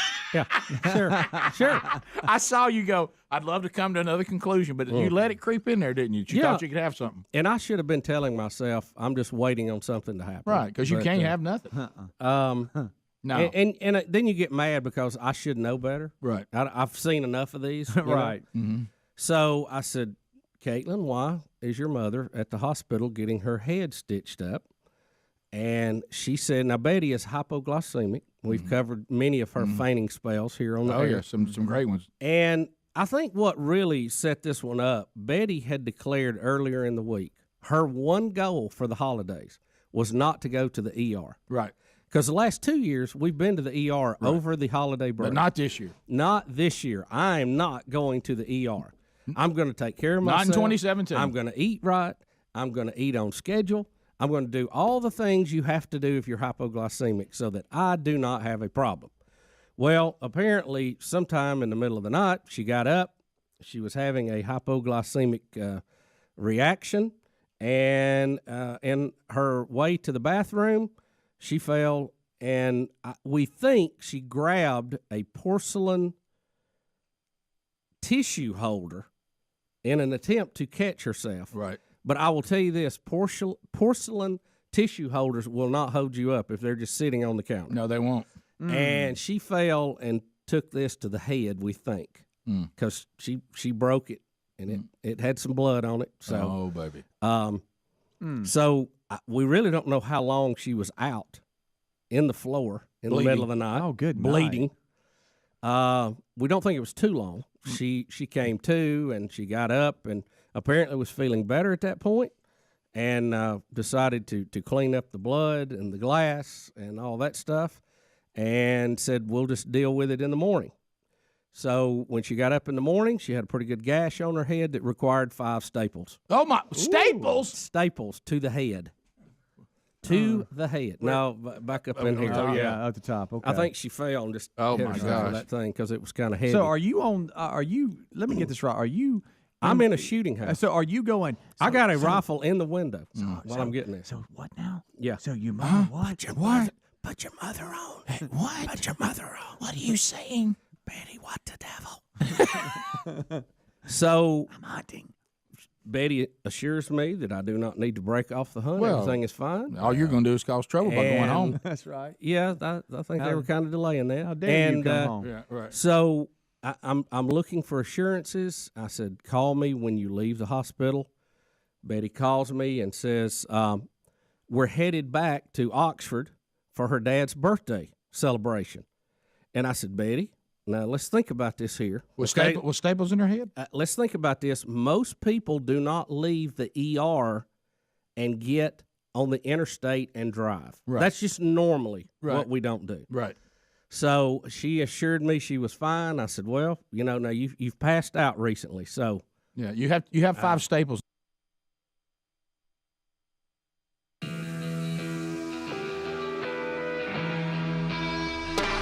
right, here we go. Time to chat with you. 866-WE-BE-BIG. Let's open them up. Largest number of people roaring in here, and there is plenty to talk about. 866-WE-BE-BIG, the number at 30 seconds. We'll keep the line moving with our old friend, the buzzer. And then, so if you're standing by right now and you're like, well, look, if I call, we got 10 lines available, so you'll get in quickly. And then because we have the buzzer, it will go quickly, and we'll keep that line moving. And we'd love to hear from you. No meaningless shout-outs, no shameless plugs. All of those get an instant buzzer. As you are dialing from themanchurch.com next week, 2 man churches. Valleydale Church, my home church, Friday night. Bubba, every time I bring this up, you begin to chuckle just like you are about the Beverly Hillbillies. Our Greg's comment a minute ago. But we have 20 different chili recipes. You can try all the men's favorite chili that are in leadership there with the men's ministry at my home church. Then we'll have a service. Rich Wingo will be our speaker, and we'd love for you to be with us. We do need to know you're coming, so just register so we know how much food we need at valleydale.org. Go to rickandbubba.com. Go to themanchurch.com. It's there under events. Also on the 5th, Crestview, Florida, Mark Garnett wraps up the first year for First Baptist Church Crestview. This will be their final man church of the year, and they'll finish their first 40-week curriculum. Mark Garnett there on November 5th. Find both of those and all the others by going to themanchurch.com looking at events. So let's start with Bill in Sweet Home, Alabama. Bill, 30 seconds. Go ahead. Is this me? Yes, it is. If your name's Bill, go ahead. Yes, it is. Yes. I just wanted to do a public service message. I worked on traffic lights for a while. You have to stop behind the stop bar for the light to know that you're there. If you move over it, especially if you're wanting to turn left to go straight to an intersection, it will not see you. You'll be there forever, and that's that. So the sensor is back behind the line. Stay behind the line. Yeah, I've been trying to coach people on that. I know. They won't listen. They won't listen. Yeah, but if I'm afraid I'm going to get cut off and they'll get the turn, I get out there in the middle. That's the way I was taught, and I don't know if that's right or not. Oh, I do that. Yeah. Yeah, that's a different thing. Terry in Huntsville, 100.3 The River. Terry, go ahead. Hey, am I on? Yes. You are, Terry. Maybe. Mm-hmm. Okay. I was just saying I have the perfect solution to stop people from rushing the field on game day. Now, how's that? The team that rushes the field, they automatically forfeit the game, and that would stop all of it. Yeah, but I'd do it. They'd have a hard time getting that one voted You can't in. take away like people them that've been out there bruised and bleeding and take away a victory just because their fans are stupid. We go to Bobby in Bessemer. Bobby, 30 seconds, go. Hey, can you hear me? I'm just kidding.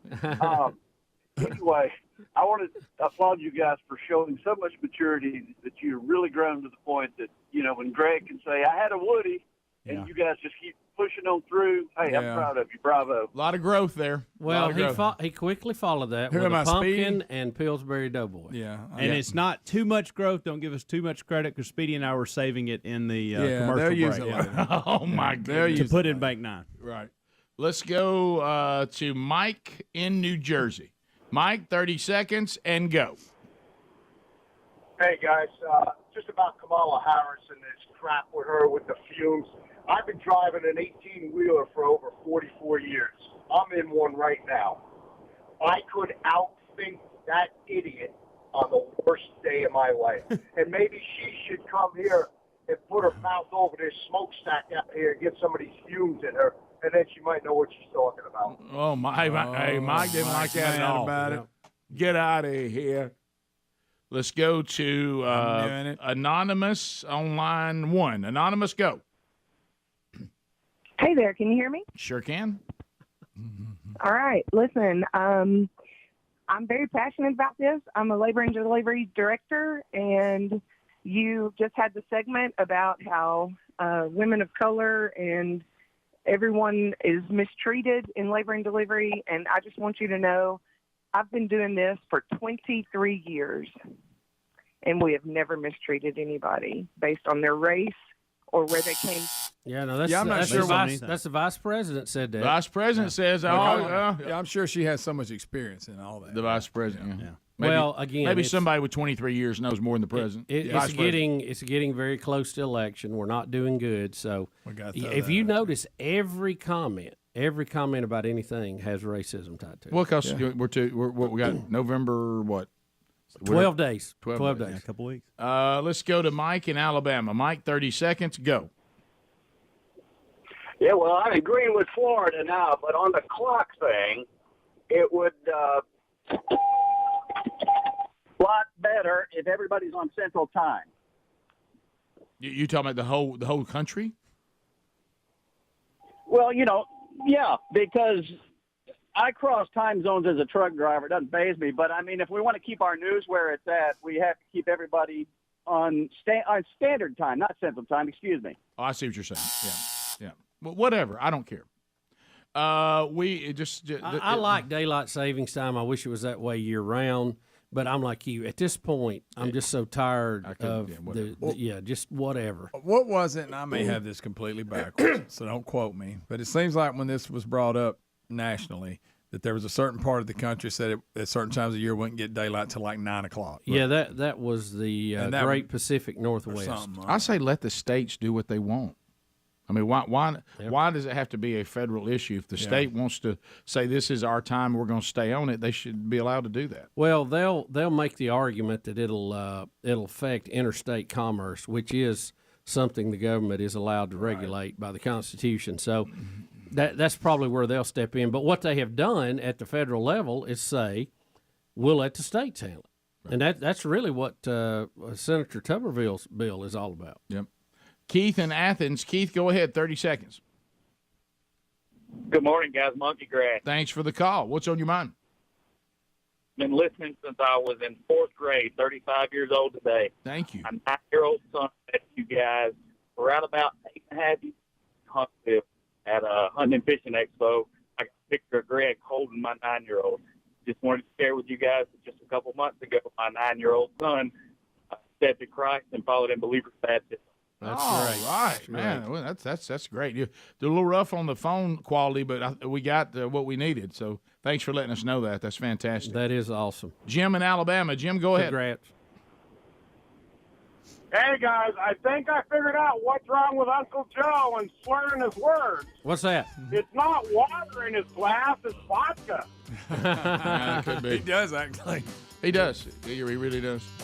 Top of the hour. Thanks for your phone calls. Always good to get the pulse. And we'll be back. If you're leaving us, have a good day. We appreciate your time. If you got more Rick and Bubba, a top of the hour break, and then more of the Rick and Bubba show will continue. Rick and Bubba, Rick and Bubba.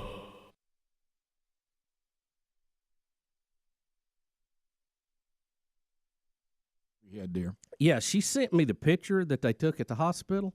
And, Rick, it was, I mean, I've seen some, I don't want to say what I said because I probably needed to rethink that, but I have seen. Easy. Well, we've all seen shots from the hospital. Easy. Of various wounds and things. And it with all the blood and in the hair, and it's awful. It's awful. Sorry if you're having breakfast. Yeah. But, and I'm like, you getting on the interstate to go? Well, and the thing, But it was B.J. Walker's 90th birthday. Congratulations, B.J. I saw that on Instagram. Yeah. Sure did. Didn't realize she was standing there with 5 staples in her head. Yeah. See, what I thought in that picture was this must have been before the accident because you told me the accident. I said, no way she's there after the accident. Right. And I know. I would be incorrect on that. Now, during this whole time. Because I looked in the picture, first of all, for cut. Right. Across her head. I didn't know it was on the top. Right. Now, during this whole time, remember, I'm out in the woods, which means you have sporadic communication. You don't have it the whole time. No. And you're out there and what? Not if you've gone to a good place. Right. Say it again. Right, and you're looking for deer. So, we and once again, we finally wrapped all that up, and I was looking for the nice, relaxing, bonding with nature and the Creator weekend, and Did get to talk to the creator quite a bit, but not as much bonding with nature as I was hoping for, at least on a, on a even kill. Well, you probably made the same call that I did. The thing you did for your family they need the most was for you to go hunting. Because, I mean, you come As back, it turns out, it was better, I think. Yeah, absolutely. Yeah. Absolutely. I can't tell you how much. I mean, hashtag selfless. Yes. You know it. Yeah. Because, I mean.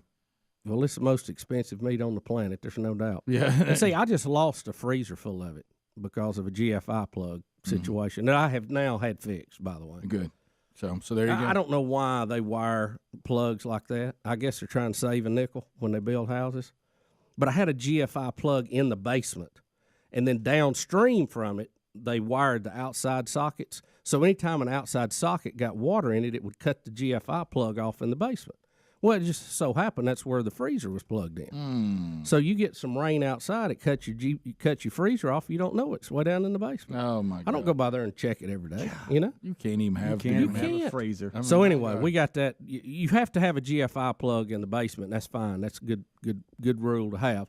But now it's just for that freezer. We bypassed the circuits going outside and put their own GFIs outside on the plug. So if they trip, it'll trip outside, not inside. You're gonna waste that Steve Jobs shirt. Yeah, thank you. Did you black out and think you were talking to like some engineers or something? No, I was just explaining why my freezer keeps. Okay. I got no idea. I've ruined meat twice, and I was really unhappy about it. But I just placed a call. Stegall took care of it. Yeah, I have no idea what you're talking about. You know what I'm talking about, Greg. Thank you. I know exactly what you're I talking saw about. Greg. Well, I had to do the same thing at my sister's house. How about just look at Greg when you talk that kind of stuff? Yeah. Don't look at us. Well, I'm telling y'all because y'all need to check y'all. I mean, Make sure I thought you couldn't going get burned by that. introduce a new iPhone to me with that on. Yeah. We have a new product today. I'm very proud of. But you got all your hunts in though, right? Got them in. I felt like it was the best thing to do. Well, hashtag selfless. We'll be right back. Rick and Bubba. Friend of the program, and now candidate to be the next governor for the state of Alabama. Awesome. Thank you, sir. It's good to be here. Hey, what you been doing lately? Yeah, what you been up to, Scott? Oh, man. It's all over the state. Yeah, everywhere. You've been running? You've been running for governor?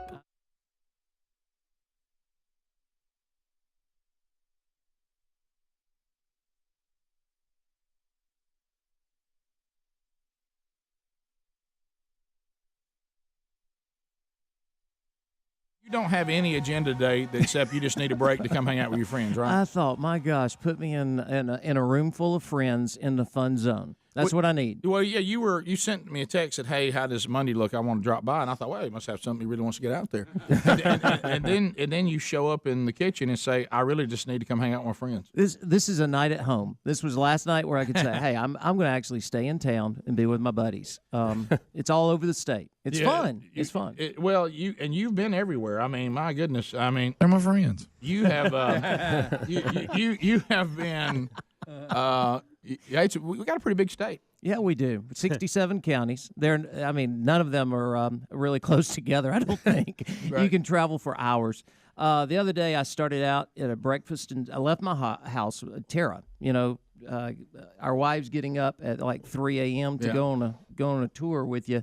Started out breakfast in Selma, lunch in Fairhope, and then back for a dinner in Birmingham with meetings all around. I mean, that's one day. It's a pretty good little day. Yeah, we have a little circle of friends outside of the circle of friends here, and we've all come to the conclusion that Scott running for governor and our jobs are keeping us from hanging out together. Yes. You know what I mean? But so your wife caught a ride with my wife and I to the State Baptist Convention last week, which you were there. So we really got updated to get to talk to what it's like from a wife's standpoint to be in this position too. And let's face it. I mean, what'd she say? She. You know what? I was. No, I can't say surprised because I'm not, because I know what type of woman she is. She fully gets it and seems to be doing great with it. Yeah, and who knows what type of a governor I'll be, but she'll be an incredible first lady. Well, some people when they saw you there, I had some people say that they're actually voting for you for her. Right. They want her to become the first lady of Alabama, and you'll do as the governor. But you're certainly better than some of the.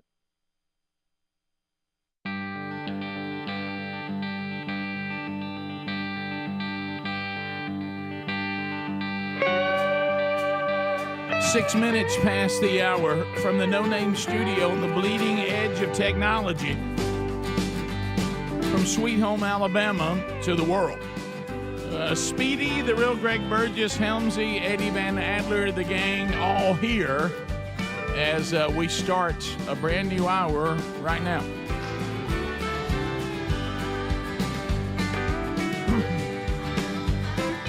Welcome back, Bill Bubba Bussy. Rick, so glad to be here, and thank all of you for joining us on the little party we call Rick and Bubba. Little party we call Rick and Bubba. Speedy, I will credit you. Normally, Bubba and I, if there's a story out there about obesity, eating better, exercising, you pull those out and be sure that we see them. But you pulled out one today, cure for baldness, and I respect you for doing that because you take a lot of heat apparently in your own home. Oh yeah, not even here. Yeah, you don't get that much kid in here because I think you look good that way. Yeah. I mean, you wear it well. But the boys have discovered a bald feature, and they'll send me them bald. Yeah. But you just send back and go get used to it, pal, because it's coming. I did try to use the filter on me, and it didn't change me a bit. No. Did you see how when they were like doing an impression of him, trying to give them a hard time, they put the bald filter on and start saying things that he says. Look at please look at JC, which is so good. Do they get on you more for the baldness or the legs? Look at Terry. Do what now? It seems like both. Yeah. Equal. Yeah. Equal time. That's their go-to, bald and chicken legs. Well, yeah, but do they realize they're laughing at their own future? Yeah, right. Because of the genetics involved. Yeah. Well, I mean, sometimes that skips a generation. They say. But no, I'm saying that I think you should use that. Oh, okay. Yeah. I go get. Hey, laugh now. You're 18. Wait till you're 25. Well, Bubba, Bubba and Speedy, they may never have the problem because a cure for baldness could be on the horizon. Scientists in Japan have successfully grown mature hair follicles in a laboratory, something researchers hope can lead eventually to an effective treatment for baldness and other conditions. The team of scientists from Japan's Yokohama National University published the study in the Journal of Science Advances on Friday. Let's go, Japan. I thought we had things that would grow hair now. Yeah, but I don't think it's like. Yeah, but sometimes they got to take it like from the back of your head. And I think it helps you from losing it. I don't know if they have they do implants that regrows hair. Yeah. They move hair Joe around. Buck's had that done several times. Yeah. Oh, really? Yeah, they move hair around. Oh, the implants. Yeah, I've seen that. But if I could just put something all of a sudden, I got hair popping up. That's different. Oh, I'd love that, like a chia pet. Yeah. Yeah, I'd like to see it grow like a chia pet or like a green field. But I wonder if it'll look like, there's parts of my yard that. I mean, I've got the same sod, but there's parts that have different. You want it to different match look. up with your look. Yeah, I just hope it looks right. That's what they do with the implants. They take the hair from other places and put on your head. That's right. Remember, Bubba, didn't you have one done one time? Well, no, that was some cutting edge research that they were doing at UAB. I don't know if you remember that or not. I do. It is ironic though that men, will lose hair on their head, but they have it in so many other parts of their body. Mm-hmm. I just thought that was... I know, that is weird. You want me to do the whole thing? Didn't you have a friend one time? Well, they did. They actually, they transplanted some hair from his butt to his head. Yeah. Oh. And he must have had a hairy butt. Well, I mean, a lot of men do, on their back and stuff. Yeah. And there was just a lot of positives that went with it. They said it was very easy to part. Right down the middle. And and look good. But one of the problems they were having with it, they said every time you eat Mexican, you get a headache. And so I don't know. That would never get solved. It does. It's been a while, too. I bet a lot of people have never heard it before. Yeah. I like how you drug it out a little bit. Well, I had to think about it. Yeah, I was It's been a wondering. while. I almost looked at you and went, Yeah. So good. I love it. That's one of my favorites. Yeah. But here's what I want to ask you. You've made it. Do you care anymore? I mean, because 53. I mean, you're a bald guy. You look fine Speedy, being bald. I don't Do you even think care it anymore? is a disadvantage to being bald. I think you look that way good. The rest of us will eventually end up that way. I don't know. But Y'all you're got not some going to good look hair. like you've aged, see, because you're already. Well, there. that's a good point. Yeah, mine's not good. Mm-hmm. But Is Adler's trying to talk, Rick? Is he? I think. I gotta say, the men that try to stop aging and go and do weird things. Yeah. I don't respect that. I just have to be honest. Like, once you turn 50, like we're talking about, I'm going to, and I know that's easy for me to say because I have hair right now, but I'm planning on shaving my head and just going buzz cut when I turn 50. Who cares? And the, didn't and the you weird say look you were? that you end up with when you're trying not to age and you stretch out your face and your hair looks like a shoe polish head. Like, looks odd. I honestly, I don't respect Didn't that. you think you were going bald one time? That's why you grew your hair out? Well, that was before I was married, and I was in my 20s, and I did think I was going bald. I remember. But Okay. What caused that? It's like one last run. I'm growing I think I was it out. really stressed out. Running hard. with When life, do you outgrow yeah. that hairdo? Running with the dogs. I'm gonna buzz it when I go 50. 50? Wow, and that's I'm just gonna kinda take kiwi. tons of steroids and just get super None of us will be jacked. It's around. gonna be awesome. I'm gonna live forever. Ham's like Buck and all of them that get their hair done. Where do they get that hair from? There's surgeons. There's surgeons They out there that go. do this stuff. I mean, they take some of it out of you. If your hair's thick here, they'll take some out of there. Yeah, isn't that what the Latham Hair Clinic did? I think is the name of it. They would move it from back How's here Herbs looking? up here. But James again, Greger gets we've it? discussed. Hey, I hear it's very painful though. Yeah. Yes. I hear it's very painful. Well, I'm think not about going it. into it. They're planting grass. Think about it. I want to Well, ask if they go with a scatter pattern, when they do the rows though, and you can see right through Yes. it looks like a John Deere went through there. It looks like a baby doll's head or something. Yeah, that's Don't exactly go what it- cheap. Do not go cheap if you're gonna do it. Can I ask y'all? Because I've got an individual that I've been studying, and I'm not sure if this. I think it has taken place. These kind of things you're talking about, which to each his own. It's fine. I'm not out to stop it like Adler is, but I mean, can I just go off there for a minute? Yes. Yeah, just put something on it. Okay. Yeah. All right. Yeah, so I think you might have. Yeah, up front. Yeah. Yeah, You I know noticed? what you're talking about. Yeah. Looks like pine trees. We ought to ask him about it. Too. Right. Yeah. I'm in a different room. I couldn't hear that. No. I couldn't. I'll text it to you. Yeah. Okay. You text him? We got so I many will. different I got audio you. streams. I feel like somebody heard that. You didn't get them all Right. off. You're right. Yeah. Well, YouTube I didn't mean, hear it it. may not be that big a thing. Oh yeah. You think so? I Careful don't with that know. phone, guys. Rick. Yeah, Rick. I don't know what you're doing. Okay. Yeah. I'm just Stop it. We got 2 minutes. Oh yeah. Okay. Yeah. I It looks thought like so. I it. thought so too. Sure. Either that or he's hanging on. Well, that's all right. Or he's scared. So the new look is for bald people up front is to mess their hair up and just like, and it just goes everywhere. Yeah. Bubba does that every once in a while. Right. I will say this, and I know a good that- look for that- Bub. First of all, I'm with that on this. If it starts happening to you, like you do a short haircut and you stay with it. You don't do the comb over. No. And honestly, some of y'all, and you looked fine, no problem. Some of y'all, and it would be the route I would probably go to because it would be the easiest, simplest route if you're self conscious about it. Some of you are not cap people. You think that you look good in a cap, and some people just don't. Yeah. You know what I mean? And you really were probably better off just to go with a short haircut. And some are not complete bald either. No. There's some heads are not meant to be complete. I saw a guy Yeah, the mine back of is. his head was so wrinkled. It was I'd never seen nothing like it. I see people who have national platforms that shouldn't have gone all Oh, the a way bald. bunch. They Van didn't- Pelt. They didn't Sean have the McDonough. They Mine didn't will have look that- horrible, they Greg. didn't I'm have one of that those terrible. people you're talking about. I got moles back there, Yeah. rolls. Well, it's not for everybody. I did have a Greg challenge. A lot of I people told go him too quick to it. I would try to grow my hair out, which would be a horseshoe head kind of thing, if he would shave his, and he won't do it. No. He's the holdup. No, I mean, I'm talking about. I'm not going on with the skin. I don't. I don't I have think a good Greg's. head for I that. think Greg's a short haircut guy. You think I got good hair You for need that? smaller headed people. Yeah. And it helps if they're kind of dark complected.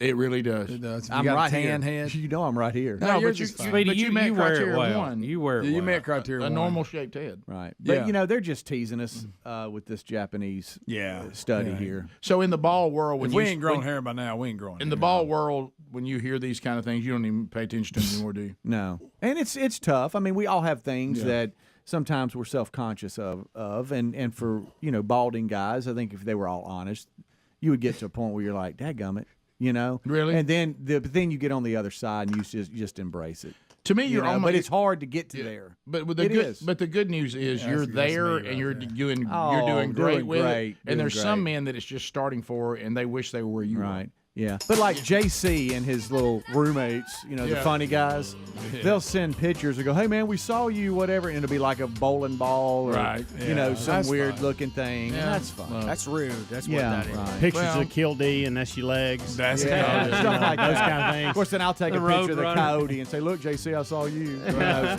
Right, that. sure. That's fine. Y'all make fun. We'll be back. Rick and Bubba, Rick and Bubba. Choices, but the have you learned a lot, Scott? Has it been eye opening? I have several things I've learned. You know what? The thumbprint of this show all across our state is undeniable. I mean, you guys rock it from Huntsville all the way down to Mobile, which they need to put you back on in Mobile. I know they get it from another station, but they did. Now that one's off. Oh my gosh, there needs to be an uproar. They didn't take us off. The other one who's been with us and it broke her heart got a bad email. People are sad. This is part of one of the things that we got to. It's getting harder and harder for people to do business in general across the whole country, not just in our state. And hopefully some of this we're trying to get done to make it better. But they actually have gone out of business and had to shut the thing off there. The station went out of business? Correct, yeah. Oh, we need to put... That's right. So that's the one out of Jackson, Alabama. Okay. So anyway, Mobile is tough out there. other than the Rick and Bubba app, which is great, and the Extreme Club it is a no Rick and Bubba zone. Yeah. The people are incredible across our state. We all know that. We live in one of the greatest states in the union. But for me, it's just for one day, I went in, and the first guy I met was a youth pastor that grew up coming to our conferences. And so when I walked in the door, he greeted me. He toured me the entire building, introduced me to everyone. We left that, went to another meeting where a single mom was now president of the organization where her 2 kids had grown up coming to our conferences. And so helped me, the next meeting we walked into, another youth pastor that had been taking his group to our conferences all across, for the years, introduced me again. It's like for 30 years you keep your head down and you do your job and you never look around and see what type of an impact you can actually make. And for me, it's been a glimpse of that. For you guys, everywhere I go, hey, have you rode 4-wheelers lately? That's an everyday occurrence. Yeah, that was actually brought up at a strategy meeting this past Friday. Up again. Everywhere. But I think you should have a picture made on a 4-wheeler out in the woods holding one of your signs. Yeah. But let's with Gary with his arm around me. Yeah. But I think that's important because I do want to. This is one thing I thought of. I want to clarify because I know there's been some confusion. You are running for governor, so you haven't become the governor yet, which we hope that happens. I hope the people of Alabama. There's so many reasons that you are the perfect candidate for our state right now, but in the state we're in right now, while you're running for governor, Scott Dawson Evangelistic Association, which just celebrated its 30th anniversary, is still alive and churning. And a lot of people say, well, yeah, we know that, but you're also still part of it. Oh, absolutely. I preached yesterday. Yeah, and I wanted to be clear about that. The conferences that are coming up, and of course, it looks like most of those are sold out anyway. It's great. But I know there were some people that thought, well, Scott's left. That the organization is going to go on even if you become governor, right? But in its current state, not only is it still going, but you're still there. Oh, absolutely. Yeah. I mean, we've got conferences coming up after Christmas, Martin Luther King holiday weekend.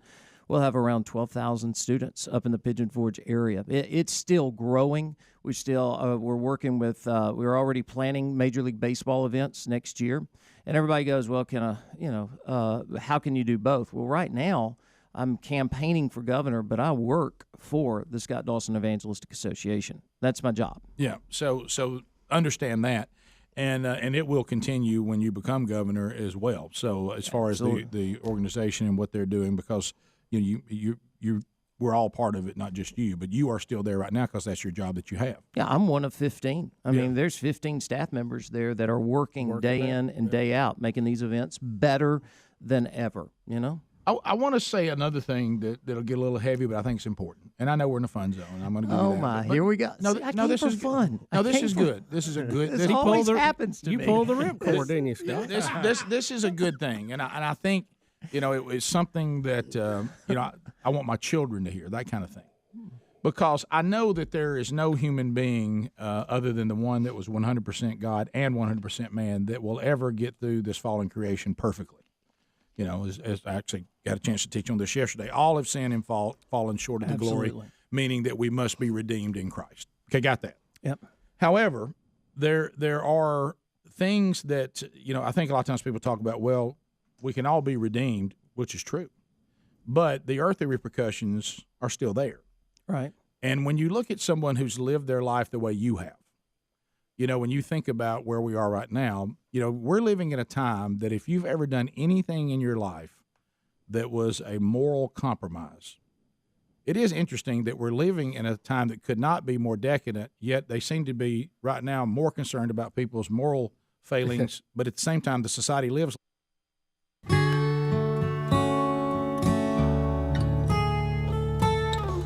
21 minutes past the hour. Rick and Bubba Show. The year was 1982 or 83. 82, Rick. 82. Yep. E.T. hit the movie screens 40 years ago. Yeah, there's a lot of talk about that. Henry Thomas, who was Elliot Taylor in E.T., the little boy. Elliot. Who is now 51 years old, by the way. He was on Good Morning America and said that he was very proud to have been part of the beloved Steven Spielberg-directed movie. It was something else when it came out. I mean, we hadn't seen anything like it. I remember 1982. I was a senior in high school. Hams, how old were you? I was, I think, 5, and I will say this. And look, here we go. Okay, here we go. May have been the first movie I ever saw, but I know for a fact it is the first movie I ever cried at. You cried? I cried at E.T. You cried? My mom can vouch for this one. So, I remember Yeller got me. I remember E.T. it got you. like it was yesterday. Squalled like you talking a about when he's baby. pale laying in the ditch? You have the hospital Hey. scene, you have the goodbye scene, you have the ditch scene. Yeah, that goodbye scene's kind of tough. Oh, it's all right. Man, I was a teenager and it bothered me a little bit. What about when he's on that bicycle trying to evade everybody? Now, Bubba had a thing for D. Wallace Stone. Like your mom. What? Who is that? The I don't know who mother. that is. The mother. Oh, Greg.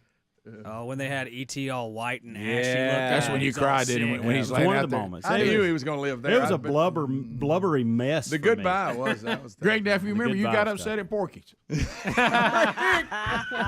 put him in that trap door and dropped him out under the building.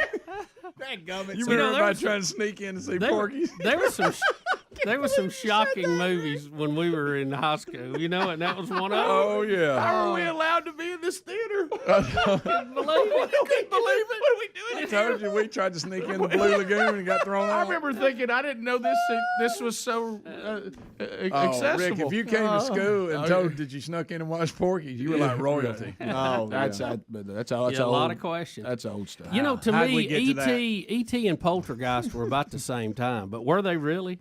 I don't know. On the scale of things? Oh, I like Poltergeist. Poker guy, whatever. E.T. Greg is so shook up. He's so shook up about Porky's he can't talk. That movie about playing cards. Greg, your impression of President Biden just in was great. Now, Poltergeist Same was, year, by the was way. I thought it was past that. It was 82. Yeah, they were all. We had several of them right in there together, and you thought, wow, pretty good. So you Struggle. So That's you a struggle bus for me. So you cried. Listen, right here. Look. Stay with me. Please stay. All right, that's enough of that. Good night. He's got that magic finger. Won't he just fix it all? Well, we left him out in the elements. I'm gonna tell you that goodbye scene. Look at this one. Just when you went to squalling. That's a rough one. Did you Took him squall along when he fingers. died and squall when he left? Yes, about 3 times in the movie. It does me no good to see somebody else crying too. By the way, like if you throw up, if you see somebody else throw up, I get choked up when somebody else is A little crying. different comparison. It is, but I thought it really brought home. It did. I mean, did you really go to Wayland?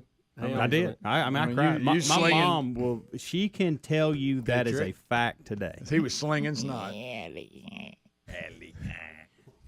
E.T. was actually turned off in my home because I started squalling like way early on when the government agents It was too much. You were capture already everybody. I was like, scared. what is this movie? So wait a minute. Like it's not going to end good. Wait a minute. So you got so upset earlier. Your parents said he can't emotionally handle this. it. I couldn't handle it. You didn't even get to see him fly on the bicycles or nothing. This doesn't seem like it's going to end well. Well, an remember, emotional it wreck. goes back to what I said earlier, and you and Helmsy still had some of this, but those of us that are Bubba's age, my age, Greg's age, Speedy's age, Oh man! Everywhere we went, I mean, the society had decided to try to harden children to prepare. Everywhere we went, It was nothing but sheer terror. The doctor, the dentist, right? And so the school we teachers, so coaches. when we're sitting there as teenagers, I mean, we can go to ET and not even shed a tear.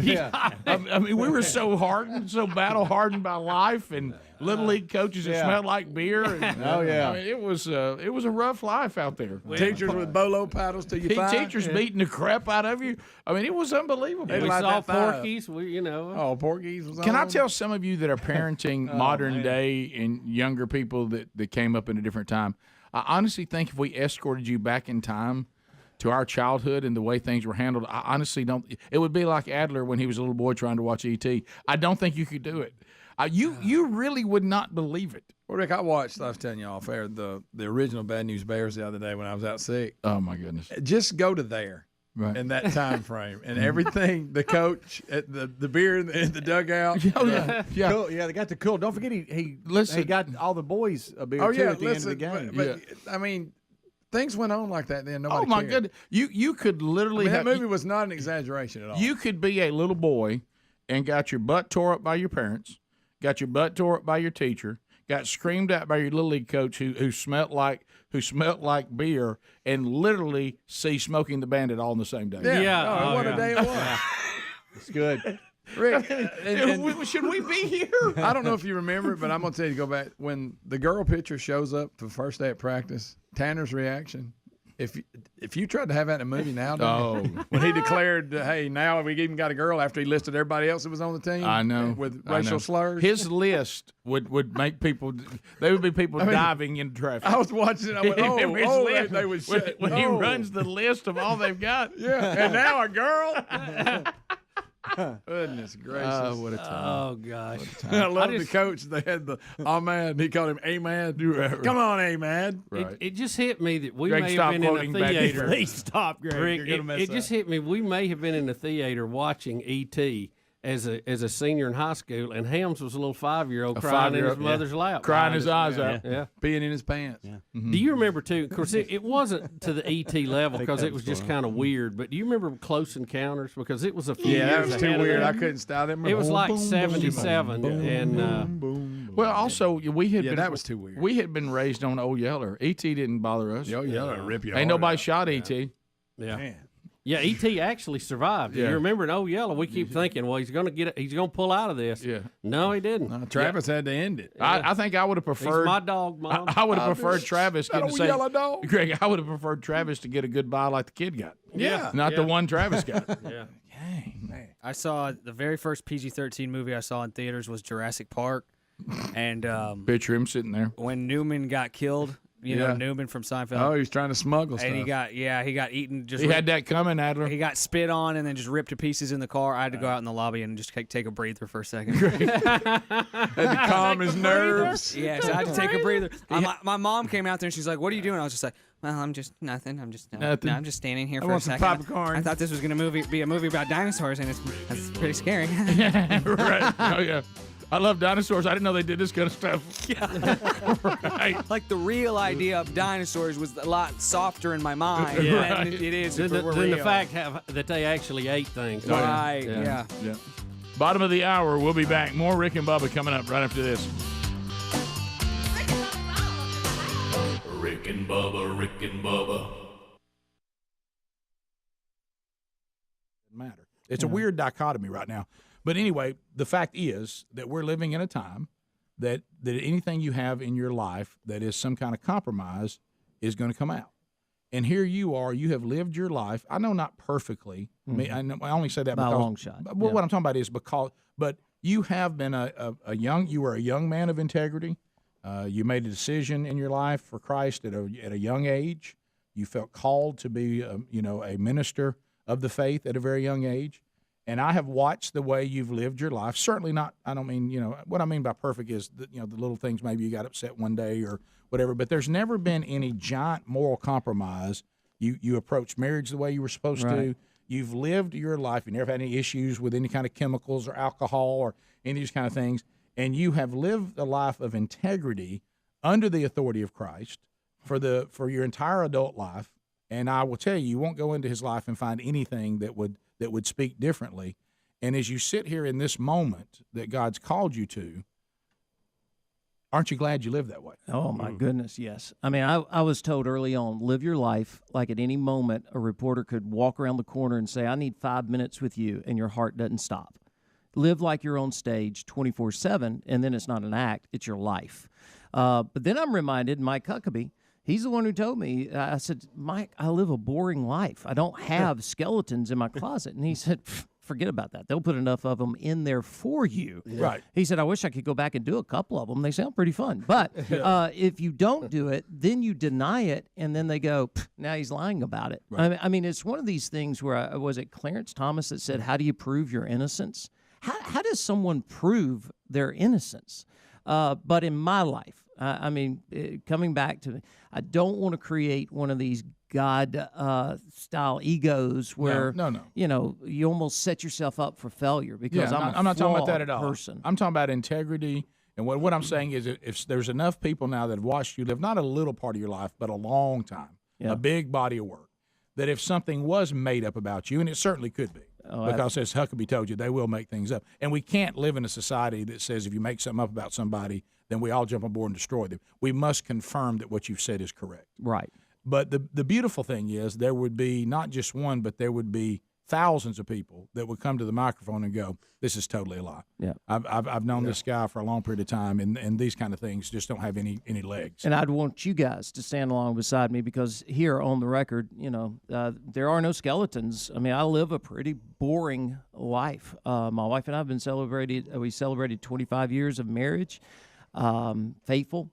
It's one of these things where, you know, flawed, yes, but skeletons, not here, and that's my confession. Right, and if you ever change that, then we'd be the first person to come after you. Yes, and I'd have to be the first one to go, uh-oh. Yeah, Scob at knob. Accountability is high.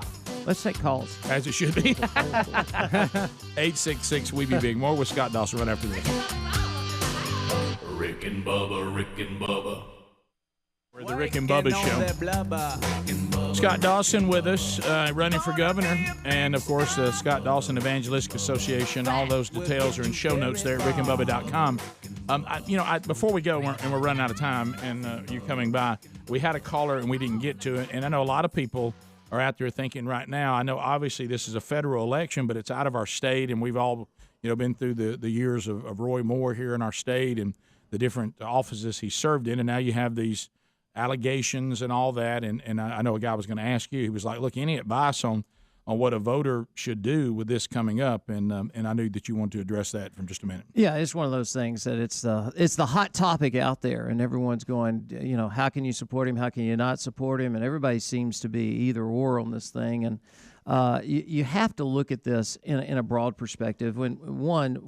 There are allegations, serious allegations that should not just be dismissed. Right. On the other hand, you should not just take them as biblical truth. They have to be investigated. They have to be thought through and found to be true. Substantiated. Because one of the tenets of our society is you're innocent until proven guilty. Again, how do you prove your innocence? But these are serious allegations. And what we know as of today is that there's allegations that he did some of these things. And then there's the understanding we do know of what Doug Jones will do. He makes no bones about it. So you're kind of caught in a quandary. There isn't another realistic option out there. People.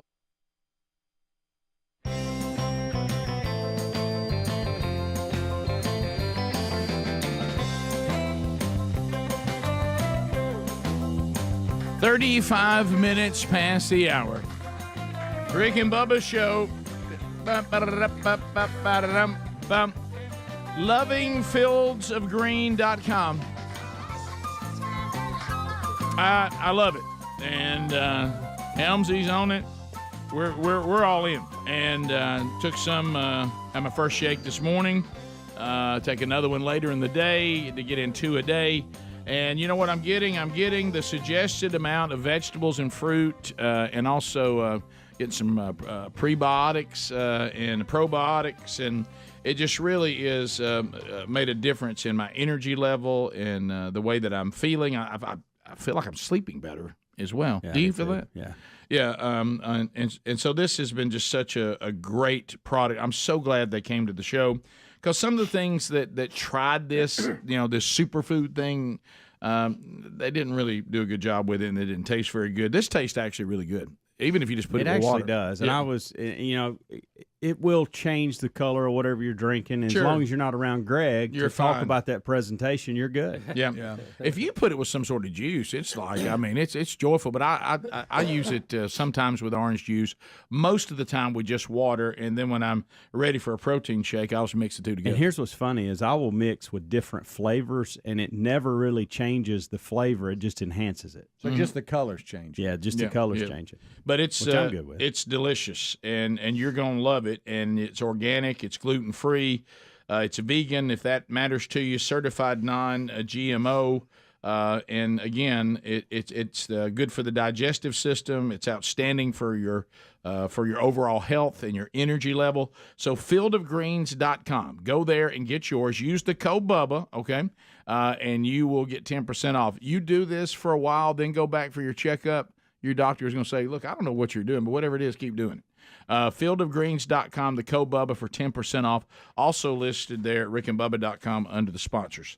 Normally, when I go to the doctor, it's whatever you're doing, stop doing that. You're right. Yeah. That was. I had that experience for far too long. Kanye West has had quite a week. Bubba, what is he doing? And Rick, why now, are you asking that? Now, is it Ye? Did we decide? Yay. Say Kanye. Yay. Kanye. Just say that. Yay, Ye. Yay. Yay, Ye. The artist formerly known as Kanye West. Kanye West has lost multiple major brand deals this week. The last total about $1.5 billion. I'm gonna call that a down week.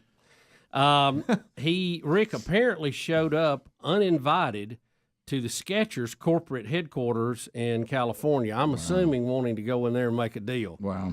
And the company said that he showed up without invitation and engaged in unauthorized filming. Two Skechers executives escorted. I'm hung up here because I see Ye coming up again. Ye escorted Ye and his party from the building after a brief conversation, according to a press release. Can we call him the artist formerly known as Kanye? I guess I'm just going to go with Kanye. Okay. They said Skechers said they are not considering and have no intention of working with Kanye, and would like to stress again that he showed up unannounced and uninvited to their corporate headquarters. Do you feel like Kanye is now it's hit him that I'm not going to have any money and I need to make a deal with somebody to push my shoes because I got boatloads of them and nowhere to get them out? Yeah, hit me with that Adidas loss again. That number, it was a big one. Well, 1.5 billion. Billion. And plus you got the banks not wanting to take his money. I mean, the guy's got a lot of cash, and no banks wants any of that business.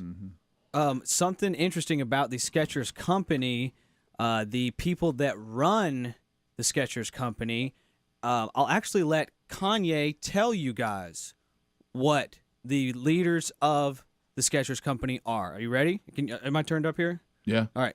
Just so happen to be Jewish. Did he really just do that? Yeah. So that's an old clip of him talking about how Jewish people are in control and Jewish people control everything. But seriously, the people that own and operate the Skechers shoe company are actually Jewish. Yeah, so he that probably tells you why they don't want to. I'd probably try to get that info before I go over there unannounced. Right. Well, let me ask you this: if just strictly aside from politics and nationalism and all of that, just being a capitalist that wants to sell stuff, which he is, if Jewish people are in charge of everything, I'd quit making Jewish people mad. There you I go. mean, that's just my idea on that, right? I mean, yeah, he seems to just keep. Wouldn't you kind of stay clear of that controversy? Well, it goes back to Malcolm Street Sr. again. Don't offend the alligator till you get across the river. Right. Yeah. Right. So and dance with the one that brung you. If he just kept that mouthpiece in, nobody could have understood what he was saying. Right. That was. Can I tell everybody something that actually Adler and I have discussed numerous times off the air concerning Kanye West? But I think it needs to be said, okay? Certainly he has his highs and lows, but I want everyone to know this, and this is not up for debate. I'm talking about medically, okay? This is not that thing you use when somebody's medically.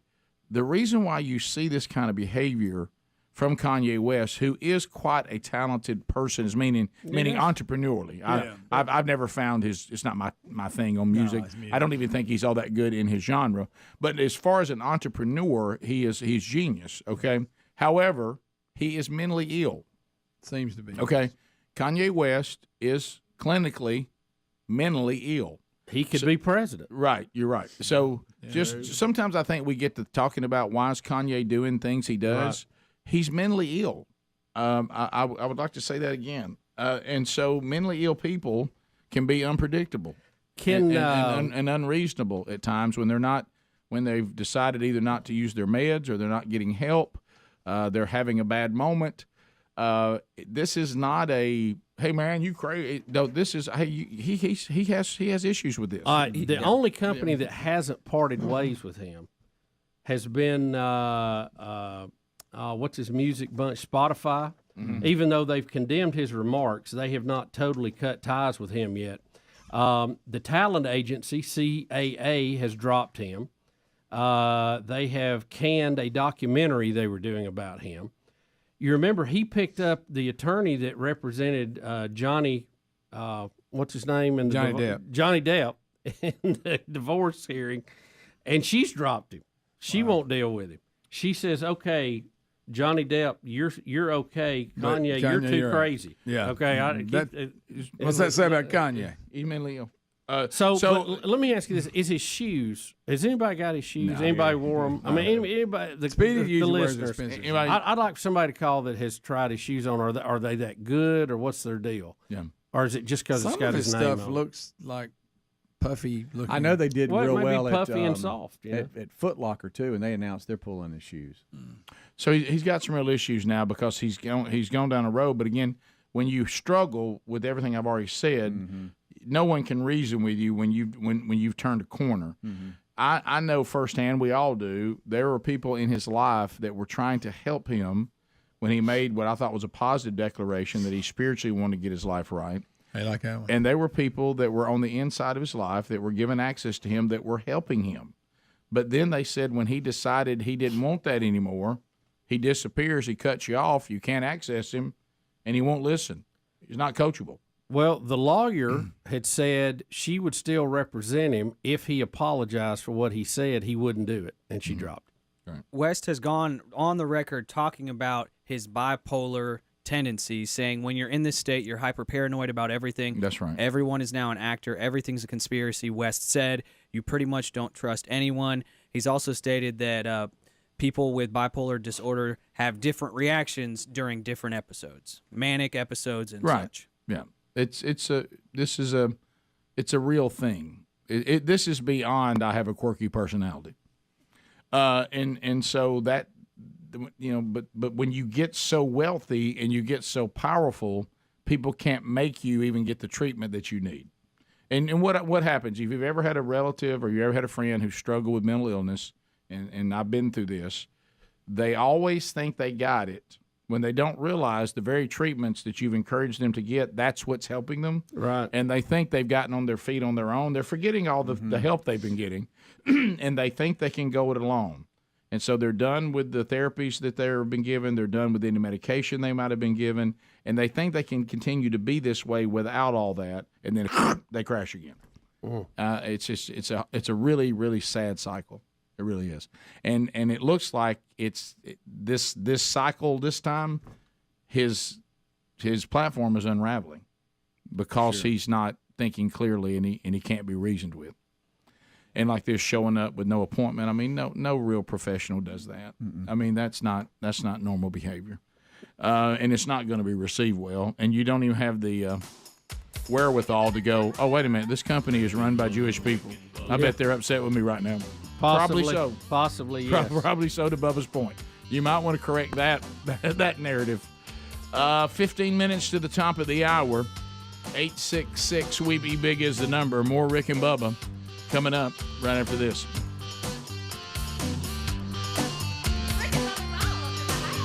Rick and Bubba, Rick and Bubba. Trying these vague things of what could happen. in reality, there's going to be a vote on December 12th. And, what I'm counseling people is that if you're not in that camp of Roy Moore, no matter what, or if you're not in that camp of Doug Jones, no matter what, just go to the polls and vote a straight Republican ticket, because this is much bigger than just the state of Alabama, although it is about Alabama. I wish the other 98 senators would just stay out of it and allow Alabama to deal with this ourselves. We don't need outsiders coming in on this. And if we do, we go through this and we understand that this is a serious election for not only us, but for the entire Trump agenda. Just a couple of weeks ago, they had to rush Mike Pence in so he could break a tie. That's how razor thin the power of the Senate really is. It's between 50-50. So we've got to keep that power in the Senate. And if something comes out, let the democratic process walk through this. Everyone take a breath, understand December 12th there's going to be an election. And at where we are today, right now, I would say, with these allegations, you have to look at those as serious, but we're still investigating them. And my goodness, I just remember the Duke lacrosse team, the Steve Wyndham situation that happened 20 years ago in Alabama politics. I'm not saying these ladies are right or wrong by any stretch of the imagination. Well, we don't know. Serious allegations we need to study through. But there have been precedents in the past of where allegations have been made that were not necessarily true. So we've got to walk through that process. And right now, on December 12th, I'm looking at it as if you're in that situation where you don't know what to do, just vote the straight Republican ticket. Yeah, if you don't want the other, because I tell you how far things have changed. I literally got an email that said that we were being unfair because Doug Jones is actually a moderate. Oh wow! And where is he? Where would he be considered a moderate? And I was like, what? And I did follow up, and I said, what? And the person has yet to email me back. Now, and then I started thinking, well, the times we're living in, maybe people do see this as moderate thinking now because we've become so numb to it. I don't know. But again, and I want to be clear, everything can change if something is proven. Absolutely. That it happened. But I'm not comfortable living in a world where, especially when we have cases in the past where people's lives were destroyed over things that did not happen the way they were told. And you can see that in some area, about the time you start thinking, well, I think or I know I'm going to come down on this, something is revealed to either be exaggerated or not exactly the way it went, and you're like, man, I don't know what to do. So something could happen between now and December 12th that would make this a different conversation. Yeah. But as of today, it's still, some people say things happen, and Roy Moore says that did not happen, and none of us know what happened other than the people that were there. Yeah. For me, in this situation, as an outsider looking at it and running, I'm like, oh my gosh! If he's guilty, he needs to step down. I mean, I'm going to say that right now. If you're guilty, you need to step down right now. If he's not guilty, I'm just kind of wondering if we just stopped it right now based on these allegations, what's going to stop anyone from walking in and making allegations in the future? Mm-hmm. And we'd never have another election in my lifetime. Yeah, you'd have 19, 20 people objecting to every candidate. I mean, you never would have an election. Yeah, and good men would not, and women would not want to get involved with this. You think it's dirty now? Oh my gosh, it just becomes a true cesspool. And I would say this, based on the things that Roy has claimed spiritually, if this is who he once was, if this is who he currently is, I don't think that God will let it go. Mm-hmm. I think that he will clear this up one way or the other, because I think it's one thing to not claim anything. When you're making these kind of claims and you're not who you say you are, usually God will bring that to light. Absolutely. All I can say is that the next time I come in looking for a fun zone, I'm sorry about that. I'm going to go take a walk. These are serious things. No, these are. But I was like, yeah. I mean, it's serious. Go down to issues the of our nitroglycerin plant and go walking through there or something. It's tough issues. Yeah, but you have to say that's kind of where that is today. But between now and the 12th, who knows what's going to happen? And that's where we are. We live every day. But based on where we are today, But But I do want to clarify. But other this. than that, Scott, how you been? But I do want to clarify this going to the break. I tell you what we can't have is anyone out there saying, well, even if it did happen, it's no big deal. No.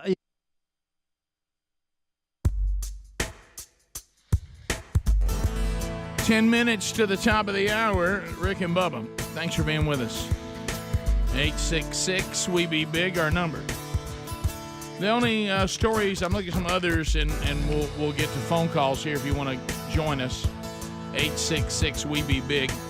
Jackson State will be the center of college football as College Game Day. ESPN will head to Mississippi for Jackson State versus Southern in Week 9 when Deion Sanders is asked about this historic moment for Jackson State. He says, not really surprised. I expect stuff like this. I mean, that's why I'm here. What does he say? Don't be offended by my confidence. You ever heard that speech? That's good. Don't be offended by my confidence. I got it. I love got that. it. So he says he's not surprised. He said that's what I intend to do. Well, and of course, them, if the fact they're winning makes it easier. Yep. If you were doing it just because Deion was there and the team wasn't any good, No, it they wouldn't need to be winning. You got to win. And he does demand winning fixes everything. That they win. Oh, sure. And Bubba, you successfully avoided. And if you'd like for me to move on to the Indonesian grandmother, we can. I think it's worthy of covering to make my point even more that What about you can't find all Granny? snakes are Satan's little hand puppets. God, who we know is fair and just, Here we go. punished them and took their legs away. So why in the world should we be playing with them? We ought to kill every one of them on sight. Poor Granny, I don't think was playing. There's an Indonesian Or don't sleep around where you have them that's big enough to swallow you. There's an Indonesian family that totally agrees with Bubba since they were looking for a 54-year-old grandmother. She's young. Mm-hmm. She went missing last Friday. Nobody could find Ma. She was collecting rubber on a plantation near her home. Yeah. They could not find her, and then she eventually was found. I'm so sorry, Bubba. After a 2-day search, in the belly of a 22-foot python. Oh yeah. Yeah, did you see the footage? We got a picture of that out there. I think everybody ought to see this. I can't do it. I have footage of it all, and I can't. You got do it? it. That's Who wants to see that? Let me ask you this. It's horrific. It's absolutely horrific. How bad is that? That's so bad. I like to sleep, Rick, and I'm a famous napper, but I have to be honest with you. I think I would at some point get awake if I was slipping into a giant sleeping bag that's a snake. Well, that's what I was. It done wrapped itself around you and killed you. You're dead now. Right. I'm wondering if she fell. When and you was wake up, knocked it's out got or you. something. Hey, when you wake up, it's got you. Yeah, once it wraps around It's you, over. Get it. Now you can't How breathe. evil is that? Oh, it's Attack terrible. you while you're sleeping. It's Huh? I mean, it don't even have the decency to attack you while you're standing up like a man. What an evil beast. Well, if it's evil, it's not going to do that. Sure. Let's go to Angus. Satan's driving that thing just like a hand in a sock. You know it. Good night. That's so good. That's the quote of the day. Angus, Man, Pensacola, Florida. Go ahead. I was just wondering if y'all would be offended if the Washington football team was to name their mascot the Rednecks. No, not at all. I'd love it. As a matter of fact, I'd be the first one to order a couch. I'd have some of their memorabilia so fast. Mm-hmm. We actually laid that out one time, and even how they would come on the field and everything. Yeah, we've played that scenario out. As a matter of fact, I hear in the Washington area the biggest demand for memorabilia is the old Redskin, not the new one. Oh, really? Yeah. Andy in West Monroe, Louisiana. Andy, go ahead. Good night, Bubba and Rick. Hi. You how are? I don't do the live show. I do the podcast. So I'm listening to yesterday's and listening to two good old boys from Alabama try to decipher something that's indecipherable while themselves being admittedly sometimes indecipherable. Yes. Is owning me right now. Yeah, that's good stuff. Can you believe that guy? Golly. That's crazy. Yeah, I think Babylon B said, correction, his name isn't Fetterman. That's the name of the doctor that created him. Yeah, right. We go to J.R. Foley, Alabama. J.R., go ahead. All right, guys. A couple things. I wanted to ask you and Bubba, Rick, if who you thought, if Trump gets a Republican nomination, who you think will be his running mate, and if Trump is the nominee and he appointed you guys to pick his running mate, who would it be? All right, who do we think Trump's running mate will be? And if it was our say, who would it be? Is that what he said? Yeah, I think so. Yeah, if I had a choice, if he let us choose him, I'd choose DeSantis. I think that would be a great pick. I don't know that DeSantis would want to tie himself that close to Trump. Yeah, probably not. I would not be surprised at all if Trump went for and at least tried to talk Gabby, what's her last name, that just quit the Democrat Party. Yeah, you're right. Into it. Or, hear me out, I would not be shocked if he didn't ask his daughter to be his VP. Oh, Lord. Bubba. I'm Well, just telling he you. said he wouldn't be shocked. He's not saying he should. Listen, I think she is very well respected with a lot of women, and she's carries herself How very about well. a father-daughter ticket? Well, I'm just look. We're all about checking boxes and new things now, so why not? Tulsi Gabbard. Tulsi Gabbard. That's what I was trying to say. Thank you. Had a Joe Biden moment. We continue. Let's go to. I think she's very well liked across the aisle. Well, at least she was liked on the Democrat side until about a week She's not ago. liked on the Democrat side now. Daniel in Birmingham. Daniel, go ahead. Hey, this Bubba probably knows this guy. Y'all think Kanye's lost his mind? Check out John McAfee that had McAfee antivirus. Oh, yeah. He winded up spending the rest of his life on the run on a private boat. Well, isn't he dead now? I think so. Yeah. Yeah, I remember something about that. Yeah, he's the one that came up, one of the very first ones that came up with the antivirus software. He was really a genius in that respect, but he was nuts. I think he thought people were out to get him, and I mean, he had all kind of issues, didn't he? Yeah. I saw there was a special on him not too Yeah, it's long on ago. Netflix, I think. Yeah, it's pretty good. I need to check that out. Bobby with an IE. Go ahead. Bobby. Is that Bobby? Bobby Valentine, go ahead. Steve in Warrior, Alabama. Steve, come on. Scuba Steve.